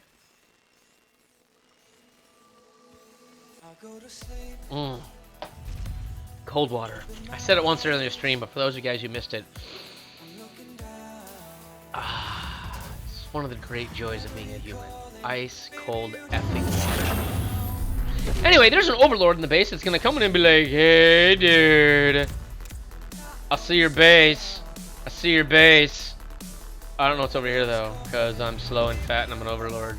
And my boss hasn't given me muscle flying upgrades that make me go fast. So I'm gonna just sit here and not do anything. Oh look, I'm slow. I'm so slow. Oh my god, when is this over? Can I go home now? Hey minions, go. I'm gonna take a nap, never mind. Anyway, back to the Zerg player. It gets scouted by... not everything gets scouted. I mean, he does see that there is a natural. He sees that there's a main, and he gets the spawning pool. He doesn't scout the back of the base, which is sometimes a common place for the Zerg players to hide a roach horn. And he decides, all right, dude, yo, let's do this thing called a factory. So he's gonna go back to his mech play, and these 4 Zerglings are gonna have a coffee break, but in the middle to be like, wow, did you see Game of Thrones last night? No, dude, it must have been a rerun because the season's over. No way. Hey, no one tell me anything. No one tell me a damn thing. So, yes, I do save broadcasts, Scarecrow. So what I do is they're saved on my Twitch account for 60 days, and then after 60 days, they disappear. But before that, I usually upload it to my YouTube channel. So what I'll do actually is I will, just to be safe, where is my browser? I will end the Monster Cat music and turn the in-game music on. And these few Zerglings are going to go in here and try to do something, but 4 Zerglings versus a bunker aren't going to really do a whole lot. Alright, the finalists can watch after the series are done. Not a problem. I can handle that. Although what I'm going to make sure I do at that point is I'm going to whip out my beep, and then I'm going to beep while I beep. You bleeping beep, beep, beep. Sound beeping good. Alright. Because I don't give a beep. However, there is a beeping third base down here. And that base means that, well, when it finishes, Lager will be on an equal economy. He does also have his Evo chambers finishing up, which will allow some extra upgrades and a little wall that he can choke off with if necessary with the queens. He throws down the Roach Horn again because he figures, hey, it worked the first time. Does lightning strike twice? We'll find out soon. So, we will go ahead and see, let's see here. Yeah, the typical wall, the bunker with 2 Marines, the factory with a reactor, the barracks making every add-on, and then soon we will see a tank, 4 more Hellions, and then another tank. Oh, I need a new chair, bro. Need one of those presentation mice. But here comes the roaches. And do we see roaches coming out yet? No, we don't see roaches. We see Zerglings. Roach and Zergling, Meg! Go, those Zerglings. Go, look at this. Whee! They're hopping. How come like Zerglings always look like they're like skipping, but like in fast forward? They're like skip.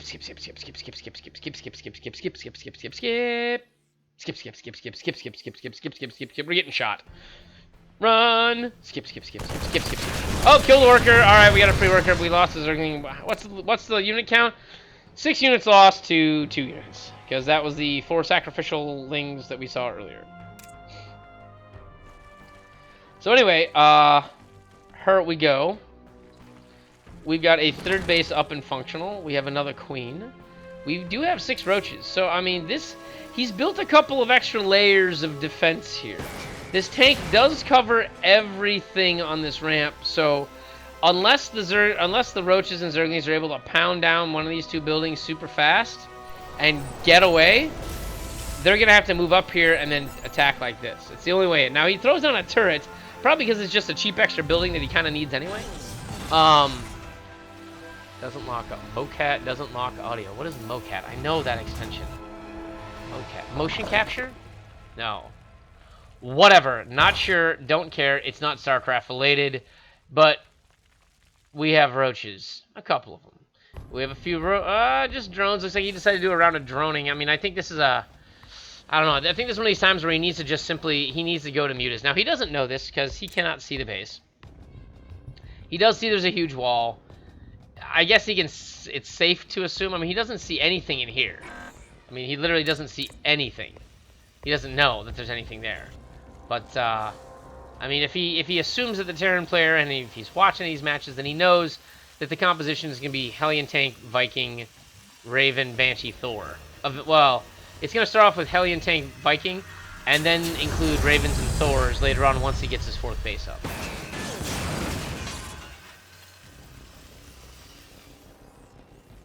Speaking of that, there's his 3rd base. And he moves his army over here to protect it. Throws down three more depots and a turret to wall off.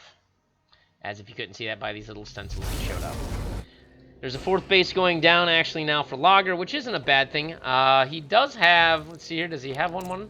He does have 1-1 upgrade, whereas there is no 1-1 for this guy. Now, he's doing the clever thing. He's going to come up here. He's going to go around, and the tank does see the units. It's just barely in range, but the Roaches can take this. There really aren't any other tanks. I mean, the Roaches could push in here. No, there's too many tanks. He does move into a 4th tank in a position. There's actually not much he can do to really counter into this. There's just simply too much tank coverage in this area. If he walks into this area, he's going to get lambasted by 4 tanks. And by putting the bunker in the turret here, he's forcing him into this kill zone. Now, he can try to run by, but he's going to run into 1 tank and then a 2nd tank. He does snipe the 1st tank. He gets a good surround here, but he's running into plenty of tanks. Now, he gets up. Oh, nice move. He gets in really close, takes out the 2nd tank. He does the A move thing once again, and he does a nice job of closing the distance between the tanks, and now all these tanks are gone. The Roaches now are going to basically do anything, and GG Workhorse has, Lager has taken this series 2-0. Good for him. And it looks like that has been, Workhorse's thing has been dissected by 1-1 Roaches. Apparently that's what you have to do to beat that composition. So that was excellently done by Lager. And if you look here, you know, the APMs weren't too far off. Let's do this one. All right. And once again, Lager lagged behind in army value, but then shot up at the exact moment. But the key here was the upgrades. The one thing that Workhorse is sacrificing to get his mech up is he doesn't get his upgrades till much, much later. He doesn't get his armory up until like his 3rd or 4th base. And by that time, he's slow on it. He's hoping that he can simply deter the people enough with tanks. But, you know, once you take out a tank, there's not too many. Oh, yeah. Mocat. Okay, yes. Derp. But yeah, no, I've actually had a Monster Cat stream actually muted. And I appealed it, and they still kept it muted. So, doesn't matter. But, look at this. I mean, look at these upgrades. This is a lot of upgrades. So, Zergling speed, obviously, here. Roach speed here, and then level 1, level 2 here. And I think he bought level... I'm sorry, he went 1-1 here, and I think he bought level 2. So, anyway, the match we're going to see next is actually a matchup of people that we've seen before. So we're going to actually see Chloe versus... Let's get out of this. Alright. So now it's going to be Chloe. What I wanted...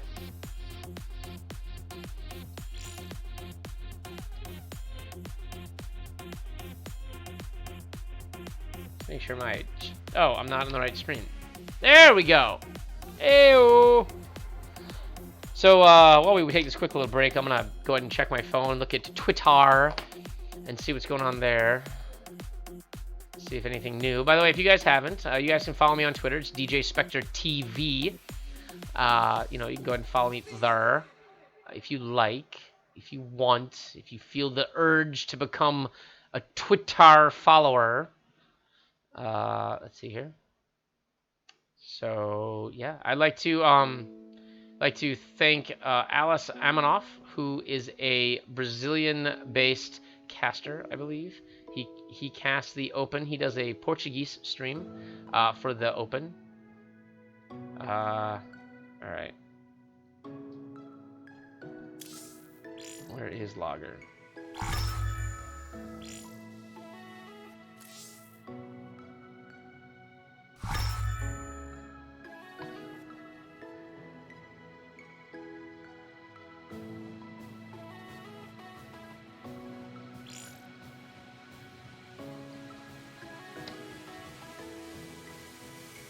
Alright, so they're going to go ahead and do vetoes. There's a little bit of chit-chat. Talking about, it's like, I'm going for Flood. He knocked me down in the lower bracket. He's going to get my revenge. So a little bit of praiser. A little bit. But yeah, that roach push was awesome. That was some dope. That was some dope. Sorry guys, the stream's on a mandatory 90-second delay. So I can't do anything about that.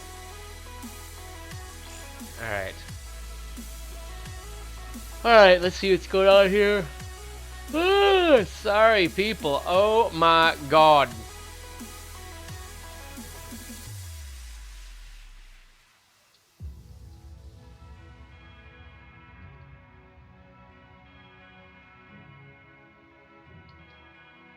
That's a good song.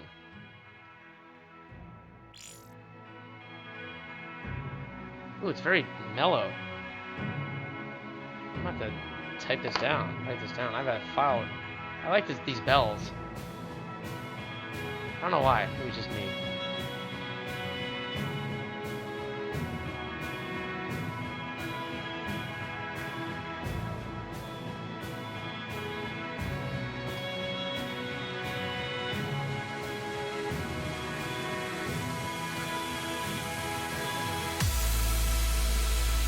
This is a really good song, actually. I don't know why. It's just very melodic. So we'll listen to this briefly. They're still doing it.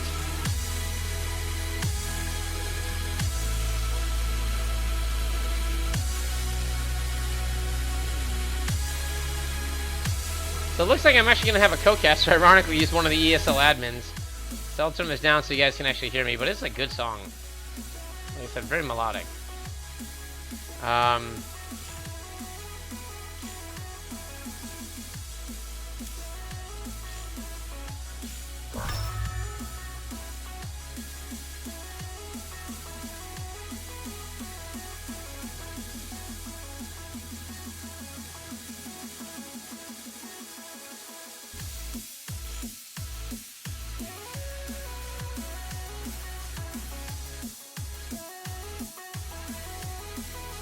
Alright, I'm gonna go ahead and add, where is he at? Oh, Scarecrow. Let's do this. Alright, I'm gonna prep my stream for incoming amazing.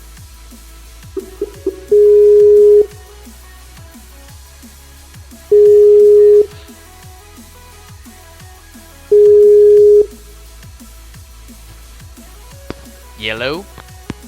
Hey mate, how you going? Hey, how are ya? Give me 1 second. I'm gonna turn that down. Do you want your camera to be active or no? No, I don't have a web camera here anymore. All right, no problem. By the way, guys, Scarecrow, welcome to the stream. He is an ESL admin who keeps all of us little bratty little fart knockers in line. And he also is a part-time caster along with his fellow admin, Bloody Rafe. They are both from the opposite side of the world, so I don't know how these people manage to admin this thing when it's probably like 2 o'clock in the morning tomorrow or something for them. Not that bad. It's 9 o'clock usually, or 10 o'clock in the morning it starts. Okay, so this is like approaching what, like 2 or 3 in the afternoon for you? Yep. Okay. Well, anyway, give him a big shout out. Do you have any social media that you'd like to give a shout out while they finish their vetoes? Oh, I haven't really thought about it, but you keep an eye out on Team Liquid. I'm usually posting stuff about big tournaments like the Gauntlet Cup and everything like that. And we've also got a whole list of upcoming tournaments like Red Bull next week. I'll be admitting that as well. So if you guys are interested in seeing some more action, check those out. And also doing some LOTV Cups next week as well. Oh, nice. Awesome. That's good to hear. And for me, and by the way, I'm going to try to talk and type at the same time, which is always hard because I usually end up saying what I'm typing or typing what I'm saying. So anyway, if you want to find me, my information is actually down in that corner down there. Twitter, DJ Spectre TV, or you're already watching my channel, so just hit the follow button and then you'll see me when you open your Twitch again. Terraform. I have a YouTube channel, but I don't have a custom YouTube channel, so it's one of those things where like the URL for it is like 931.6 characters long, and I'm not gonna spam the chat with that. So, things we won't do. Alright, we're gonna do this Game Heart mod for those of you guys who like that. Hey! Alright, create as party. Here we go. I will not full potato this, and I feel bad. Pastor's computer crashed 4 times during the stream.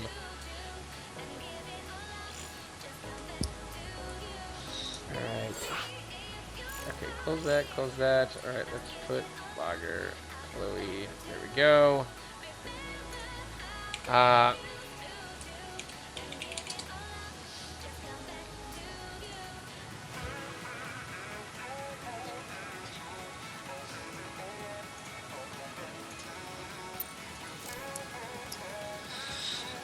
So the Zerg defeated the favorite of the tournament, Workhorse.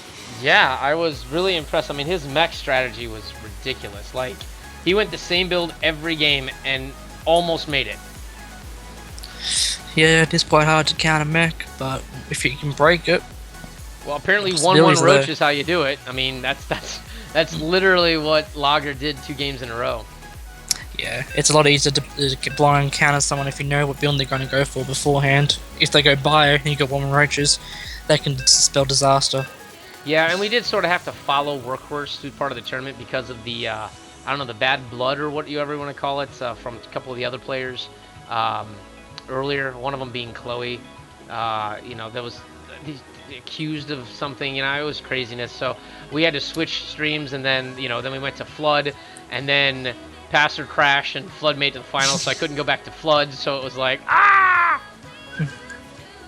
Yeah, I Blood had a look at his games, the person that was accused of hacking, and there was nothing there. There was no Yeah. hacking.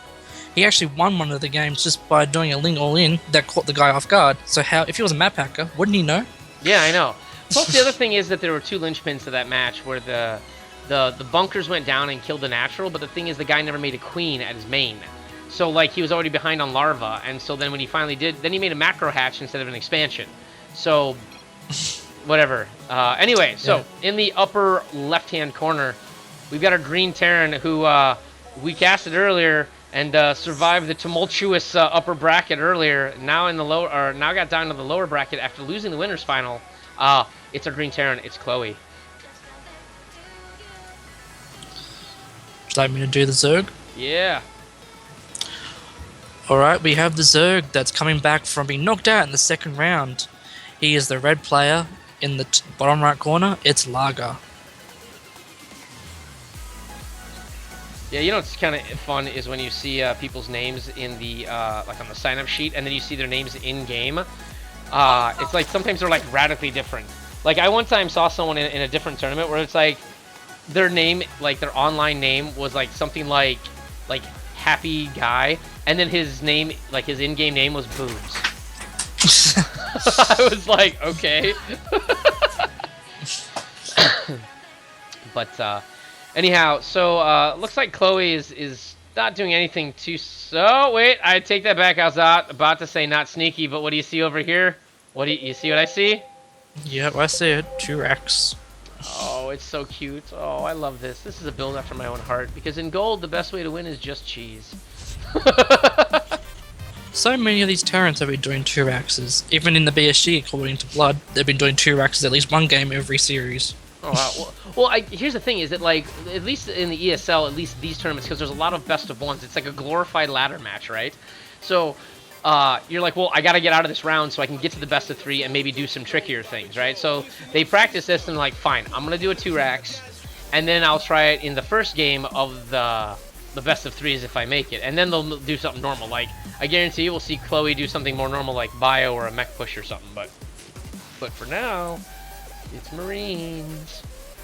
Almost all the games I've seen has been pretty much bio except for 1 player, and it's Workhorse that likes to play back, so maybe he'll bring the mech back in, but not sure. Yeah, I know. Like Chloe pretty much just did like a mech bio mix, like more like a marine tank mix, and that's what she did, earlier. And look, there's the bunker. If it works Well, once. I missed Lager's game, so how did he just do 1-1 roach timings, or was there more to it? No, what he did was he would send a few early lings in to sort of scout to see what was at the natural. He usually would either lose them or whatever, but he'd get the information he needed of like, hey, this is what I'm facing if I walk up to his ramp. And then He doesn't look happy. anyway, memed. But yeah, so that's what he would do is he would then do a roach. He'd do a roach timing. He'd build up his force of roaches. He'd at least move like he'd get a third, and then right around the time that his 1-1 would finish, because he'd do a double Evo chamber like on 2 bases. And then after that, then he'd be like, all right, well, now it's time to move out now that I have 1-1, and that 1-1 would allow him to take like an extra tank shot per roach, and that really helps. So Yeah, that's a build that I actually, when I won my finals, I did a 1-1 roach timing on like the last map. You know, it's a very strong build because if it's not scouted, the only way to counter is to have a very defensive position with a lot of tanks and sometimes banshees. If they don't have that, what can they do? yeah, exactly. And so the spine crawler is going to go down. He's repositioning it. The ones, if he can get a transfuse off on this one, he'll be okay. But the spine crawlers now are going down. They're both going to attack this bunker. The SCV is actually gone now. The broodling's actually doing a surprising amount of effective work there. Holy cow, you don't see that very often. And I hate to say it, but the fact that Chloe killed the base is what ended his push. Yeah, I would give a slight lead to Chloe in my opinion, just because he's got a base up. He's got 2 command centers coming down in his main base, and Zerg's link speed, but he's got nothing else. There's no Baneling Nest, there's no Roach Warren, so he's not going to be able to put any pressure on. That's true, but with the Raxus still floating, there is no combat units in the main base. Like a quick hit with Zerglings might be able to like chip away at this wall before a Marine pops, because it does take, I think, it's 25 seconds for a Marine to build. So right now, you know, he's got the money to go ahead and populate it, but he really needs to get these Zerglings out and moving. Go! I'm trying to like move the screen to like drag the combat units with me, but Yeah, but he's just scouting now. He's not actually going for the attack, so he's lost his chance of putting pressure on. But you know what? He doesn't know where the racks were. That was the thing, is he went looking for where the barracks were, but the barracks had been lifted off and floated home. So, you know, he also wanted to scout his third to make sure it was safe to put a third over here, which is not a bad idea considering he just got proxy 4 bunkered. Like, I don't know. I thought 4 is a little excessive. It's kind of like when you see like a Protoss cannon rushing. He pretty much didn't want the Zerg to counterattack. I've versed this build several times as well. It's where they pretty much want to wall it off so they can't be counterattacked. Because counterattacking pretty much can end the push. Because he was stopped with the wall off, he had to pretty much have all his units at home and try and defend the push. And he did defend the push after losing his hatchery, but the damage was done, as you said before. So Yeah, and Chloe's in a position though where even though she's got like these 3 little pretty command centers, she is now oversaturating her main. And with a third base now being fully functional in its correct location, Lager now can begin the process of upping his tech. He's got Zerglings here to prevent this base from landing. And, you know, the Hellions are eventually going to be produced to sort of deal with these Zerglings down here. But this is going to delay his ability. With 3 more workers, he's at maximum saturation for his main. Anything more than that, and it's probably hurting him more than anything. So, you know, sending the Zergling up to scout, make sure that he's not moving out. That's a good thing. The base is still not there. In the meantime, you know, we see the Roach Warren coming down. We see the Baneling Nest coming down. And you and I both know what's coming next. yeah, this is going for a Roach Baneling attack, but he's still making a lot of workers. So I'm not too sure if he's going to go, layers down, so he's not going for the Roach Baneling attack yet. He's delaying the push, which will give the Terran a lot more time to actually defend, and even put some pressure on, because combat units, look what he's got. He's got a small group of Lings and a couple of Queens and Spire Crawlers. And Spire Crawlers are not mobile. And the Queens are, even though they're quick, they're like, you know, 4 times quicker on creep than they are off, and they have and they outrange, you know, Hellions. The Hellions can just zip around so quickly. Even with the Spine Crawlers here, you can like literally just move like around the one behind the natural and into the main with no opposition. And you can also have a barbecue. Yeah. You can also use the mineral lines as a wall off for your Hellions. You just go behind the mineral lines and just snipe the row of drones. I can say I've done that many times, and I love the smell of roasted drone in the morning. Yes, something I've been investing on the Korean server a lot lately is the Koreans love to go for, if they go for mech, they go for aggressive mech, and instead of opening up with a barracks or something, they'll go for gas first.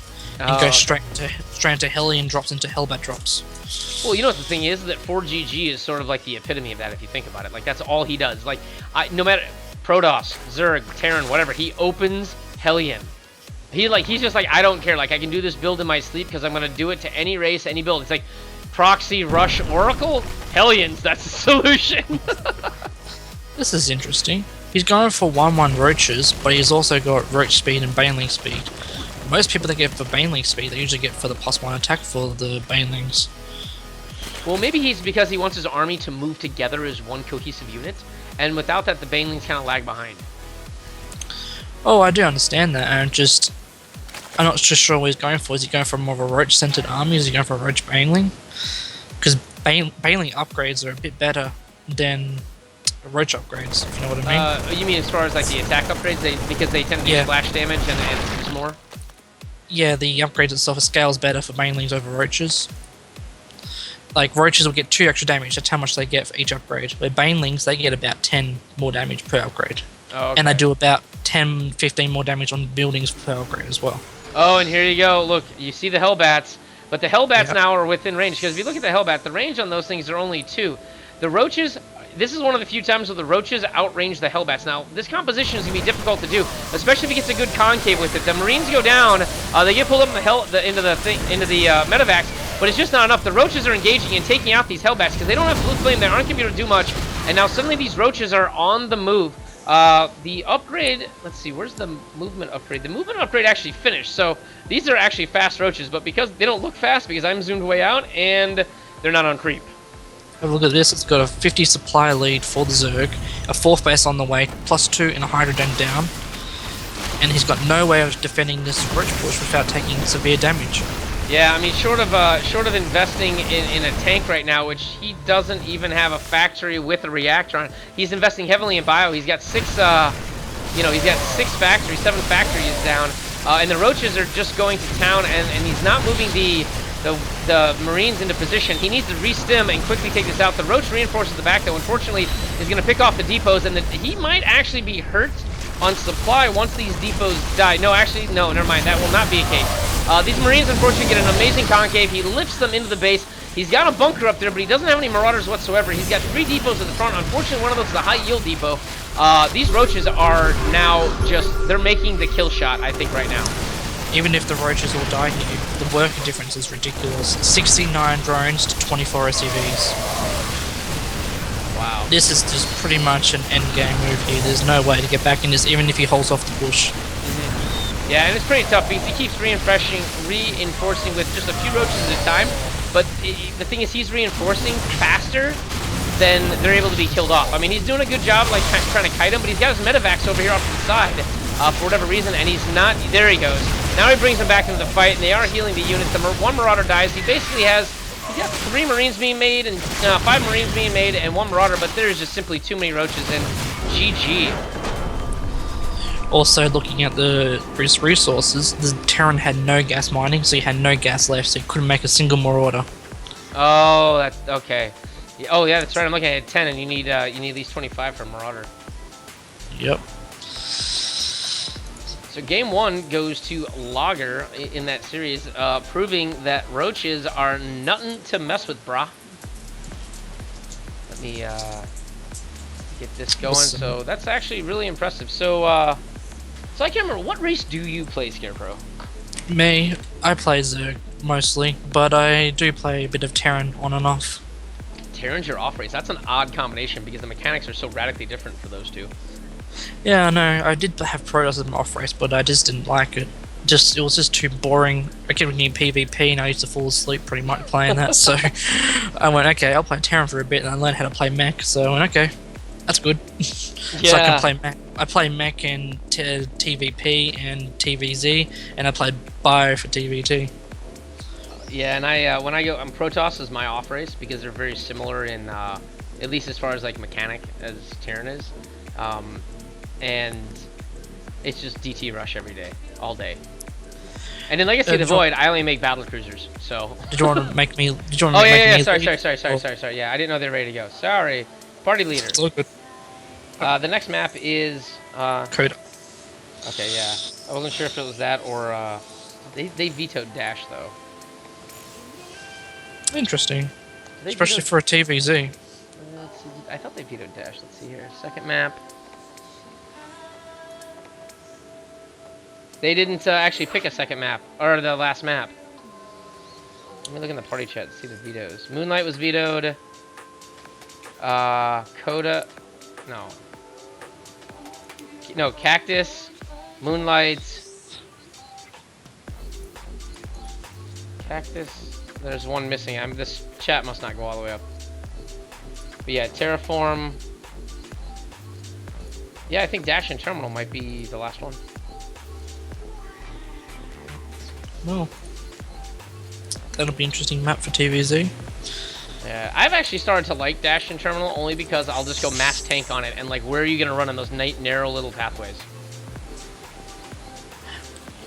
I love seeing Terran on that if they go for the goal base, because I was one of the first people, I think, as well as Bly, I think it was, who did the proxy hatch against the fast goal base from Terrans.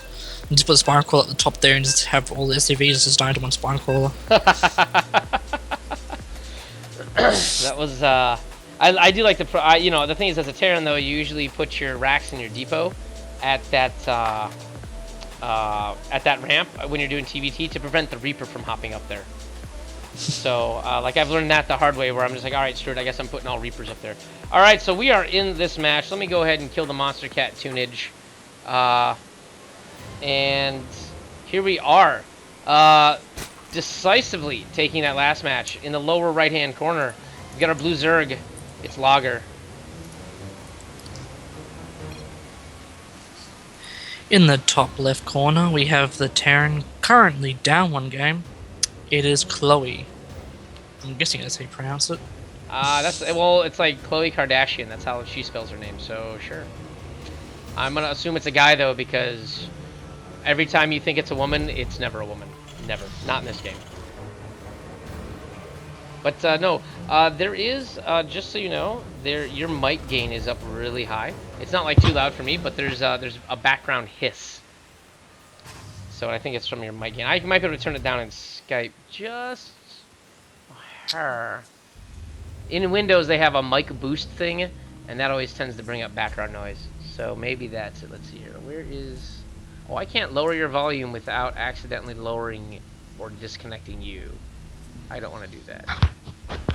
Oh, I'm sorry. Not a big deal. It's not huge. You actually can't hear it. I just, what it was when I turned the Monster Cat music off, I thought that there was something else, but it's not a huge deal. It's actually a very gentle hiss. Well, oh, there, gone. Boom. What'd you do? Move the mic. Uh-huh. So we do see a hatch first out of Lager. This is very similar to the previous build. We do see a fast factory out of Chloe this time. Channeling her inner workhorse, we see a command center first. Yes, command center first, but I'm guessing the Zerg's going to play normal and go for a pull. Why but would we could you want have a pool? Lies. No one goes for a pool of Zerg. Meant if he's going for a CC first, you want to go for 3 hash before pull, because okay. Hellions won't be out on the field to do anything for quite a while. That is true, and you can actually get away with quite a bit of damage. So this pool's going to finish up probably around the same time the hatchery is, and so that'll give it an extra larva that'll pop out of that hatch, and you can have, let's see, 4 larvae. You can have 8 Zerglings out, basically, your first round, if you have full larva. So that's always a good way to punish a greedy Terran. Now, the one thing I want to see from Chloe is they'll see what his follow-up is. Is he going to go for a faster command center?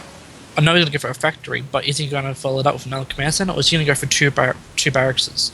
Now, why I'm saying this is because a lot of Terrans will go, okay, I'll go for really, fast greed if the Hellions are out in the field. I have to go for a command center first. But all Zerg has to do is go for an all-in, and you die because you've got nothing out to defend it. But if he goes for 2 barracks behind it, and the Zerg goes for an all-in or an attack or anything, you can crush it in counter-attack and pretty much kill the Zerg's third base. Yeah, and that's the thing. But so far, I don't see that. Looks like you might be saving up for the factory, and I think that's what's going to happen because he moved the worker right when he got it, and there's the factory. So after this Marine finishes, I'm very curious to see if he's going to throw down a reactor, because typically when you put a factory this close to it, you're going to swap the add-ons with whatever you make off the barracks. But we still have 1 drone in the gas geyser in the main base for the Zerg, so it looks like he's playing very standard. There's no shenanigans going yet. If he wants to go for a roach push, he'll leave the drones in. Yeah, because he'll need the extra gas to be able to do that initial 2 production cycles of roaches. And look, There it is. There's the reactor. There is the factory. So actually, he timed the reactor very poorly here. So it's actually going to take another 15 to 20 seconds for that reactor to finish before the factory is ready to go. So not very still efficient. he's still mining gas, or is he going to go for a starport, or is he going to go for stim? You know, whenever I do this build, it's always so that I can have the flexibility of pumping out. So what I usually do is that's what he's going to do. So he's pumping out so he's going to switch to a tech lab. He'll pump out 2 Hellions, then flip the buildings and make tanks and Marines. And the thing is that you need the extra gas for the tanks because the tanks cost 125 a piece. So what it is you're banking gas now. You'll get the first tank, and then by the time you're ready to make your second tank, you now have a second enough gas to make the second tank off of only a single geyser. Oh, he's not doing it. He didn't switch, so he's going for a bit more Hellion aggression, actually. And he did choose stim instead of the tank.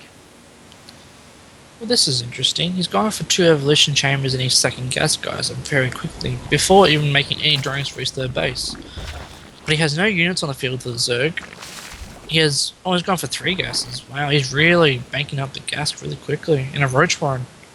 And where's the... Oh, there's the Roach Warren. It's coming down, but it's not going to be in time for this. This one Queen's going to have to be the hero Queen. 2 Hellions will not kill a Queen. You really need 3, but it looks like the 1 Queen is going to be enough.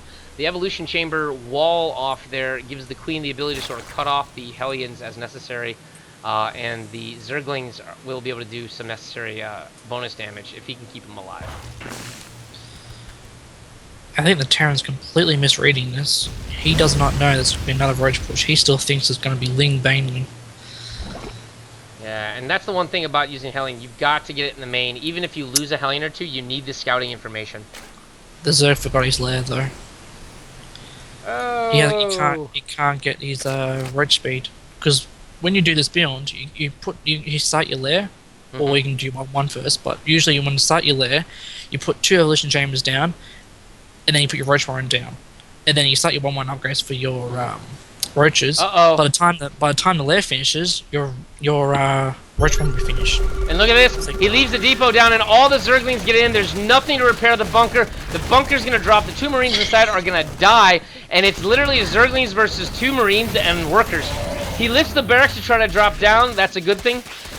And he's going to go over and try to... Is he sending a worker to rally? He is. The Hellions are brought back from their little scouting mission, and they're going to roast these Zerglings, but the Zerglings have done the damage. They've stopped the economy on this base, and unfortunately, they're all going to die. They'll do what they can against the Hellion. They do get a Hellion for their efforts, but the damage was sort of done against Chloe here, where the Natural is no longer mining. There was a lot of mining time down. There were some drones sent over here, and the roaches that we talked about are now out on the field, albeit slow roaches, though. Even though he did a lot of damage, he's still behind on worker count, the Zerg, so there is that. But the 1/1 timing is how 1/1 roaches are now upgraded, and they're moving across the map right now. Lair's halfway done, and I don't see anything out to defend this push. No, I mean, like, you could usually... I mean, there's... Widow Mines would be a good idea because there's no Overseers. He is using Combat Shield, but the Combat Shield's going to take a really long time to finish. I mean, we're talking like another 90 seconds before that happens. He kills the rocks, which is a terrible thing. The Zerglings come up here. Stim goes down, but he doesn't have any medevacs, actually, to heal the damage from this. And he's supply blocked, so we try to bring out a Marauder to help with this, but there's just nothing there to help. He's got another depot, or I'm sorry, that's another bunker. He does throw down 4 depots, as all Terrans tend to panic. I mean, he's got an orbital command that he could probably drop and make one of his depots like a high yield just for the time being. But in the meantime, he needs to be building a starport. He's got all these units queued up, but he's not making any additional buildings, and he doesn't have any building or any infantry upgrades, despite having 2 E-bays. Actually, he has 1/1. Oh, did he finish already? Yep. Oh, I didn't. So, sorry, I didn't catch that. Zerg and Terran are both on equal upgrades. Even though 2/2 started now for the Zerg, that's for Roaches and Hydras. Missile attacks, of course. So, as we all know, Bio scales a lot better than what Roach Hydra does towards late game. So if his Terran can get to late game, I would give a slight edge to the Terran player, just because of how much stronger Bio is. Yeah, here's these roaches are pushing up. They're going to target fire the Marauder. The 1 Marauder goes down. The second bunker is going to go down. The Marines in there are just going to be cannon fodder from the roaches. There are no more oh, he does manage to get 1 tank out, so this tank is actually going to be clutch here. It's going to protect the main, but it's not going to go ahead and protect the natural. So the infantry is going to have to deal with these roaches individually. He's got a couple marauders that are dealing decent damage, and the roaches actually are nicely cleaned up thanks to that very clutch tank that sort of forced the that forced Lager out of what he wanted to do, which was run up that ramp. What I don't understand is why did the Zerg attack? He had 20 seconds left on his roach speed, and he attacked without roach speed. He got jumpy, I guess. Maybe he just thought he could kill it. Maybe he didn't think there was a tank up there. I don't know, but roach speed's finished now, but he's got no roaches really to do this. Now his supply lines have now finally gone off, and he's got quite a big group now, but still not big enough to do any damage. And he's starting to finally spread his creep, but it's a bit late. He's got no creep spread across the map. Yeah, he doesn't even have his bases connected, so he can't even, like, you know, reinforce. I mean, the Terran army is moving across here, clearing out overlords. He's prepping for his third base because the command center for that has been sitting over here forever and a day. He's dropping even more barracks. I mean, he's got 8 barracks coming down. No, yeah, does he have 8 total? He's got 8 barracks total. He moved his factory to build a reactor to put on the starport that he's eventually going to swap over to it, and 2-2 has started for him as well. So The Terran's finally seen the Hydra Den. Now he knows what he's up against, but it took him a long time to figure out what exactly he's versing. yeah, and against Hydras, like, you just need Marines. Like, you just need lots and lots of bio to kill. I mean, the solution to Roach Hydra is Marine Marauder, and that literally is the solution. And here comes the roaches. They poke up there briefly, you know, and Chloe knows that the army's there, so, you know, he spreads his army out just in case. He doesn't know if there's banelings or not, because, you know, he's not, well, I spotted the Hydra, but I didn't see a baneling nest, and I only had 1 scan. There is an infestation pit actually going down at the 3rd, and the engagement here is actually not fantastic. The tank isn't in range. I mean, he finally falls back to his tank range. He focus fires the command center, then goes over and focus fires the tank. There's a small surround with workers and infantry, but it's just not enough. He allowed the Zerg up the ramp instead of creating a concave initially, and now Lager has a ridiculous army advantage of 102 to 37. Absolutely insane. There is almost nothing that can stop this right now, short of a miracle. That was a 60 supply difference in that fight, and he tried to pick on the Zerg. That's never a situation you want to be in when you go up against Roach Hydra, is to be 60 supply down. I mean, he sends the workers in, and it's nice because the workers actually did take some of the cannon fodder and allowed the infantry to do its job. So the infantry did really well, but unfortunately the 2-2 upgrade for, oh no, I guess their upgrades are even now, but they're going to go ahead and just pick off his economy, do what they can. He can reinforce cross-map as you see this massive flood coming across the map of Zerg. There is just absolutely nothing that Chloe can do. Unfortunately, this match is going to be over with very soon, I think, for Chloe. Valiant effort, but ultimately, this is the end. These 2 medevacs that he made, these are his only 2 medevacs he's ever had all game. He hasn't lost any. He made them so late, he had no units to defend. Yeah, and this is the way to go. Like, use the choke to your best advantage. You don't need a micro, just keep your choke going. You know, you're going to lose more otherwise, and so he tries to micro around a building, creating little miniature chokes in his buildings. I mean, excellent defense. I mean, during any other attack, I think it would have worked, but GG's called. 2-0. It's going to be the ZBZ finals. Oh my god. Seriously, my least favorite matchup in the entire world. You're going to have, like, a field day, though. Well, yeah, it's Zerg. It's a matchup I play a lot. Alright, here, let's do this. I have to hide my screen. Go here. Can't connect to BattleNet because I'm having a conversation with an actual human. Alright.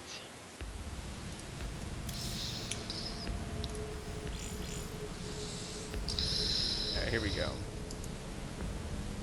So, now I'm back in the party. I gotta get back into the ESL chat. Just in case. And it's the finals, people. It looks like it's gonna be the finals between, I think it's Frosty? Let's see here. No, not Frosty. Sorry. Where's the cup? Sorry, it is between Flood and, well, he's known in the bracket as Seamus, but he plays under the name Lager. So, which is appropriate because he's got the German flag. Might as well drink your beer and your flag all at the same time. So I hope Flood took advantage of the hour and a half between when he actually qualified for the finals and now and took a nap. So, because he's going to need it, because it's a best of 5.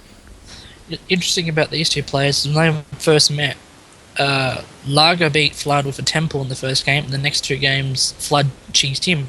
out of the tournament, and that's why Lager is so annoyed at Flood, is that he got knocked out by 2 all-ins. Oh, but you know what? Isn't that what all StarCraft's about? It's either about like all-ins or cheese or something. And like people get really irritated. Like I'll do like a 2 racks just because I like if I'm losing a bunch, I'm gonna go ahead and do a 2 racks just simply to sort of get some momentum going. And I literally will get like, I'll get comments like, really, really? I'm like, why are you complaining? You're dying. Like, and I'm sure you won your last 12 matches anyway. Or like, Yeah, you know. Yeah, I've been laddering on the EU server on and off, and I'm investing in the Masters players. And the one thing that every single Terran Masters I've versed they hate is bailing all-ins. I had one guy that even scouted it, saw it coming, and still died to it because he ran his Marines in between the bunker and the ramp, and he got trapped, and the bailings connected, and he killed all his Marines. Oh man. The only way I can successfully defend against a Ling Bane all-in is I'll actually suicide a few workers, like at the front, and what I'll do is I'll force them to attack the Baneling, and usually what happens is a lot of people using Banelings will just do a move, right? So they'll go off on the nearest set of units, which is the workers. So I'm like, all right, 4 workers, that's not a lot to lose, and hopefully I can get like 3 or 4 Banelings to go off on them on a very, lopsided engagement, and then whatever's left, hopefully I can split well enough against to do it. To survive, but I actually have trouble with roach pushes, early roach pushes. Like I can do good against Ling Bling all in, but dude, early roach kills me so bad. I used to do that a lot, really enjoying it, and then all of a sudden I've seen people that actually knew how to counter it, and the one problem I've always seen is that once the roach push gets completely shut down, like it does pretty much nothing, trying to deal with drops is a nightmare. Well, is it because of the fact that you just simply don't have your Spire up because you put all your investment in the Roach tech and the Hydra tech? Is that what you're saying? Yeah, but it's also because the mobility of Ling Billing is a lot quicker. You can get to one, defend a couple bases pretty easily. Where roaches, you need to have enough to defend each drop. And if they see there's enough roaches there, they can just boost and go to a different base. That's true. Like I will say that, like even though Terrans and mutas do the same thing. Like mutas will bounce between mineral lines if the natural and the main are close enough, right? And the one thing is that like you'll notice Zerg players will be like, well, screw it. You're gonna do that. I'm gonna leave like a handful of Banelings and Zerglings right where you likely are to drop in both bases. Like after they see what you've done at once, and you can't drop on it because the Baneling will detonate and take out everything around it.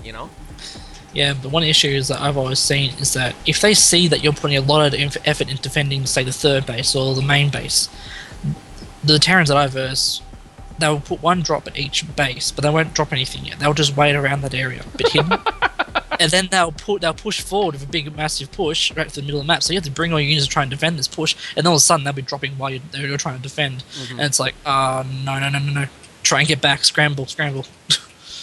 And the thing is that usually, since I'm not as skilled as you, what I've actually done is I'll put 2 empty medevacs, or like put a medevac with like 1 unit back in their base, so they think I'm going to drop in multiple places, so that I hold the rest of my units back for the main army. So like if you got 3 medevacs, you can hold 8 Marines in 1 medevac. I mean, that's a lot of Marines that you're committing. That's 24 Marines separated out with only 1 medevac support, right? So I'm like, all right, well, I'll send 3 Marines and 3 medevacs and keep the other 21 with my main army, and maybe I can do something a little bit there. But it's always a gamble when you do that, because it's a total bluff, and you got to do it all at once. You got to have them know that you have to have their overlords scout. You actually aim for your overlords and have them scout the fake drop coming, so that you can push through the middle of the map with the main army. But I've only ever had that work once. I've tried it 4 times, and I only have a 25% success rate. One thing that I've been watching a lot more, not high level, but I'm guessing, the open cups and stuff, that kind of level, is Terrans that do the fake drop and that, they'll just have that drop and boost, the second they get spotted, and make it look like a real drop. And all it does is just pull the mutas out of position, and all of a sudden, the other side of the map, there's a whole bunch of Marines that just charge through and, kill all the aliens, kill the base, and then run away. And it's like, I was supposed to, defend the drop and then, kill you, but Apparently not. Apparently it was, I'm gonna drop on you, transition into lose my whole fucking base, to quote Day 9. Start casting the internet. Oh, Oslord looks like he's wrapped up the BSG. So it looks like the Bronze, Silver, Gold tournament has actually concluded. Who is our champion tonight in the Bronze, Silver, Gold, Scarecrow? Who Do did you win know? the BSG? Sorry? Do you know? Oh, you don't. I was gonna say maybe you had access to the bracket because I gotta go cut over there and leave our bracket and jeez. I want to say who won. Hold on. Let's ask the man who casted it. Wobbs. Wobbs. won. Really? Oh, nice. All right, we're going into. Looks like Terraform is our first map today. Oops. Oh, well, it was gonna be the first map until someone fat fingered it. Go gadget Oh. admin. Thought I clicked on Coda. Apparently, Coda and Terraform are the same map.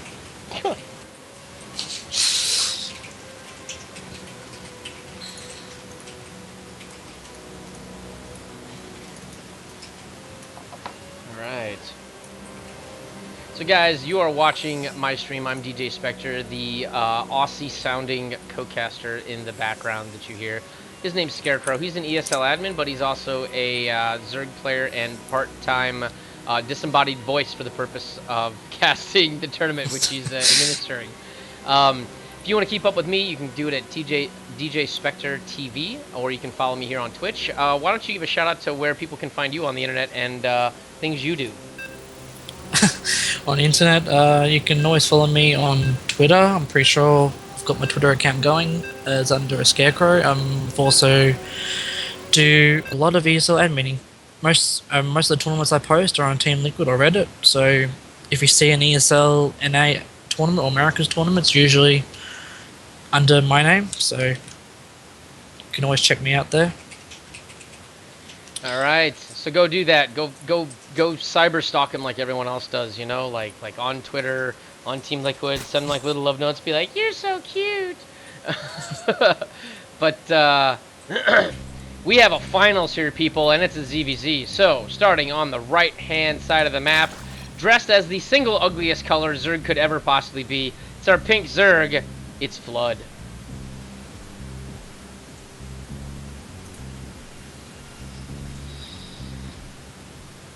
You gonna introduce the other guy? Yeah, I was about to. I was just trying to fix up my the brackets a bit. Oh, okay. Okay, so who did you do? You want me to do it? Alright, so in the other corner, the upper left-hand corner, it's his opponent, currently the master of all things that apparently involve roaches. It's the blue Zerg. It's Lager. So, do you think we're going to see a lot of cheeses this time, or is this going to be a macro ZVZ? You know what? I honestly think this is going to be two Zergling scouts at the start, transitioning into roaches, and then a lot of roach-like vomiting on each other mid-map until someone wins. Well, I hate to break your little bubble, but we're about to see some aggression from Flood. Nice. Oh, and this is going to be bad if he actually goes for... Oh, if he goes for hatch first, Lager's in trouble. Oh! He's completely misread this. I think he's chatting too much is what he's doing. I mean, look, there's been 4 words said. They're just loving on each other. They're like, good luck, have fun, love, love. Get a room, you two! Anyway.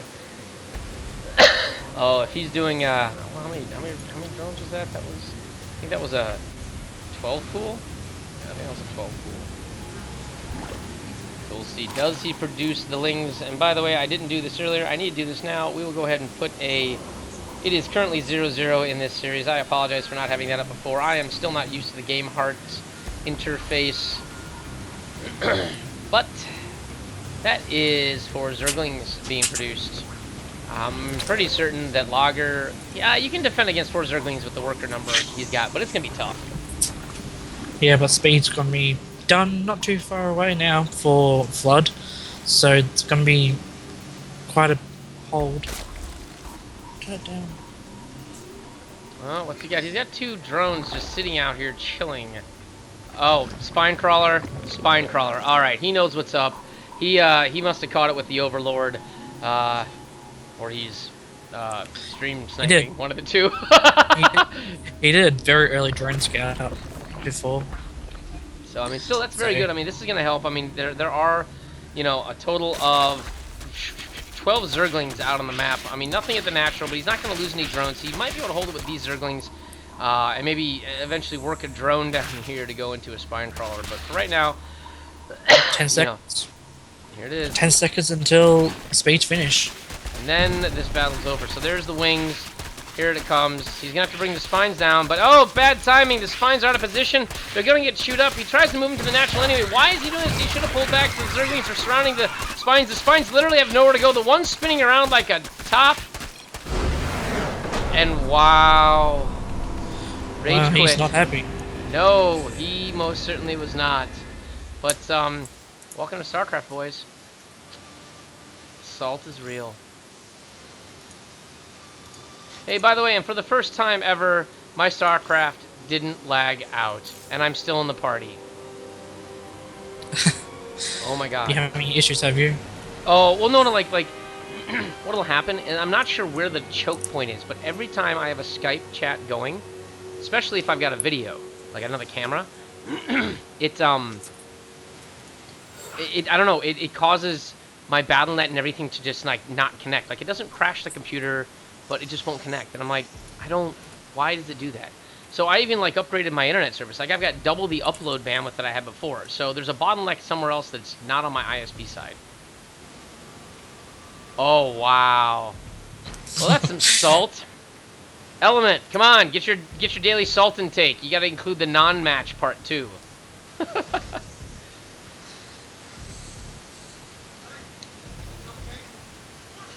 I'm completely not Australian. The fact that I even say mates probably even sounds bad. I can hear it in my own accent and I sound horrendous.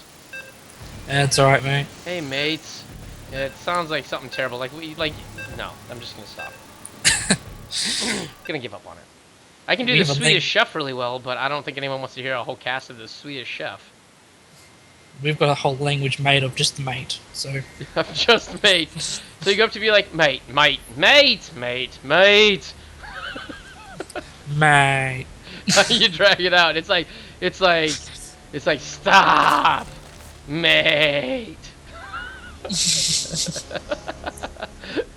Anyway, start spawning in the what apparently is the corner of salt down in the lower right. It's our blue Zerg who got handed him his own ass with a 12 pool. It's Lager. In the top left corner, the person that's been enjoying the aggressive builds / cheese, it is one of Demi Flood.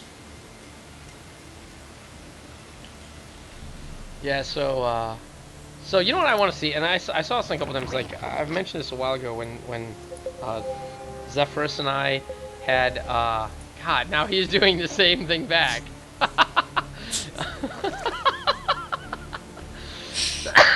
Zephyrus casted an entire ESL Open, North American Open, that was an entire thing of ZVZ. Every match we ended up having to cast was a ZVZ. Every pairing, every player.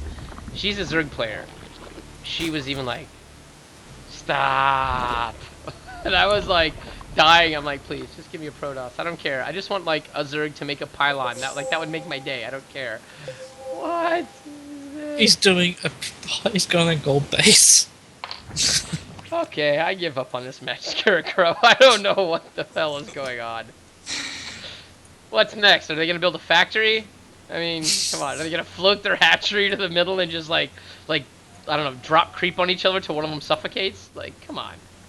Well, there's no way. He's going for a gas first as well. He's dead. There is no way that Flood can hold this. No. Hey, look, his spawning pool started. And look, there's lings that are about a quarter away across the map already. And there's a baleen nest about to finish. You know, Yeah, I seriously think this is the single greatest build in the history of builds. I think what it is, you should just wall off your entire base with hatcheries. And then go fast muta. I wish you could do that. You know, just wall off a ramp or something with a hatchery and see him so they couldn't get up. No, hold on. Overlords don't require any special tech to be able to drop creep, right?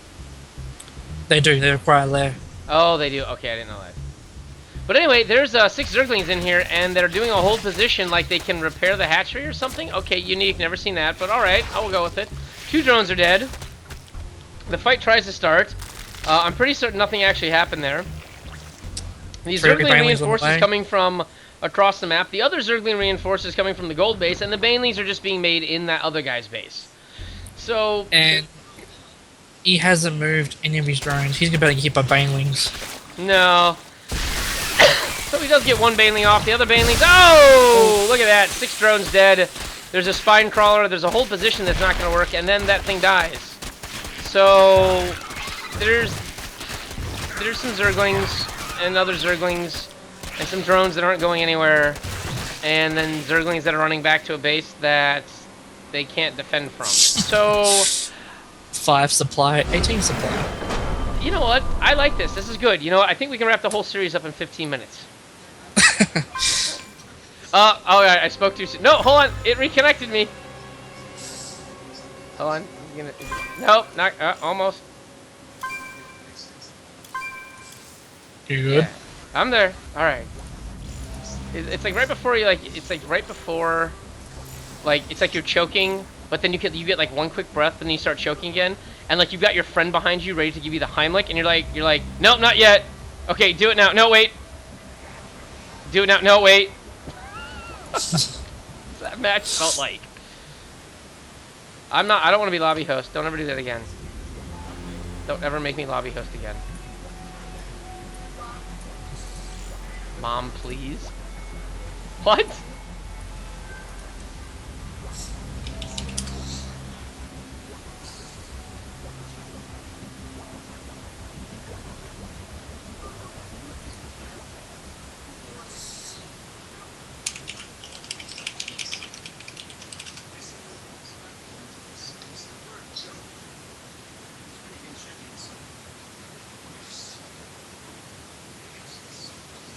Hell, it took him that long to type the word how long. He's already done with his break. Back to work. Time's up.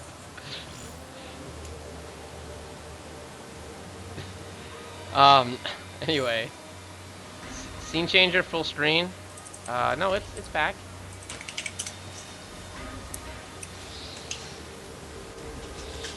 I don't know how he does it. Scene changer, full screen. I've got this guy, Silver Chloride. I'm not sure. He just messaged me randomly. 4-minute bio break. I don't know. Maybe the guy's got to drop a double. Oh, by the way, welcome. By the way, oh, did I do that? I didn't do that entire thing in. Oh. Pastor's like king of the admins. I have the sword. Zero Length, by the way, welcome. By the way, Zero Length, my co-caster, is actually another ESL admin named Scarecrow. So. Besides, you guys didn't really want to see that last match full screen anyway. It was just a bunch of, well, it was another 12 pool. Okay, that's what it was. Yeah, Temple Baneling against Hatch Gas Pool. No, versus a spine that never finished. Yeah, that poor spine. And those poor drones. Those Baneling connections are just nasty. Too strong. They are too strong. But, so those of you guys watching, if you guys haven't already, go ahead and hit the follow button. If you guys are lurking in the background and you guys aren't able to chat, go ahead and get a Twitch account. It lets all of us casters, not just me, but everyone in the world that casts. You can show up in our chat, and you can heckle us and tell us that we're fat and we have too many zits and we should die. And that's okay, because I have a thick skin and better insults than you anyway. So, but join anyway, please. Hey. Or in a different order. Well, whatever. I gotta give them options. I mean, I can't give them like the Zerg opening for like options for my stream, right? Like the Zerg is like, well, you can make Zerglings or you can make Zerglings. I really wish that the Queen wasn't reliant on the spawning pool, though. I really think that Zerg needs to have an option to deal with either 2 racks or cannons, and I think that solution is giving the Queen removing the spawning pool requirement for the Queen. So, and then I think Nexus should provide a power grid. Because technically it does provide psi though, right? So it should provide power, like everything else, like the pylons. They provide psi and power. And I think that you should be able to build a barracks without a depot. So, That'll be a nightmare to deal with. I don't know how. I can't do anything. I'm capped at 11 supply. So I can make like, so by the time I have enough money to make the barracks, okay, I either have ruined my economy and really can only make one Marine immediately after that, and that's it for 3 minutes. Or not 3 minutes, for like a minute and a half. Or I can make the fucking depot and then make the barracks. But isn't the depot build time a lot faster than the barracks? So if It you make is. two So barracks the and depot- then make depot will be finished by the time the barracks is finished. Technically, you could do both at the same time, yes. The thing is, you don't have the income to do that without the depot. Because you can't make more workers than 11 workers, right? So Zerg and Protoss are limited to 10 initial workers. Terran gets the extra, right? So what happens is, even though we can go ahead and make it, we don't have the income because we didn't make the workers. And so by the time you get enough to make the barracks, you need the depot to be able to even make units out of it, which is the problem. If you want to continuously make workers, it doesn't matter. So like not having the depot, it's not really going to affect Terran, but not having a pylon could help Protoss because they make their gateway sooner.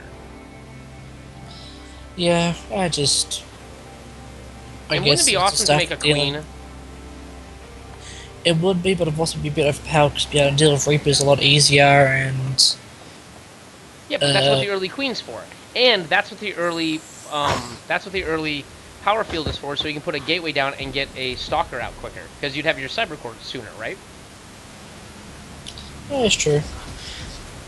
So I think those things balance each other out by removing, like you still have to make a spawning pool to make Zerglings. You still have to make depots to make your units, and you eventually still do have to make pylons to increase your overall psi limit, you know, and to put buildings elsewhere. So I do think that it's worthwhile. Oh, they're back, by the way, so we're ready to go. I do think it'd be worthwhile. It would allow a faster queen, and it would give Zerg an extra injection, basically, before the Reaper shows up. You good to start? I'm ready to go. Let's do it. Let's do it. I don't know why I'm trying to drink lemonade out of an empty lemonade can. Wishful thinking, right? I'm thirsty and I drank all the water, and I don't have, and I forgot during that 4-minute window to get up and get water, so I'll just suffer. Let's hope they 10 pool each other again. So after all the smack talk, down in the lower left-hand corner, Lagger was like, "Ah, that shitty build," and then what's he do? He does the same build and wins. So tying the series up, it's a purple Zerg, it's Lager.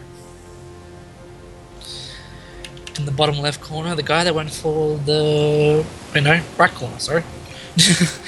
The guy that went for the very fast gold base and lost. It is Flood. I don't think I've seen a very fast gold base on that map in a ZVZ before. Yeah, I don't know. ZVZ is such a weird thing. Like, I don't even know how Zerg players figure out ZVZ. They're kind of like, well, what do I do? Should I make Zerglings? Or Roaches? Or a hatchery? Or all three? I'll just choose all three every game. Well, ZVZ is actually one of the most strict matchups, really. Like, in TVT, you have your surprise attacks, or you can do, secret things. Even PvP, proxy tech and stuff. Where ZVZ, it's pretty much what you see is what there is. The roach push coming across the map, you'll see the roaches. If there's a Ling or Ling coming, you'll see Ling coming. But there's always a counter to it. You've always got the units ready. You're the most basic build. Oh, look at that. Right there. Boom. 10 pool. Out of Lager. 12 pool, actually. No, actually, that was a 12 pool. So the most basic build is, hatch gas. Hatch. Well, he's not pool just doing hatch gas. I mean, he's got the gas, but he doesn't have a spawning pool. Where's the hatch at? Where is Flood's hatch? He's mining gas and minerals, but He forgot his pool. oh And he made an Overlord before he made his pool, swimming pool. Oh, Ooh. that's why. And he This canceled, is that's not right. good. Well, Flood, enjoy this, but you're going to get Rack City, Rack City. That's what's going to happen to you, man. I'm going full ghetto rap here. Look at this, he's lucky. Lager decided to go for a hatchery and then go for a queen. Oh my god. What is this matchup we're watching here? Literally, I don't know. It's giving me cancer. But Flood hasn't even taken his third. Oh, he's natural. Now he is, but he's 100 minerals over. That's He's because got of the 100 Overlord. gas. That's because of the Overlord, because remember he canceled the Overlord? Yeah, but he's got 100 gas, but the spawning pool only just finished now, so about 30 seconds you're sitting there doing nothing with the gas. My god, what is going on here? You know what, I like how their scouting has made a perfect square of the fog of war in the middle of the map. Well, it did up until they moved their Overlords down to the center. Now it looks like a tablecloth. But, anyway. Look at the difference in times. We've got one hatchery at 40 seconds, and the other hatchery is complete. So, I would give a slight edge to the Lager here, because he has better tech. I got a better question. economy. So, when a Nidus Worm spawns, does the creep that appears around it, that can be built on, right? That's correct. Alright. I want to see a Nidus Worm and then like a proxy hat. And then like a proxy Evo chamber defense around the hold on. Flood decided to say screw it, I'm behind. When behind, send 6 Zerglings. Yeah, we can't go Dark Shrine. Yeah, I know. I was thinking about that, I'm like, wait a minute, I don't have a way to rhyme this. So anyway, he does get the Zerglings in there. There are no lost units here, though. I mean, the Queen's out, but the Queen is going to die a horrible death to, like, her little not-her babies, is what's going to happen. So the Queen is getting chipped away at. It then goes into slow-mo mode and dies a painful, horrible death. There are now a dozen, or a half dozen. Oh my god, Lager makes 14 Zerglings to deal with this. The Queen's going to try to deal with as many as he can. There are a few more reinforcements coming across the map. There are a total of 8 more Zerglings being made, so this 14 Zergling is going to have to seriously hold. He needs some Queen action right now. Like, Big Mama needs to show up and handle her business. If Flood doesn't kill him here, he might just lose this game, because even though he killed that Queen, he has 9 less drones.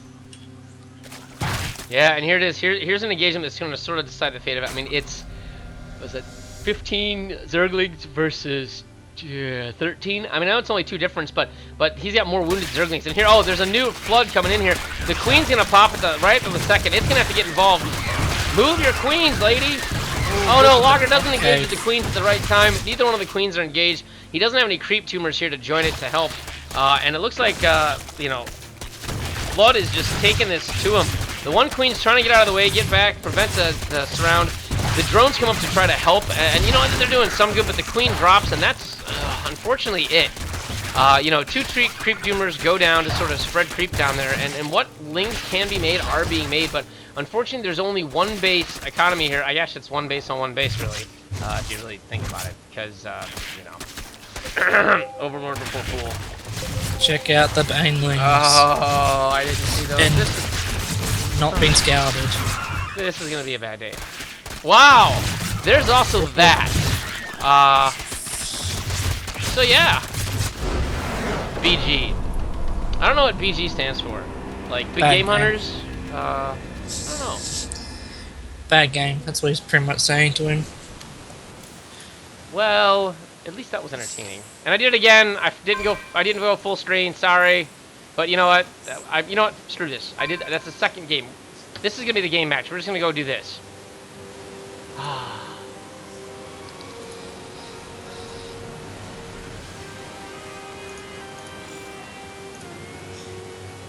Alright, I need a 30-second break myself to go pee, so I will be right back. Keep the people entertained. Yeah, I'll try.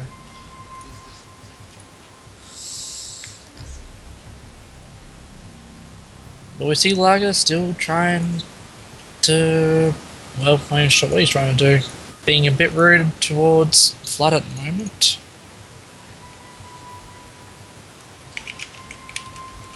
Yeah, let everyone know that DJ's not here.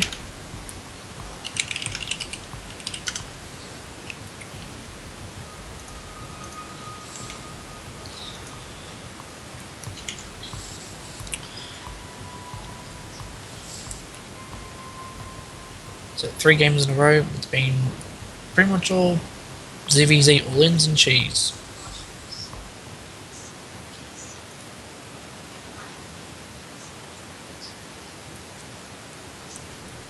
Not sure how game 4 is going to go, but it's another 4-player map and might be another temple.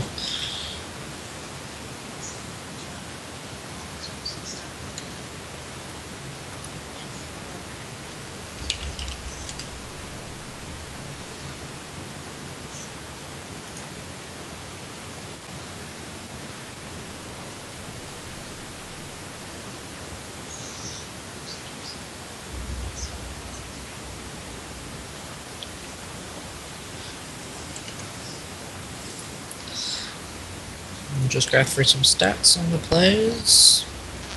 I'm back. Sorry for that delay, peoples, homies, and internet geeks like us.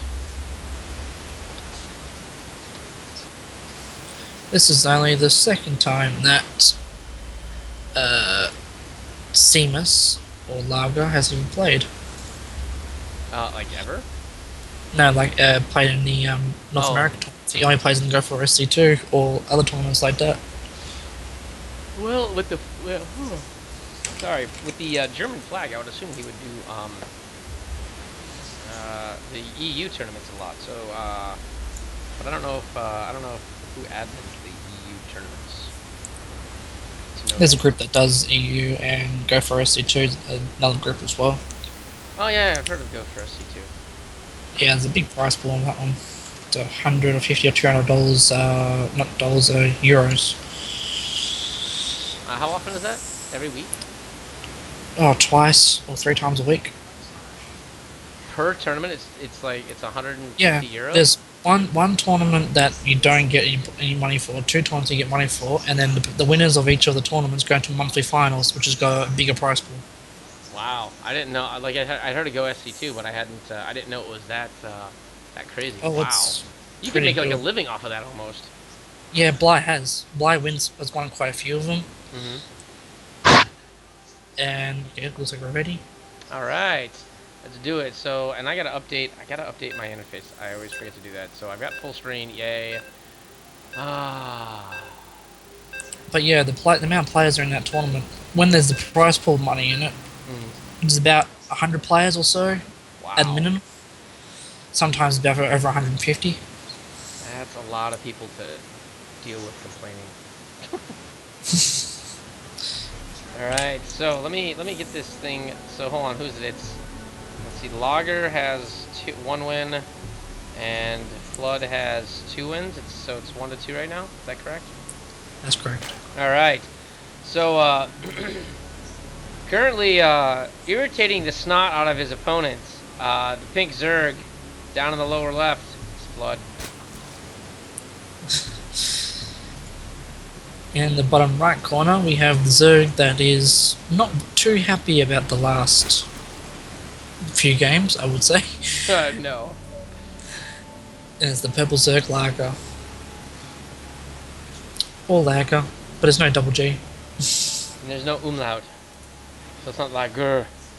So by the way, you know what's funny is that like I was looking at like one of those posters that says like name your metal band, your heavy metal band, and you have to go through them and like there's these different criteria, and one of them is like how many umlauts do you want? Do you know what an umlaut is? First of all, before I finish this show. Okay, so an umlaut is the letter U with the 2 dots above it, right?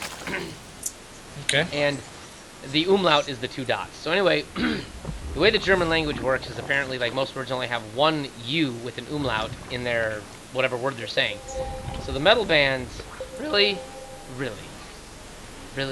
again, is this the finals of the 10 pool? Really? Well, It's going anyway. for 12 pool. Oh, hold on. You see? Oh, look. And 14-14 on the other side, so Lager has got a complete beyond order counter to Flood. A blind counter. Nice. Well, I guess he just figures that his opponent's gonna cheese him again. So. Good guess.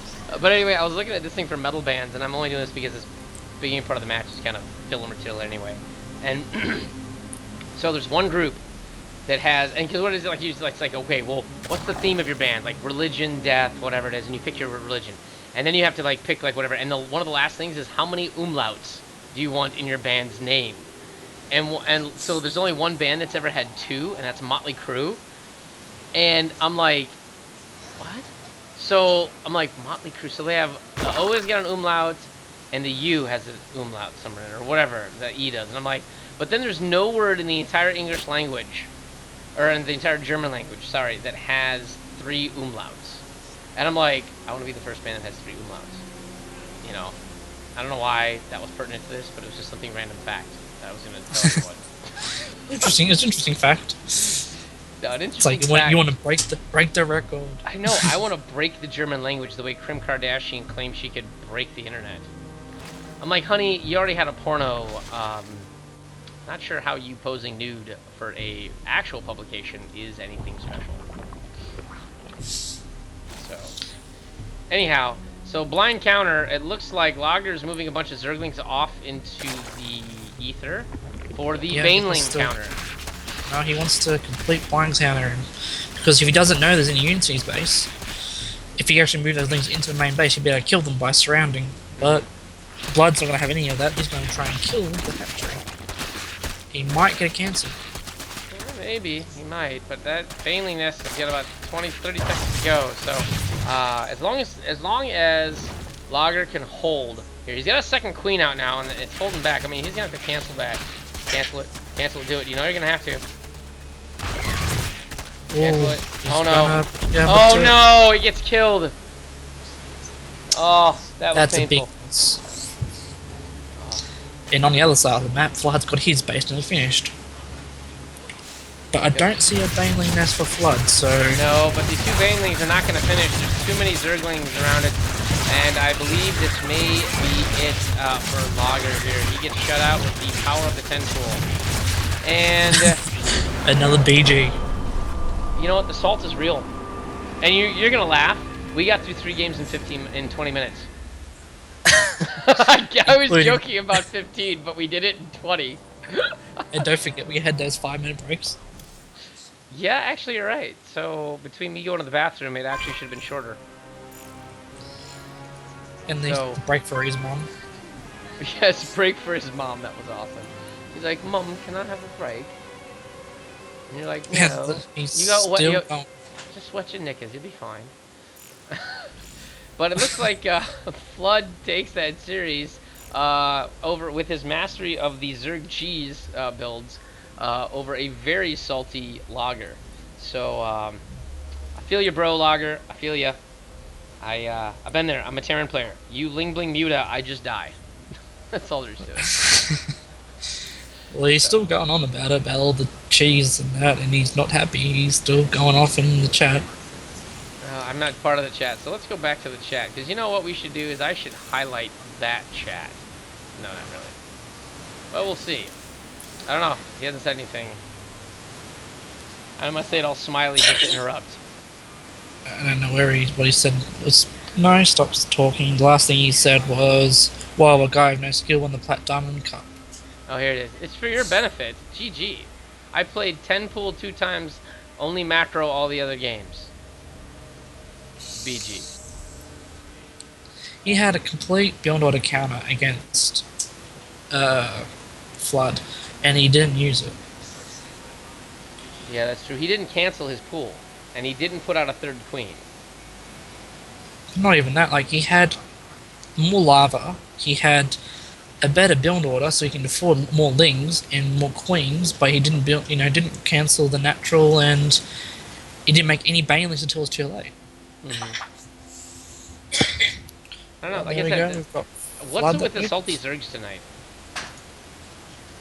Because this is the other one. Because we had the other guy that was very, very frustrated. Who was it? Well, I won't mention names just because I want the person to come back. But the thing is that person believed that there was a hack going on, and you could look at his match, and there's easily 4 things that he did that contributed to his the loss in the first game. Hell, that person even mailed me or messaged me and said, "Can you watch my games?" And I'm like, I gotta cast something else, dude. Sorry. But anyway, this has been the ESL Skill Cup 28.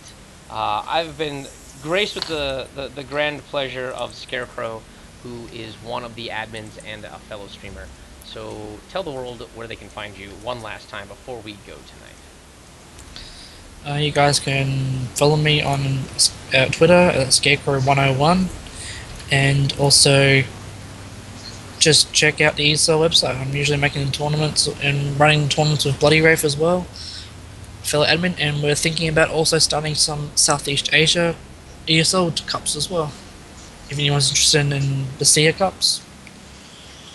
That would be cool. I know that you could get that area is a hotbed for it, and you might actually be able to cast at a normal part of the day, like admin at a normal part of the day. Yeah, So. nighttime. All Would be right, nice. so I'm DJ Spectre. This is the congratulations to our winner Flood, who mastered the 10 pool and 12 pool tonight to take a 3-1 victory over Lager. You can catch this tournament every Wednesday night at 8 p.m. Central Time, 7 p.m. I'm sorry, 8 p.m. Eastern Time, 7 p.m. Central Time. What is it in your neck of the woods? You said 9 o'clock a.m. What the start time for this tournament? 10 a.m. is the start time for this tournament. Okay, so 10 a.m. is the start time if you're on the other half of the world in either Australia, Thailand, New Zealand, or any of the other Southeast Asia countries. It's right around that time. Otherwise, they have an open tournament for the North American one. That takes place on Sundays at 5 p.m. Central Time, 6 p.m. Eastern.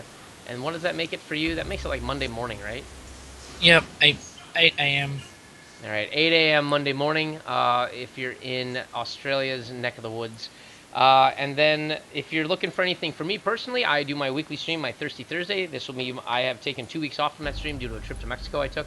So my first Thirsty Thursday back will be tomorrow. That is at 8 p.m. Eastern, 7 p.m. Central Time. Same time basically as